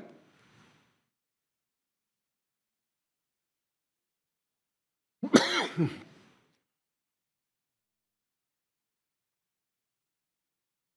think they're trying to make the connection, but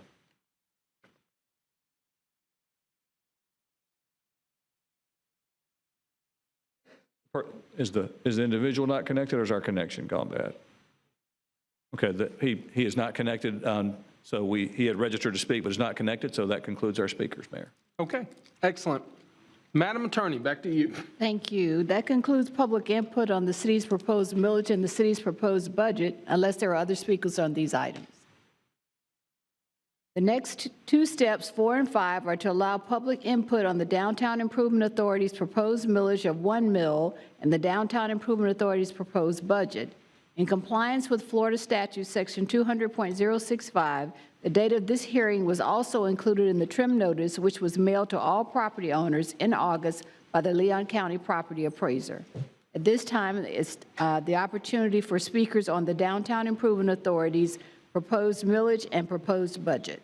All right, Mr. Clerk, do we have any speakers on the Downtown Improvement Authority proposed millage? No, sir. Proposed budget? No, sir. Okay, Madam Attorney. Thank you. The public hearing process is completed for today. Now is the opportunity for discussion by commissioners, if there is any discussion. Okay, is there any recommended action at the end of all this, Madam Attorney? Yes, Okay. there are several. Just walk us through after we have discussion, what will be the next steps?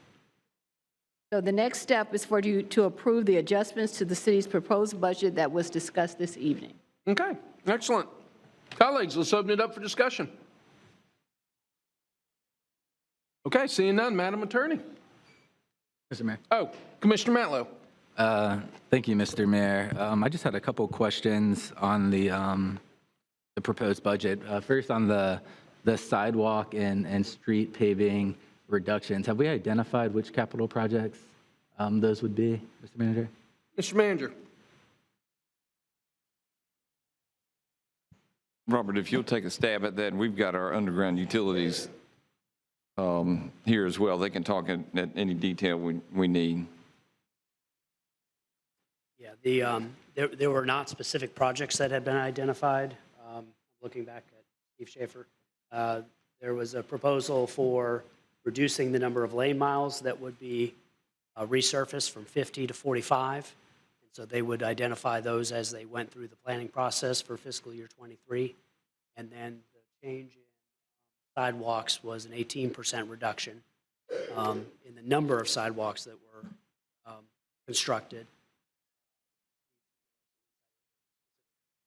As far as the resurfacing, we're developing the programs now for next fiscal year, and it'll be developed based on, excuse me, the level of funding that you all approve. We have not identified previously projects that will be pulled off of a list at this point. Sidewalks, the projects that we have planned for 22 and 23 have been funded, and we've already covered that. We're looking for future funding of future projects, also, again, based on your funding that you approved this year. We have not identified projects, sidewalk projects either, that have been pulled off the list. We will be building them and designing and building them, excuse me, as the funding is made available to us. Okay, are we still going by the priority list of the sidewalks? I'm sorry? Are we still using the sidewalk prioritization list to determine which projects We are. in order? Okay. Yes. So, I mean, would it be fair to say if we went down the priority list based on the budget, we could identify which projects would be pushed back to a later date? Mr. Mayor, if Sure, I Mr. can jump in. Steve, I think what we have to share is the priority list is a guide. It is not the only tool we use to determine which sidewalks we do, because as you well know, we will seek grants, Safe Route to Schools type grants. We'll aggressively seek funding not limited to general revenue funding, and those grants that we receive may not be directly correlated with that priority list. So that's a guide that we use, but I don't want to leave that answer to be that is literally the list that we go down and check off. There may be opportunity sidewalks that we have grants or other means to do, and we'll follow that as well. Commissioner Matlow. All right, thank you. That's all on that. The second point I wanted to raise was, again, compensation for our lowest paid employees. For over 4 years, we've been talking about raising the minimum wage to $15 an hour at the City of Tallahassee, but we're still dictated by state minimum wage, which is $10 an hour, which will go up to $11 an hour in September. But we've left behind the lowest paid employees in the City of Tallahassee simply because they're classified as part-time. They're not full-time employees, but people who are working part-time, whether it be 10, 20 hours. And there are multiple people who have been working for the City of Tallahassee for decades that are subject to this pay scale who still aren't getting the benefit of increased pay that every other City of Tallahassee employee is getting. At some point, if we're going to continue to say that the minimum wage at the City of Tallahassee is $15 an hour, we need to cover everyone who does work for the City of Tallahassee to $15 an hour. And it's not huge amounts of money we're talking about when we look at who's not covered. And I think the people who aren't receiving wage increases are the people who, frankly, would need it the most. I mean, they're subject to the same inflationary pressures as the rest of us. And we've been talking about this for 4 years, and we've seen zero movement. So I'm not prepared today to vote for a budget that leaves people behind. I'm not prepared today to vote for a budget that looks across our entire city of $1 billion and decides sidewalks are what we should put on the chopping block. That doesn't line up with my priorities. I don't think it lines up with my constituents' priorities. When we look at what's been added to the capital improvement plan this year, from brass tracks machines, the LPR rates, the laptops, there's a lot of things that we've decided to fund this year at the expense of sidewalks, at the expense of continuing to pay people below $15 an hour. Thank you, Mr. Mayor. Mr. Mayor, on point. Commissioner Williams-Cox, on point. I didn't want to say this, but let me just put this out there. Sidewalks are not being removed. Right. They're being delayed. Right. Right. I want to make sure that that's what we're saying here, delay, not denial. Mr. Mayor, I'm not even sure we can say that. I think there's a simplification here. You heard Steve tell you that we are building that plan, and they will do everything in their power to take the dollars available to them. You'll recall that you adopted a strategic plan that said we work to achieve 10 new sidewalks a year. At that time, we were maybe doing 1 a year. And so we've been able to achieve that plus some. You've not heard us say that we won't achieve it. What we'll do is take less funding, look for more grants, pair it with other things, and stay on course with the goals that we've had. And so I don't even want to tell you that we're delaying it. What we're saying is we take the funding we have, and by the way, the funding is not limited to the general revenue.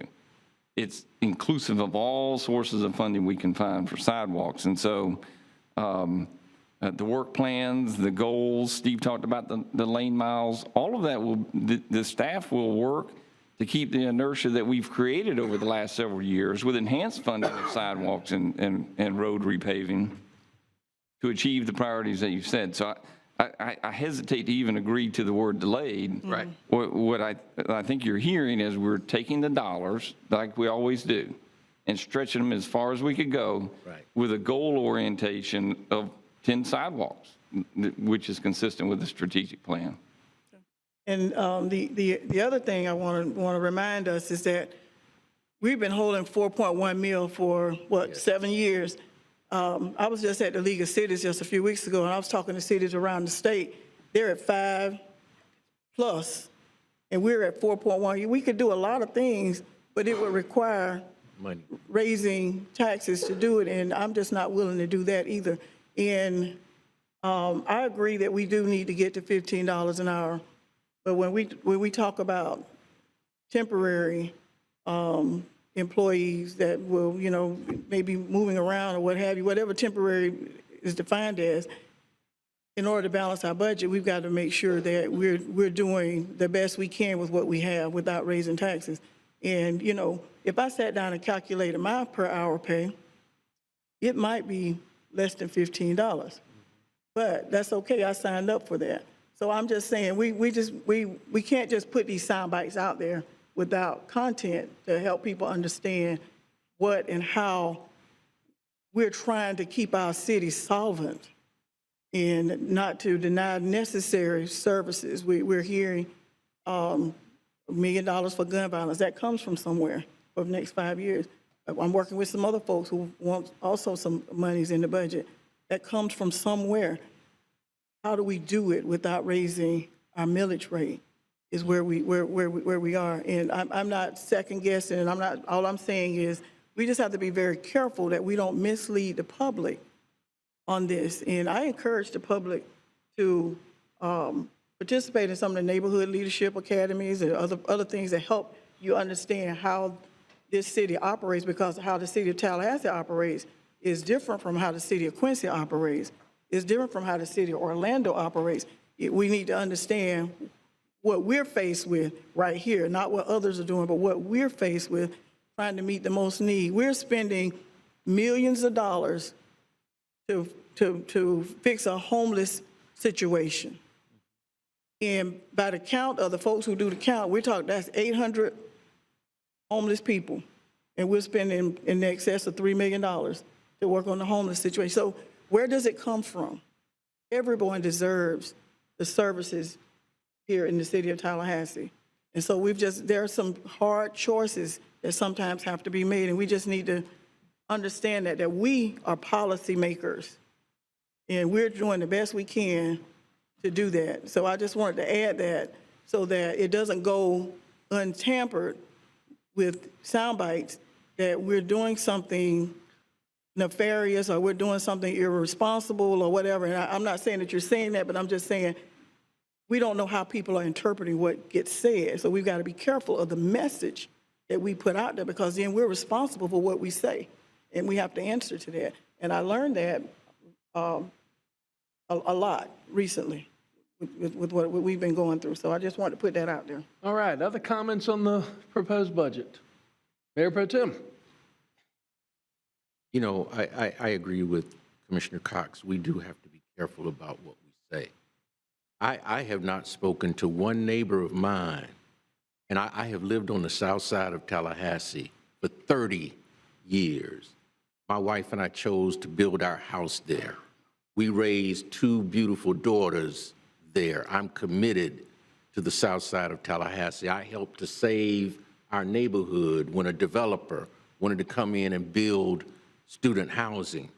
So when I hear these folk talk about, we are not impoverished on the south side of Tallahassee. We are not a third world country on the south side of Tallahassee. And I'm tired of hearing that. It has really taken all I've had in me this evening and other occasions when I hear people talk about the south side as if we're some third world country. And everybody that lives there is impoverished and violent crime is all that we're known for. Nothing could be farther from the truth. Are there issues? Yes, there are. There are issues all over this community. It's not confined to the south side of Tallahassee.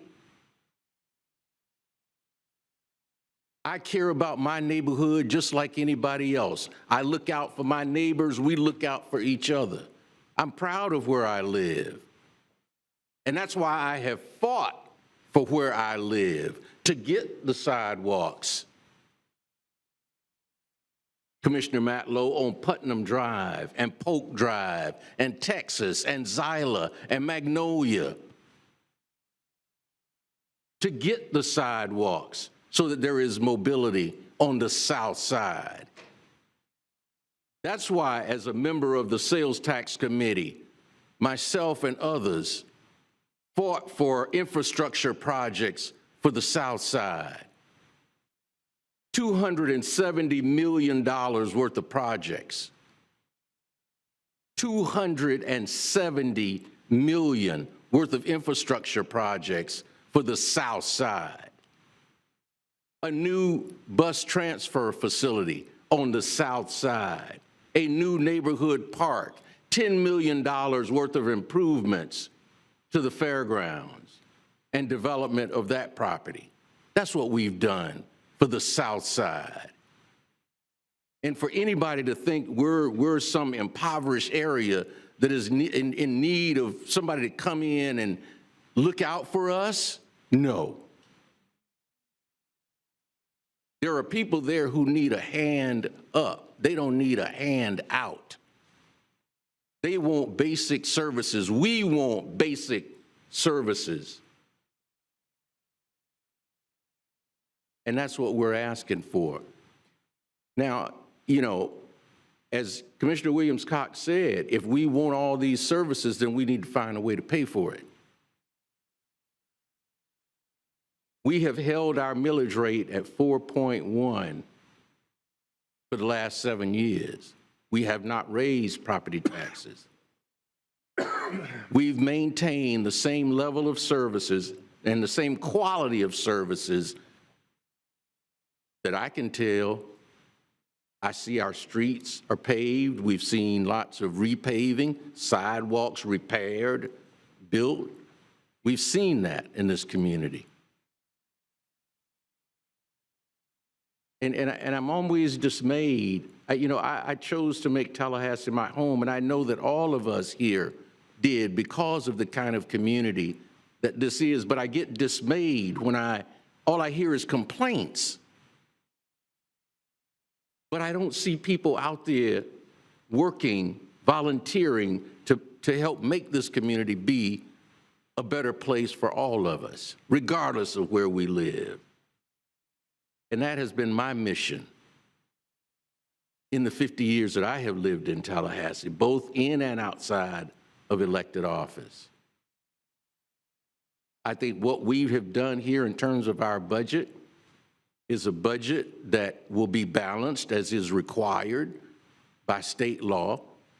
We have taken care of our full-time employees. Those that aren't at $15 an hour are typically our temporary workers, students who are earning additional income. Those who work at our golf courses, lifeguards rather, that are working temporary jobs. They're not the people who depend on that income for their way of life, typically. We have, you heard earlier what we've done to increase the pay and benefits for our full-time workers. We care about this community. We're not oblivious to what happens in this. I'm out there every day. I can't say that I see everybody out there every day, because I don't.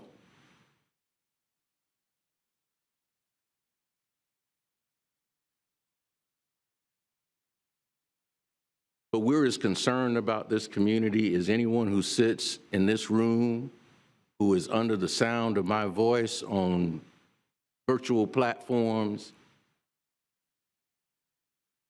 We're just as concerned. And so what it will take is all of us working together to address the issues that face our community.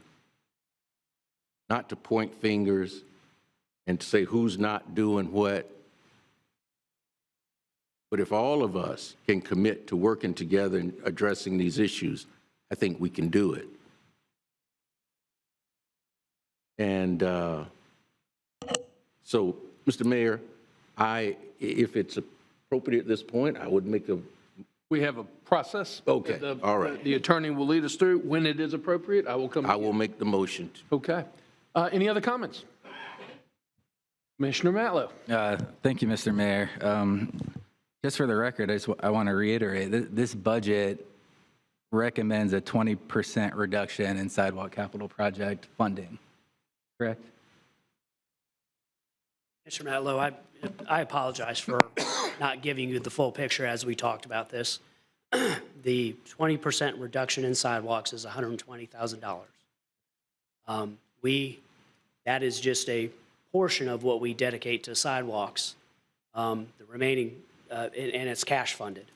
So we use our general fund to supplement our gas tax, sales tax funds that repair roads, that build sidewalks. And so when I just mentioned the 20%, then it doesn't represent the entirety of what we spend. We spend nearly $6 million on sidewalk construction, which is the 10 new sidewalks per year for the next 5 years. What we are recommending is of that $6 million, a portion of that is general funded. And so we're recommending, instead of, I think it's about $580,000, that we reduce that by $120,000. We think that we can continue to do the sidewalk segments, keep the service standards and expectations that are in the plan, keep the momentum that we've had. But in the similar case of moving from 50 to 45 lane miles of sidewalks, of roadways, that only represents the general fund portion of what we fund. It doesn't represent sales tax and gas tax, which is part of the $205 million capital budget. Okay. And do you know offhand of new additions to the capital improvement plan, particularly capital project account that's a little more flexible. How many new additions were added this fiscal year in this budget that weren't on it previously? I'm not sure what you mean by new additions. So the capital budget planning process has each of the departments identifying what their goals are from their master plans, identifying those projects that are timely. Public Works works with water and sewer to coordinate roadway replacement as they're going through the process of replacing water mains and sewer pipes. As far as new additions go, yes, we go through a process each year to ask them for a capital budgeting plan that estimates what their master plan needs are and how to accomplish those master plan needs. And so it's a continuous process. As capital projects come off, are completed, then we look if there's any available balances. That goes into then the next year's planning for developing a capital budget for the next fiscal year. Great, thank you. And I just ask that to say, when we talk about what our priorities are, what we talk about the trade-offs of if you reduce sidewalks and deficits and all of that, we're never really having the conversation of there's a lot of things that were added fiscal year 23 that weren't identified last year. So my question comes, at some point we have to have a conversation before we even entertain reducing sidewalks. We're looking at what's being added and seeing if we want to add those things first. Because maybe this wasn't the year. Maybe the budget didn't allow for us to add new spending that we weren't even considering at our budget talks last year. Because I don't think it's $120,000 in sidewalks at a 20% reduction is a huge expenditure that should have been put on the chopping block to begin with. And that's my point, because it is about what is the trade-off. No, the answer is we don't have to raise our millage rate, but we do have to look at what we're budgeting for each individual department and where that money is going. And frankly, we don't do that at the City of Tallahassee. We have budget workshops that are very high level, very short. We've reduced budget workshops to just agenda items that used to take days and days and days. We barely even discuss the capital improvement plan. So my point is, if we don't have those hard conversations about what we want to fund and when, and we don't have real dialogue back and forth of where we want to go and where we want to see, we end up in a position like this, where we're told we can't fund our sidewalks, or we're told we can't raise wages, but we can. If we look at the numbers, we can do it. And respectfully, that's why I'm voting against this budget today. Thank you. Any other comment? Commissioner Williams-Cox. I'm just going to say that I get these kind of questions answered in my briefings. I ask these questions. I ask for additional information. I do too. I get it. So I'm just not sure what's not happening, Commissioner Matlow. I'm getting this information. So when I come here, I'm ready to make decisions because I've got my questions answered before I get here. I just wanted to mention that. All right. Robert, I want to close out real quick by saying I appreciate the hard work of you and your team. I mean, for y'all, you work on this year round. I am sure when October 1 comes, there's a huge cheer because you've closed out one year and you start another. I also want to remind the public on the record that you are an award-winning team and have been recognized for your excellence through the City of Tallahassee. And we appreciate all the hard work and dedication to the citizens here. With that, Madam Attorney, let's turn back to the protocol, please. So at this point, if my understanding is that you did want to make some adjustments to the budget involving COCA, and at this time you should entertain that motion. Okay. So based on the previous action, and I believe that the previous motion included bringing forward the resolution, so you need a second motion at this time. Yes. Specifically to include the resolution of $300,000 for COCA funding. To adjust the budget. Okay. So moved, Mr. Mayor. Properly moved by the Mayor Pro Tem. I'll second it. Any further discussion? Madam Attorney, does it call for a public comment once again on this motion? Just a vote. I'm sorry? A vote. Just a vote. Unless you want to have public comment, you certainly can. Any public comment on that? Oh, not public comment, among the commissioners. Right. Okay. All those in favor signify by saying aye. Aye. All those opposed? Passes unanimously, 5-0. The resolution has been approved, Madam Attorney. Thank you. Now it's time to move for approval of the tentative millage rate of 4.1 mils as set forth in Resolution Number 22-R-26, and recognizing that the proposed aggregate millage rate is more than the rollback rate of 3.8367 by 7.34%. Mr. Mayor Pro Tem, recognized for a motion. I'm sorry, Mr. That's okay. Madam Attorney, will you state the nature of the motion? Yes. That needs to be Yes, the motion is for the approval of the city's tentative millage rate of 4.1 mils. I move that we adopt the proposed millage rate 4.1. Okay. Second. It's been properly moved by the Mayor Pro Tem, seconded by Commissioner Williams-Cox. Any further discussion? Seeing none, all those in favor signify by saying aye. Aye. All opposed? Passes unanimously 5-0. Madam Attorney. Now it's time to approve the city's tentative budget as stated in Resolution 22-R-27 as adjusted. I move that we adopt the city's proposed budget, Mr. Mayor, for fiscal year 23. Second. It's been properly moved by the Mayor Pro Tem, seconded by Commissioner Diane Williams-Cox. Any further discussion? Seeing none. All those in favor of the motion on the table signify by saying aye. Aye. All those opposed? Nay. And the motion passes 3-2 with Commissioner Porter and Commissioner Matlow in opposition. Madam Attorney. Now it is time for the approval of the Downtown Improvement Authority's tentative millage rate of 1 mil as stated in the Resolution Number 22-R-26. Mayor Pro Tem. Move adoption of the Downtown Improvement Authority's millage rate as 1.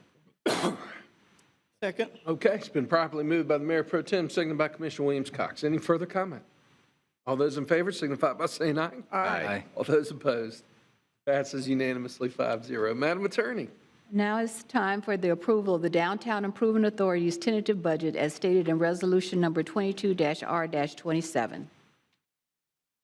Move approval of the Downtown Improvement Authority's tentative budget for fiscal year 23. All right. Second.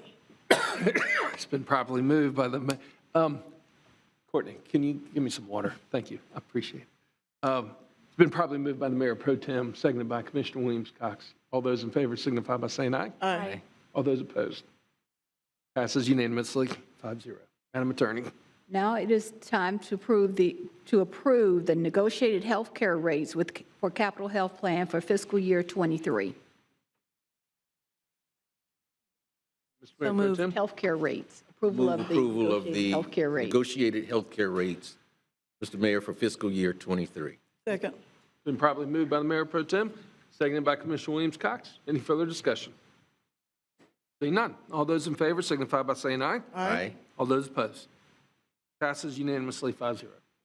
Madam Thank Attorney. you. To summarize, the City Commission has tentatively approved the millage rate for both the city and the DIA, and the expenditures and obligations of the City of Tallahassee and the DIA for the fiscal year beginning October 1, 2022, and ending September 30, 2023, designating the sources of revenue and appropriations. The titles to the resolution setting forth the City Commission's approvals are as follows. Resolution number 22-R-26, a resolution establishing the millage rate for the fiscal year beginning October 1, 2022 and ending September 30, 2023 as 4.1 mils for the City of Tallahassee and 1 mil for the Downtown Improvement Authority, which is greater than the aggregate rollback rate of 3.8367 by 7.34% and providing an effective date. And resolution number 22-R-27, a resolution adopting the operating and capital budgets for the City of Tallahassee and the operating budget for the Downtown Improvement Authority for the fiscal year beginning October 1, 2022, and ending September 30, 2023, designating the sources of revenue and set appropriations and providing an effective date. A public hearing on the final budget will be held on Wednesday, September 21st, 2022, at which time resolution number 22-R-26, setting the millage rate, and resolution 22-R-27, setting the budget will be approved. Contingent upon the Commission action, the resolutions and required budget summary advertisements will be adjusted for all issues resolved as a part of this agenda item, as well as the item approved during tonight's meeting that may affect the fiscal year 2023 budget.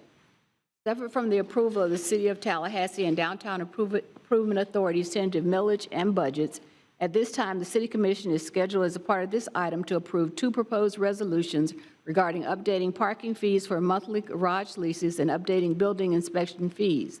The first of 2 resolutions is Resolution Number 22-R-24, adopting updated parking fees for monthly garage leases, which reads, Resolution Number 22-R-24, a resolution authorizing public parking rates. At this time, there can be a call for speakers on this resolution. Are there any speakers on this resolution, Mr. Clerk? No, sir. Okay, is there anyone here that has not had a chance to fill out a card on the parking fees resolution that would like to speak on the parking fees resolution? Okay, seeing none, let's move forward, Madam Attorney. If there's no discussion by commissioners, there can be a motion. Okay, is there a motion on the table? So move. Second. To move forward and approve the resolution. Properly moved by Commissioner Williams-Cox, seconded by the Mayor Pro Tem. Any further discussion? Seeing none. All those in favor signify by saying aye. Aye. All those opposed? Passes unanimously, 5-0. The second and final resolution is Resolution Number 22-R-25, adopting updated building inspection fees. Resolution Number 22-R-25, a resolution of the City of Tallahassee, Florida, City Commission, establishing the schedule of permit and review fees for signs, buildings, life safety, electrical, plumbing, and mechanical, roofing, mobile home installation, gas reinspection fees, competency examination application, environmental, land use, concurrency, and development agreements pursuant to Chapters 4, 5, 7, 9, and 10 of the Tallahassee Land Development Code and Chapters 163 Florida statutes to be effective on October 1st, 2022. Are there any speakers on this item? Do we have any speakers on this item, Mr. Clerk? No, sir. Anybody here that would like to speak on the resolution in regards to the building inspection? Seeing none, we will move forward, Madam Attorney. If there's no discussion, there can be a motion on this. Move the resolution, Mr. Chairman. Mr. Mayor. Been properly moved by the Mayor Pro Tem, seconded by Commissioner Williams-Cox. Any further comment? Seeing none. All those in favor of the motion on the table signify by saying aye. Aye. Aye. All those opposed? Passes unanimously, 5-0. Madam Attorney. This concludes any required action on this item. Once again, the final public budget hearing is scheduled for September 21st, 2022. Excellent. Thank you. Mr. Clerk, we are now on item number 14.02 of the public hearing. Would you like to introduce the item for us, Mr. Manager, before we go to public hearing? Public comment. I can read the item. Thank you. Item number 14.02, the first and only public hearing on ordinance number 22-0-20, an ordinance of the City of Tallahassee, Florida, amending Chapter 2, Article 1, in general, Division 3, Ethics Code, Article 3, Officers and Employees, Division 1, generally, and Article 8, Lobbyist Regulations of the Code of General Ordinances of the City of Tallahassee, providing for conflict, providing for severability, and providing an effective date. Recommended action is option 1, conduct the public hearing and adopt ordinance number 22-0-20, and option 2, adopt resolution number 22-R-22, setting the lobbyist registration fee. Sorry about that confusion, Madam Attorney. Mr. Clerk, do we have any public comment on this item? We have 2 speakers on this item. All Mayor. right. The first is Peter Butzine. He'll be followed by Ben Wilcox. Thank you for joining us. Your name and address for the record. For the record. Thank you, Mr. Mayor, Commissioners. My name is Peter Butzine, 1628 Woodgate Way. I am speaking on behalf of Citizens for Ethics Reform. You may have noticed that our organization didn't attend the July 13th meeting because we felt it would have been a waste of our time.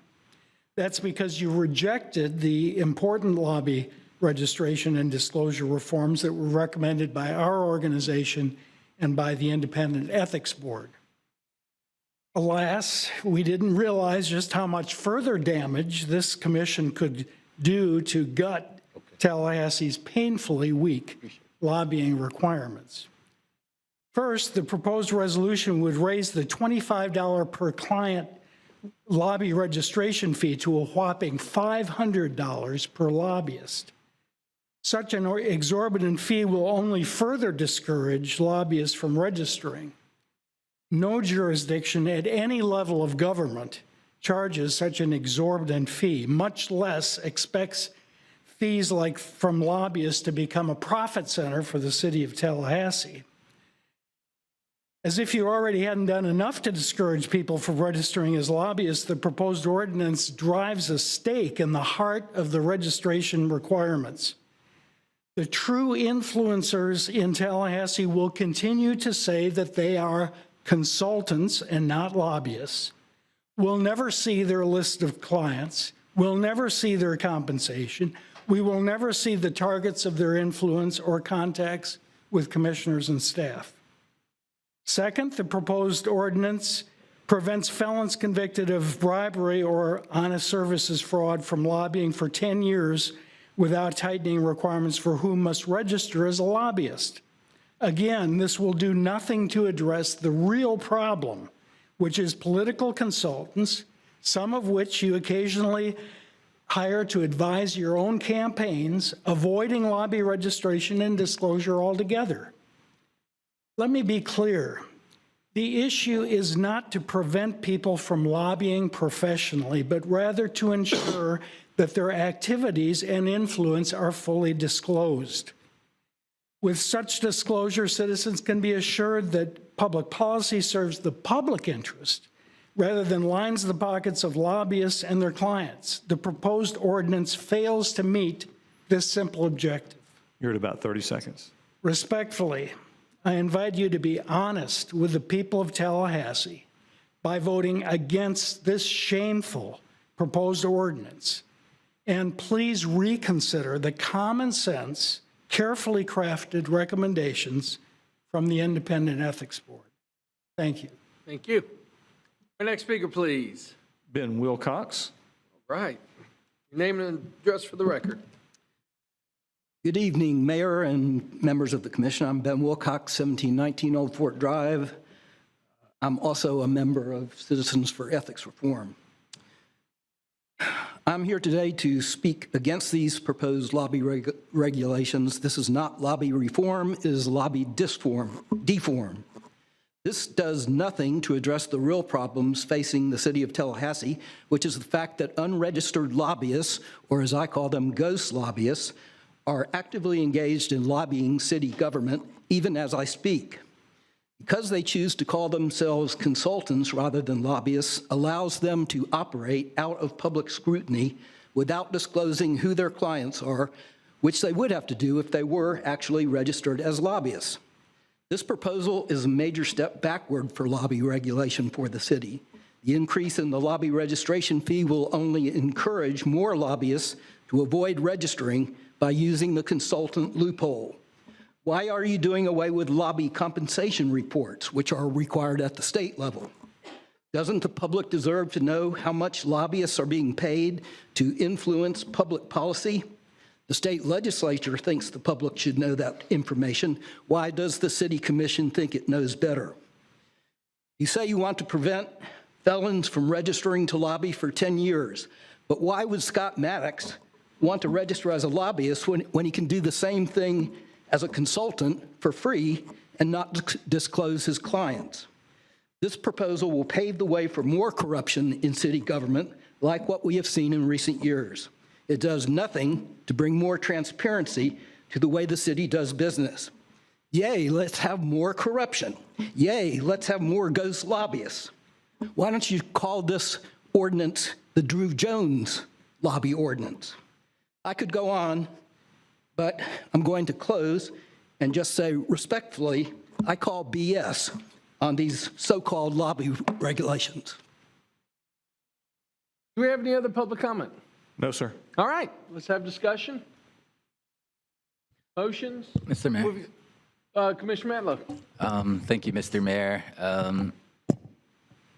I agree with the registration fee being exorbitant. I do think that could be a deterrent for people registering. I know we've had discussion about that in past meetings. I also agree that we should update the lobbyist definition to close the lobbyist loophole. I advocated for that previously.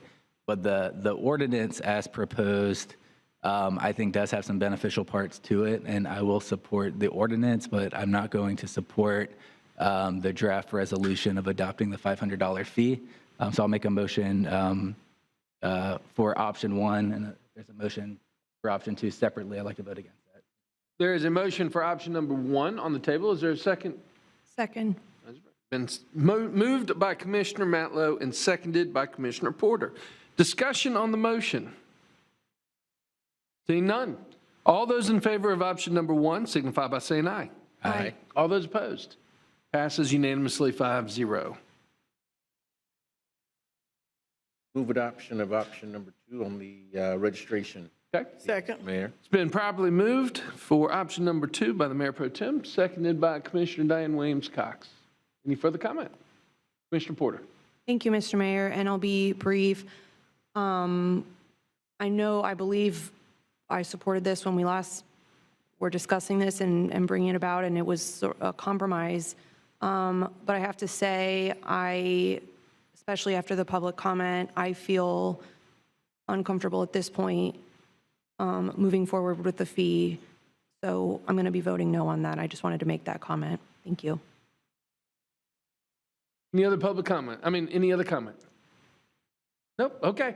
Motion on the table made by the Mayor Pro Tem, seconded by Commissioner Williams-Cox for option number 2. All those in favor of the motion signify by saying aye. Aye. All those opposed? Nay. And it passes 3-2 with Commissioner Porter and Commissioner Matlow in dissent. Okay. Do we have any other items before us at the public hearing, Madam Attorney? No, Mayor, thank you. Excellent. We are on unagended speakers. Now's the opportunity for anybody that would like to speak on any unagended item. We'd love to hear from you at this point. Mr. Clerk, do we have any comments? We do have about a half dozen speakers, Mayor. The first is Whitfield Leland. Okay. And then Delilah Pierre, although we'll only have people who are here. So. Excellent. You name and address for the record, please. Whitfield Leland, 754 West 7th Avenue. I stayed around because I heard everybody comments about the gun violence. Guns don't kill people. People do. And as of late, I've been really diving into the relationships inside the black community with the police department. And to be totally honest with you, every one of y'all, the black people feel safe in their community. Listening to them. I also have to back up what Commissioner Richardson said. We ain't poor. We ain't poor at all. But we want the same opportunities as everybody else. That's what we're asking for. So I'm getting tired of us using my community as a damn stepping stone. Excuse my language. I'm frustrated with that. If we really want to help the impoverished community that, in a sense, that's where the black people feel more comfortable at, then let's work on some initiatives to really do it. But let's not say that the gun violence is so hard, because I'm going to tell you this. If everybody that stood back here that said that they had witnessed or was in the problem of gun violence, guess what? Y'all knew Lil Pookie. Y'all knew Lil John had a gun. Y'all knew they was selling drugs. Y'all knew they was doing this in the streets. What did you say then? So in my mind, I get it, but in my mind, I don't get it, because at the end of the day, y'all know, but then y'all want to come up here, oh, we need to stop gun violence. Nah, I've been living 42 years, and gun violence and drugs has always been at the forefront of initiatives to stop. We ain't, even the Bible, the same Bible that he read that scripture out of, it tells us this is what's gonna happen. We can't stop it. All we can do is save who we can and get out of the way. So I'm asking that when y'all making decisions, when it coming down to my community, get the real data. Talk to the real people that's on the streets. Because all them people that would stand up to you, I can't name but two of them, that's old as young, that I've seen and I've worked with. So you're right at 3 minutes. My bad. I just wanted to reiterate, we're not using us. We're not poor. We're not asking for no handouts. We all ask for the same opportunity as the next man. Thank you. Our next speaker, please. Not seeing Delilah Pierre. Our next speaker is Dee Christensen.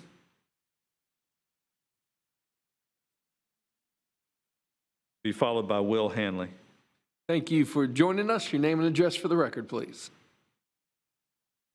Good afternoon, Mr. Mayor, Commissioners. My name is Dee Christensen. I live at 463 Grail Drive, Tallahassee, Florida, 32301. In January of 2021, my neighbors and I contacted the city because of erosion problems occurring with drainage off city streets, flowing between the houses into a greenway. We wanted the city to simply add curbs, gutters, and yes, sidewalks. We met with city officials, and it was then the majority of us were informed of this Richview improvement project. The project was to include 360 degrees of landscaping, trees, sod, and a fence surrounding the pond. The project was to be concluded by February 2022. Actual work on the retention pond did not start until July 2021. The contractor came in first clearing all the trees on the property, including trees that belong to individual property owners. It also bulldozed cement property line markers, so that if we ever wanted to determine where our property lines were, we would now have to hire our own surveying team. After clear cutting, the city became concerned because they weren't sure where the sewer lines were, believing that they were in the front of Grail Drive. No, the sewer lines were located near the pond. We told them, and they sent out a crew. This crew tested the sewer lines, blowing up sewage into everybody's homes, raw sewage into everybody's homes. Afterwards, one of my neighbors had to contact the city to get a hazmat cleaning team out to clean her home. Once the sewage debacle ended, it appeared work on the retention pond ceased. Finally, a crew arrived planting trees along Richview Road, laying sod 360 degrees around the pond. After I contacted all city commissioners in an email, a lone city employee came out on a tractor and mowed all the grass along the pond. The very next day, that same employee brought a weed whacker and spent all day long by herself weed whacking. That was the extent of the response to my email. I might add that the city laid new sewer lines, tearing up the sod that just had been laid less than 2 weeks or a month previously. Since the beginning of August, well past the project completion date, there's been no work done except to install a generator pump and pumping out the scum water that's in the pond.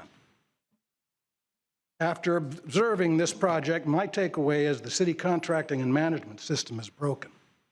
Furthermore, the city budget poorly projects the need and cost of maintaining city sewer and water lines, maintenance of city streets, and the resulting erosion caused by a lack of curbs, gutters, and yes, sidewalks. You're at 3 minutes. Thank you very much. Thank you. Mr. Schaefer, would you mind getting with this gentleman and making sure that we're addressing these concerns? Excellent. Our next speaker, please. Next speaker is Will Hanley, then Sharika Collins. Thank you for joining us. Your name and address for the record, please. I'm Will Hanley, 1911 Walhalla Court. I want to talk about the TPD TAC team training at Stronghold SOF Solutions, Special Operations Force Solutions facility in Walton County that took place a month ago. I have two objections, two concerns. The first is the presence of a man who was convicted of war atrocities at this training. The second is to the so-called warrior culture that men like him propagate and perpetuate, and was part of the culture of the training that the TAC team received there. A police department facing criticism over its use of force, such as our police department, ought to run away from someone like Gallagher. The optics of this training are terrible. The effect that that the publicity that he made out of this training has on the culture of our police force, on its reputation, and on its recruiting efforts ought to be of real concern to the TPD itself and to this commission. Nothing obliged the team to go to Stronghold to do its training. So why did they do it? That's a question for the TPD to answer and for the civilian oversight that you exercise to answer. Now, I brought these concerns to the Citizens Police Review Board. I hadn't been to a meeting of that body before, and I was surprised to learn that their reports are not getting a hearing before your body, and that is a serious concern to me and makes me wonder whether it's worth my time going and talking to that board. So that's why I've spent my afternoon hoping to speak with you today. Beyond this training simply happening, there's a deeper problem. And when I raised these concerns, and the Citizens Police Review Board raised these concerns, Deputy Chief Smith, who was at the meeting, reminded us of the statement that the police department made, that it did not know that Gallagher was going to be there, and that they were offered use of this facility for free, and that he didn't train the force, that he didn't train the TAC team that was there, the 40 members of that team. He was merely present as an observer. They had no idea he'd be there. Well, about 30 seconds after remaining. this meeting, I took a close look at the video that he posted, and it clearly shows him leading the training. So there's some untruthfulness happening there, and there are 40 men who had this training who know that he led the training. We can see it plainly in the video. He's readily identifiable by a distinctive tattoo. Someone along the line is not telling us what actually happened in a very serious case. I believe it's your job to find out what happened, and this is a matter of some urgency. This is a man who has been convicted of war atrocities. You're at 3 minutes. There's a culture problem that we need to be reassured about as citizens. Thank you. Thank you. Mr. Clerk, our next speaker. Sharika Collins, and then Angelina Lachey. Thank you so much for joining us. Your name and address for the record, please. Sharika Collins, 754 West Avenue, Tallahassee. Good evening, everyone. I am Sharika Collins. I'm an executive director of the Community Roundtable. We have been working with Commissioner Williams-Cox to discuss targeted ways to impact poverty from the views of the community-level residents in the neighborhoods. We want to continue to do this work through more community engagement, activities, workshops to develop plans and proposals for funding, and with input from those who have a desire to help those affected overcome poverty. Commissioner Williams-Cox will share more on this work, but I wanted to introduce myself and to share that we and other interested community members are on board to work together to create meaningful and measurable outcomes to reduce and ultimately eradicate poverty in our community. Thank you for your time and consideration regarding this expressed interest to be impactful in the community. Thank you. Thank you. Mr. Clerk, our next speaker. Next speaker is Angelina Lachey. Last speaker we have in person. We do have one who has dialed in or registered to dial in. Thank you for joining us. Your name and address for the record. Angelina Lachey, 3025 South Adams Street. First, I want to say congratulations after the election. That was tough for you guys, and I'm just proud of each one of you because I trust the voices of the people and the people put you all in this seat. So congratulations to each one of you. So I just want to share some of my thoughts. When you're in a leadership role, it's really easy for the people that's onlooking to make a judgment and think that they know what's going on when they don't know what's going on. And it's really easy to have so many opinions about what you want to get done when you've never walked in the seat or the position itself. So I just want to tell you all that I'm proud of you, and I just wish you the best on your journey, and good luck. Thank you. What a great way to end the evening. We have one more speaker online. Yes, do we have, we should have Julian Kerr. This will be our last speaker, Mayor. Sure.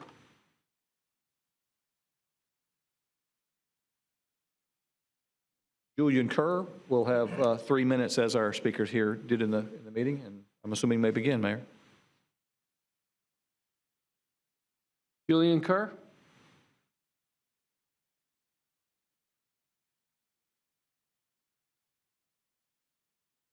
Julian Kerr?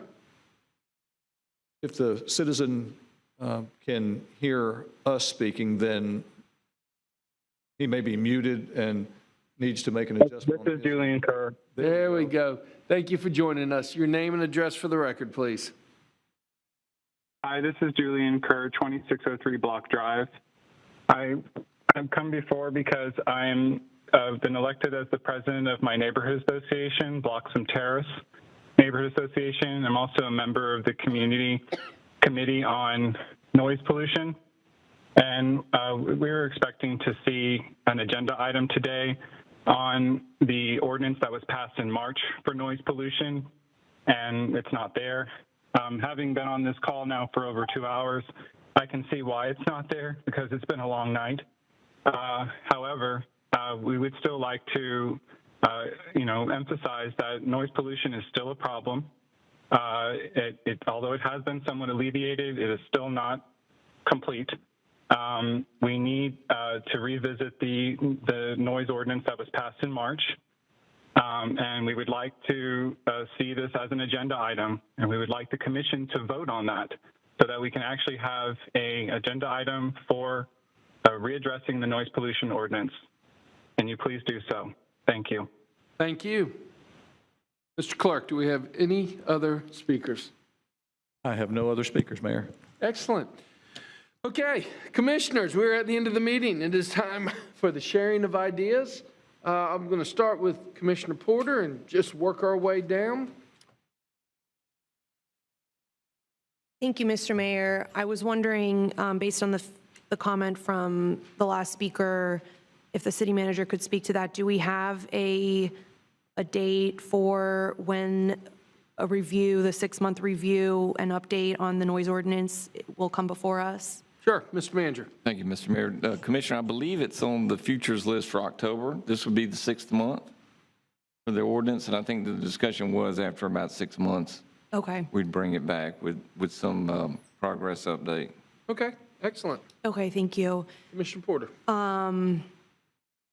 And then I was wondering, since, we had another speaker who was talking about the TPD training and Eddie Gallagher, and I was wondering if since we have the chief here, if you could address any of those concerns. Chief Revel, joining us again.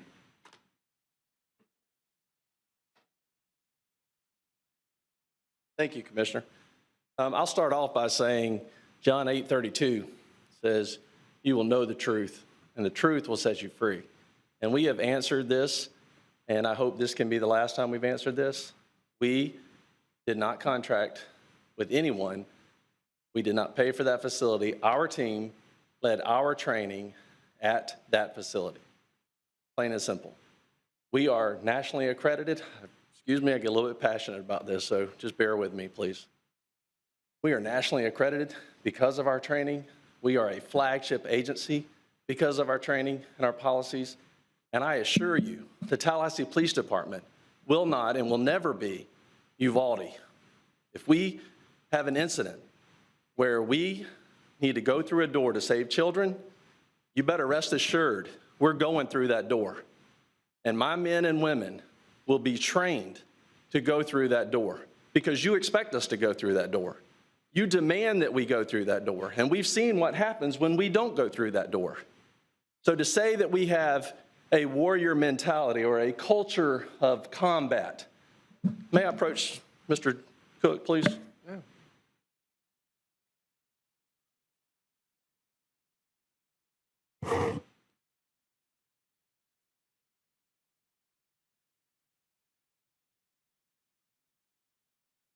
I'll give him just a second to pass that out to each of you.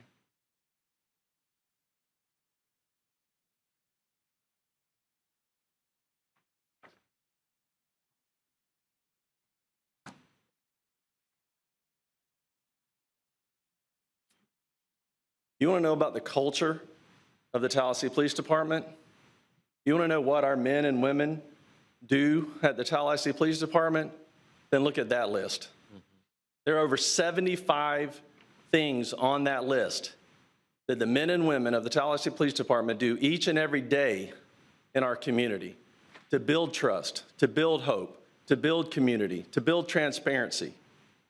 We stand every single day with our community. But whether we are a warrior or we are a guardian, depends on what your intent is. If your intent is to harm me or to harm some of our citizens, then you better believe I'm a warrior, and I will defend our community. And the men and women of the Tallahassee Police Department will defend our community. If you want us to be a guardian, then you're behind us, and we are your guardian, because we're going to stand in the gap between whoever would hurt our community and our citizens. So we take both roles seriously, and we train for both roles seriously because you demand that we train for that. That is the issue at hand. We have specialty teams. Specialty teams have been in existence since the 80s, and they have a very specific purpose to deal with very specific issues. And their training is unlike any other officer training because they are specialized. And they are trained because of those most violent situations that we know have happened here in our own community. And that team responds time and time again and acts professionally. They just went out on an 11-hour call out with a barricaded gentleman, negotiated with that gentleman for over 10 hours because that's what they're trained to do, because our training dictates that. Our training makes sure that if we have to go into a home or we have to go into a school, when that is forced on us, my men and women are trained to handle that situation effectively and with the best training known to mankind in this country. Because I will not go to another officer's funeral thinking I could have done more. I will not go to another officer's funeral thinking that I bowed to pressure to not train them to the standard they need to be trained to. So forgive me for my passion, but please understand, I make no excuse for us training on our policies and our lesson plan. Because somebody was there that did something that they shouldn't have done, we don't have any connection to that gentleman, all right? Because he was observing our training, he's a Navy SEAL. He's a team leader. He has some of the best training in the world. Did he provide input? He probably did. There were other Navy SEALs there as well. They are the best trained people in the world. So I'm sure if they're watching our team train, they're going to have input into what that training could be. How do you enter this corner? How do you turn that corner? Where do you need to look? What do you need to be observing when you walk into that room? Because again, if your child is in that classroom, you're going to want my officer to have that training. If your wife, your spouse, your husband has been taken hostage, you're going to want my team to have that training. But if you want to know the culture, I'll go back to this and I'll end with this. If you want to know the culture of the Tallahassee Police Department, then you look at that list, because that's what our men and women do every day in our community. Okay, thank you. Commissioner Porter, you still have the floor. Thank you, Mr. Mayor. That's it for me. On point, Mr. Mayor. On point, Commissioner Matlow. I have questions, Chief. I appreciate your passion, but we need you to understand that when people see Tallahassee Police Department training with a war criminal, and whether he was invited or you contracted him or not, him celebrating it on social media, that makes members of our community afraid.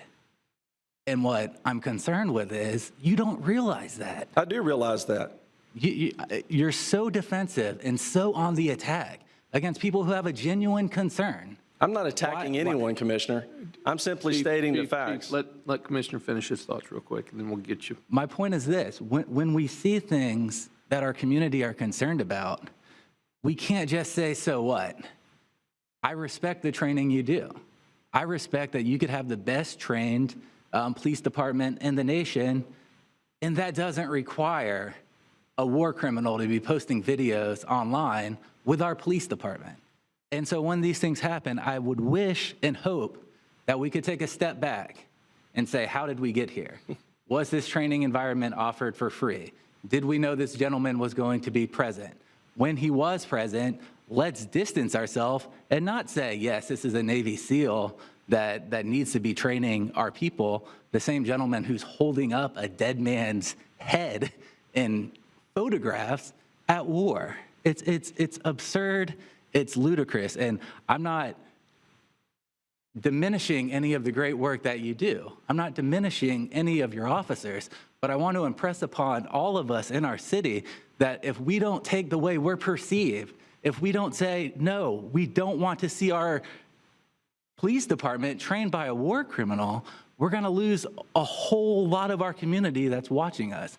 And that's not an attack on you. I just hope you'll take those words and consider what I'm saying as we approach very delicate situations in the future. Thank you, Mr. Mayor.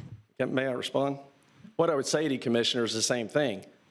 I would ask that you would step back and ask questions before you jump to judgment, because I received the email you sent that said, how dare us? You didn't ask any questions. I don't have any ability to dictate what Mr. Gallagher may or may not post. All right? We did not contract with him. He took a picture with our team. I've advised my team that picture should not have happened. Okay? They know that. It'll never happen again, I assure you, because I get it. I do understand. But there are times where we all have to step back. We all need to understand that we should ask questions. We should get answers.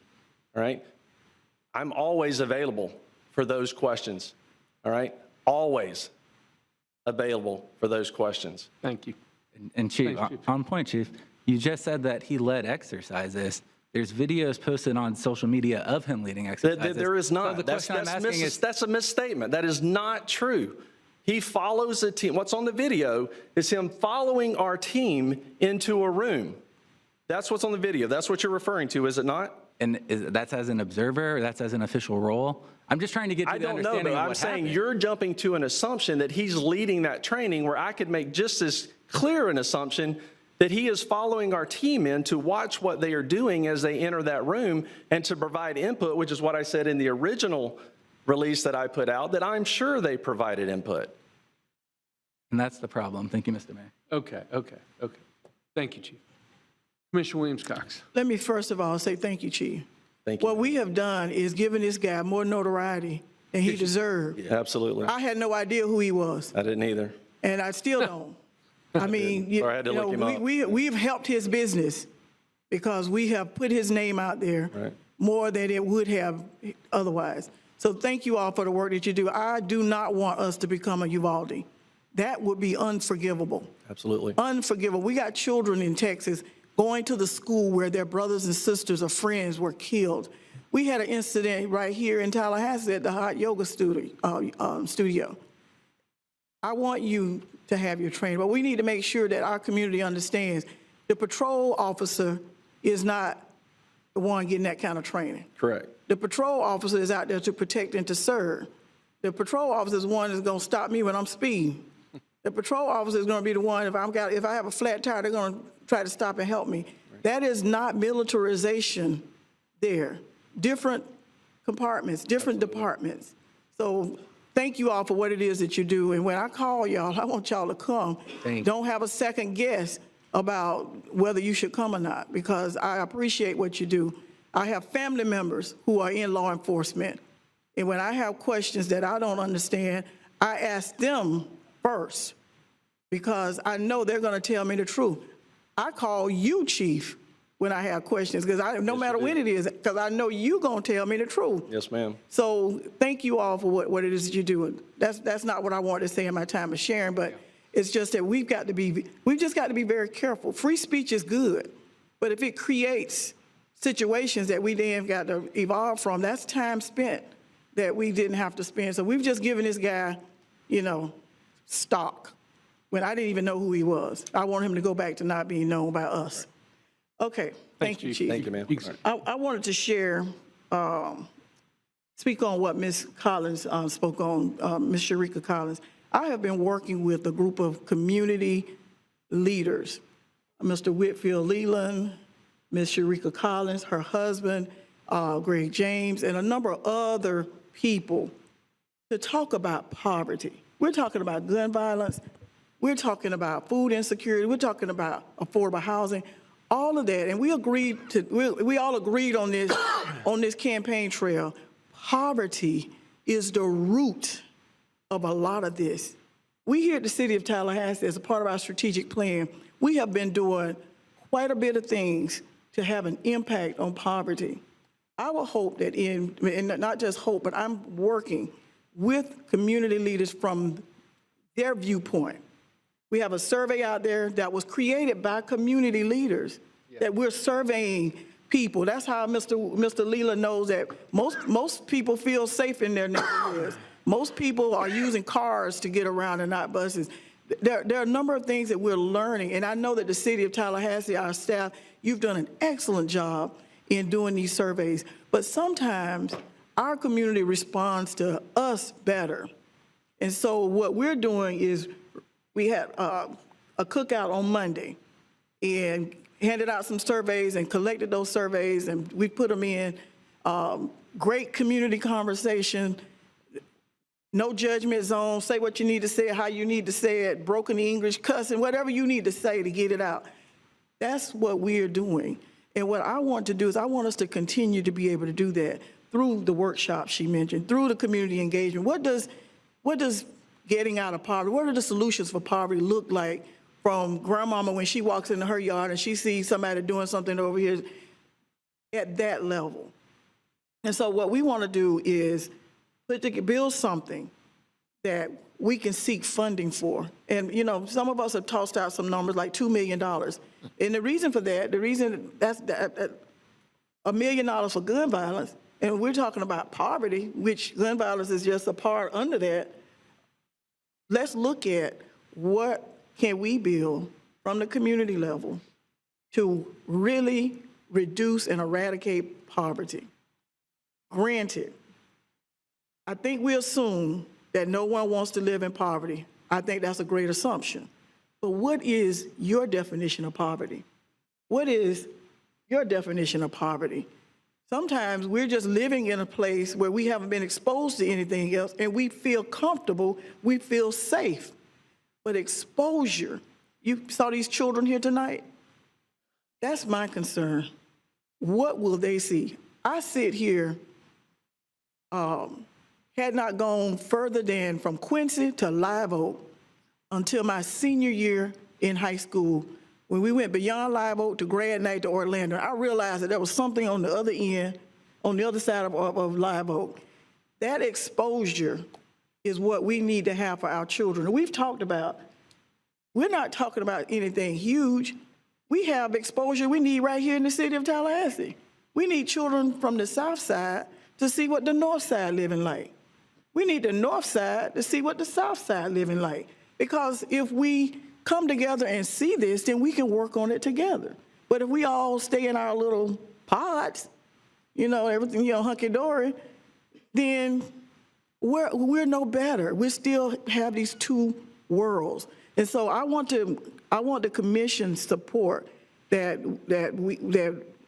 I can continue to work with these community leaders, and we have organizations that we've identified that are willing to work with us, along with some areas that we can do this in, so that when we come together in January, we can talk about what we are bringing to the table as a proposal to really crack down.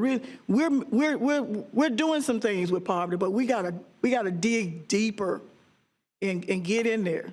And so I ask that you all support this, and that we look at what we can do to move forward with that. And I want to thank Ms. Collins for hanging around all night to be able to talk to us about this, and her husband. They had their child here earlier, and they had to take him home because the baby got to go to school tomorrow. And so they're here. Mr. Leland is here as well. They could be doing something else, but they're concerned about our community, and I hope we are too. Unfortunately, the people who were here earlier, my church friends, they're gone. Mm-hmm. So what I need us to do is we need to go find them and say, okay, you know, we can put all the money in the world in a product, but without the people, it's not going to work. And so we need to come together and say, this is what I'm willing to do, and this is what I'm willing to do, so let's do it together. So I'm hoping that we can do more of that. I'm gonna get off my soapbox on that. More will be coming forward. The next item I have is the Citizen Police Review Board. I heard tonight folks are saying that we haven't reviewed their annual report. How do you know that? Did anybody ask me if I've seen the report, reviewed the report? Has anybody called my office to schedule a meeting with me to talk about it? No. And I'll just say this because if they're watching, I'm accessible. Reach out. I'm happy to meet with you to talk about it. I'm happy to meet with you to hear what you're having to say, what you like to see happen. There are provisions for making change, but you've only been in existence since 2019, and most of that time was during COVID. So I think we need time to really see where we're going with this. I'm the one who led the effort to create it, so I believe in it. But we may be going through some growing pains. Now, Mr. Sutton, they tell me they need food over there, though, at these meetings, so please get some food over there. What do we need to do? You know, we need to chip in some money for some food? Because, you know, I'm in an organization that if you don't give out a cookie, people get irritable in the evening. You know, the sugar start dropping and, you know, let's get some food over there and let's feed them. They are working hard. I know they are. Yes, ma'am, they are. But we've after their request, we did start providing snacks and drinks and beverage and stuff during the meeting. Okay. We don't have the funding right now to provide full meals for everybody. Okay. Well, we can talk about that later, but. When I was on the planning commission, we had pizza and sodas. We got someone who owns a pizza joint right here. It wasn't my pizza. Perhaps he can provide some pizza over there or something, by somebody. That's what, on the planning commission, that's what we got paid. Pizza and a soda. Yes, ma'am. So, something. So, but I want them to know that I take what they do very seriously. I'm watching it very closely. Yes, ma'am. And that I'm happy to meet with them individually if that's what they want. Contact my office and let's do that. And lastly, I want to say thank you. Thank you to the citizens, the voters, and those who supported my being reelected. And I am committed to go even deeper than I did in the first 4 years. So get ready, because here we come. We're going to change this city for the better. We're going to die trying. So that's my commitment, to work harder than we had before. Ask the hard questions, get the hard answers, and dig deeper. Y'all know I like data. You either give it to me or I go get my own. And then we have to figure out who's right and who's wrong. So thank you to the community for your support and your belief in that I can represent you, and I appreciate it. Thank you. Thank you. Commissioner Matlow. Thank you, Mr. Mayor. I'm just on that note, on the Police Review Board, are they being scheduled to present at the City Commission? Okay. That's in October? Has that been confirmed? That's what it appears, October 12th. Okay, great. Thank you. Nothing else. Thanks. Mr. Mayor Pro Tem. I've got a 5 o'clock flight tomorrow morning. Safe travels. By the way, that is a good reminder. We will miss you at the CRA meeting tomorrow, but safe travels, and very proud of your daughter, and y'all have a wonderful trip. Thank you. All right, ladies and gentlemen, we stand adjourned.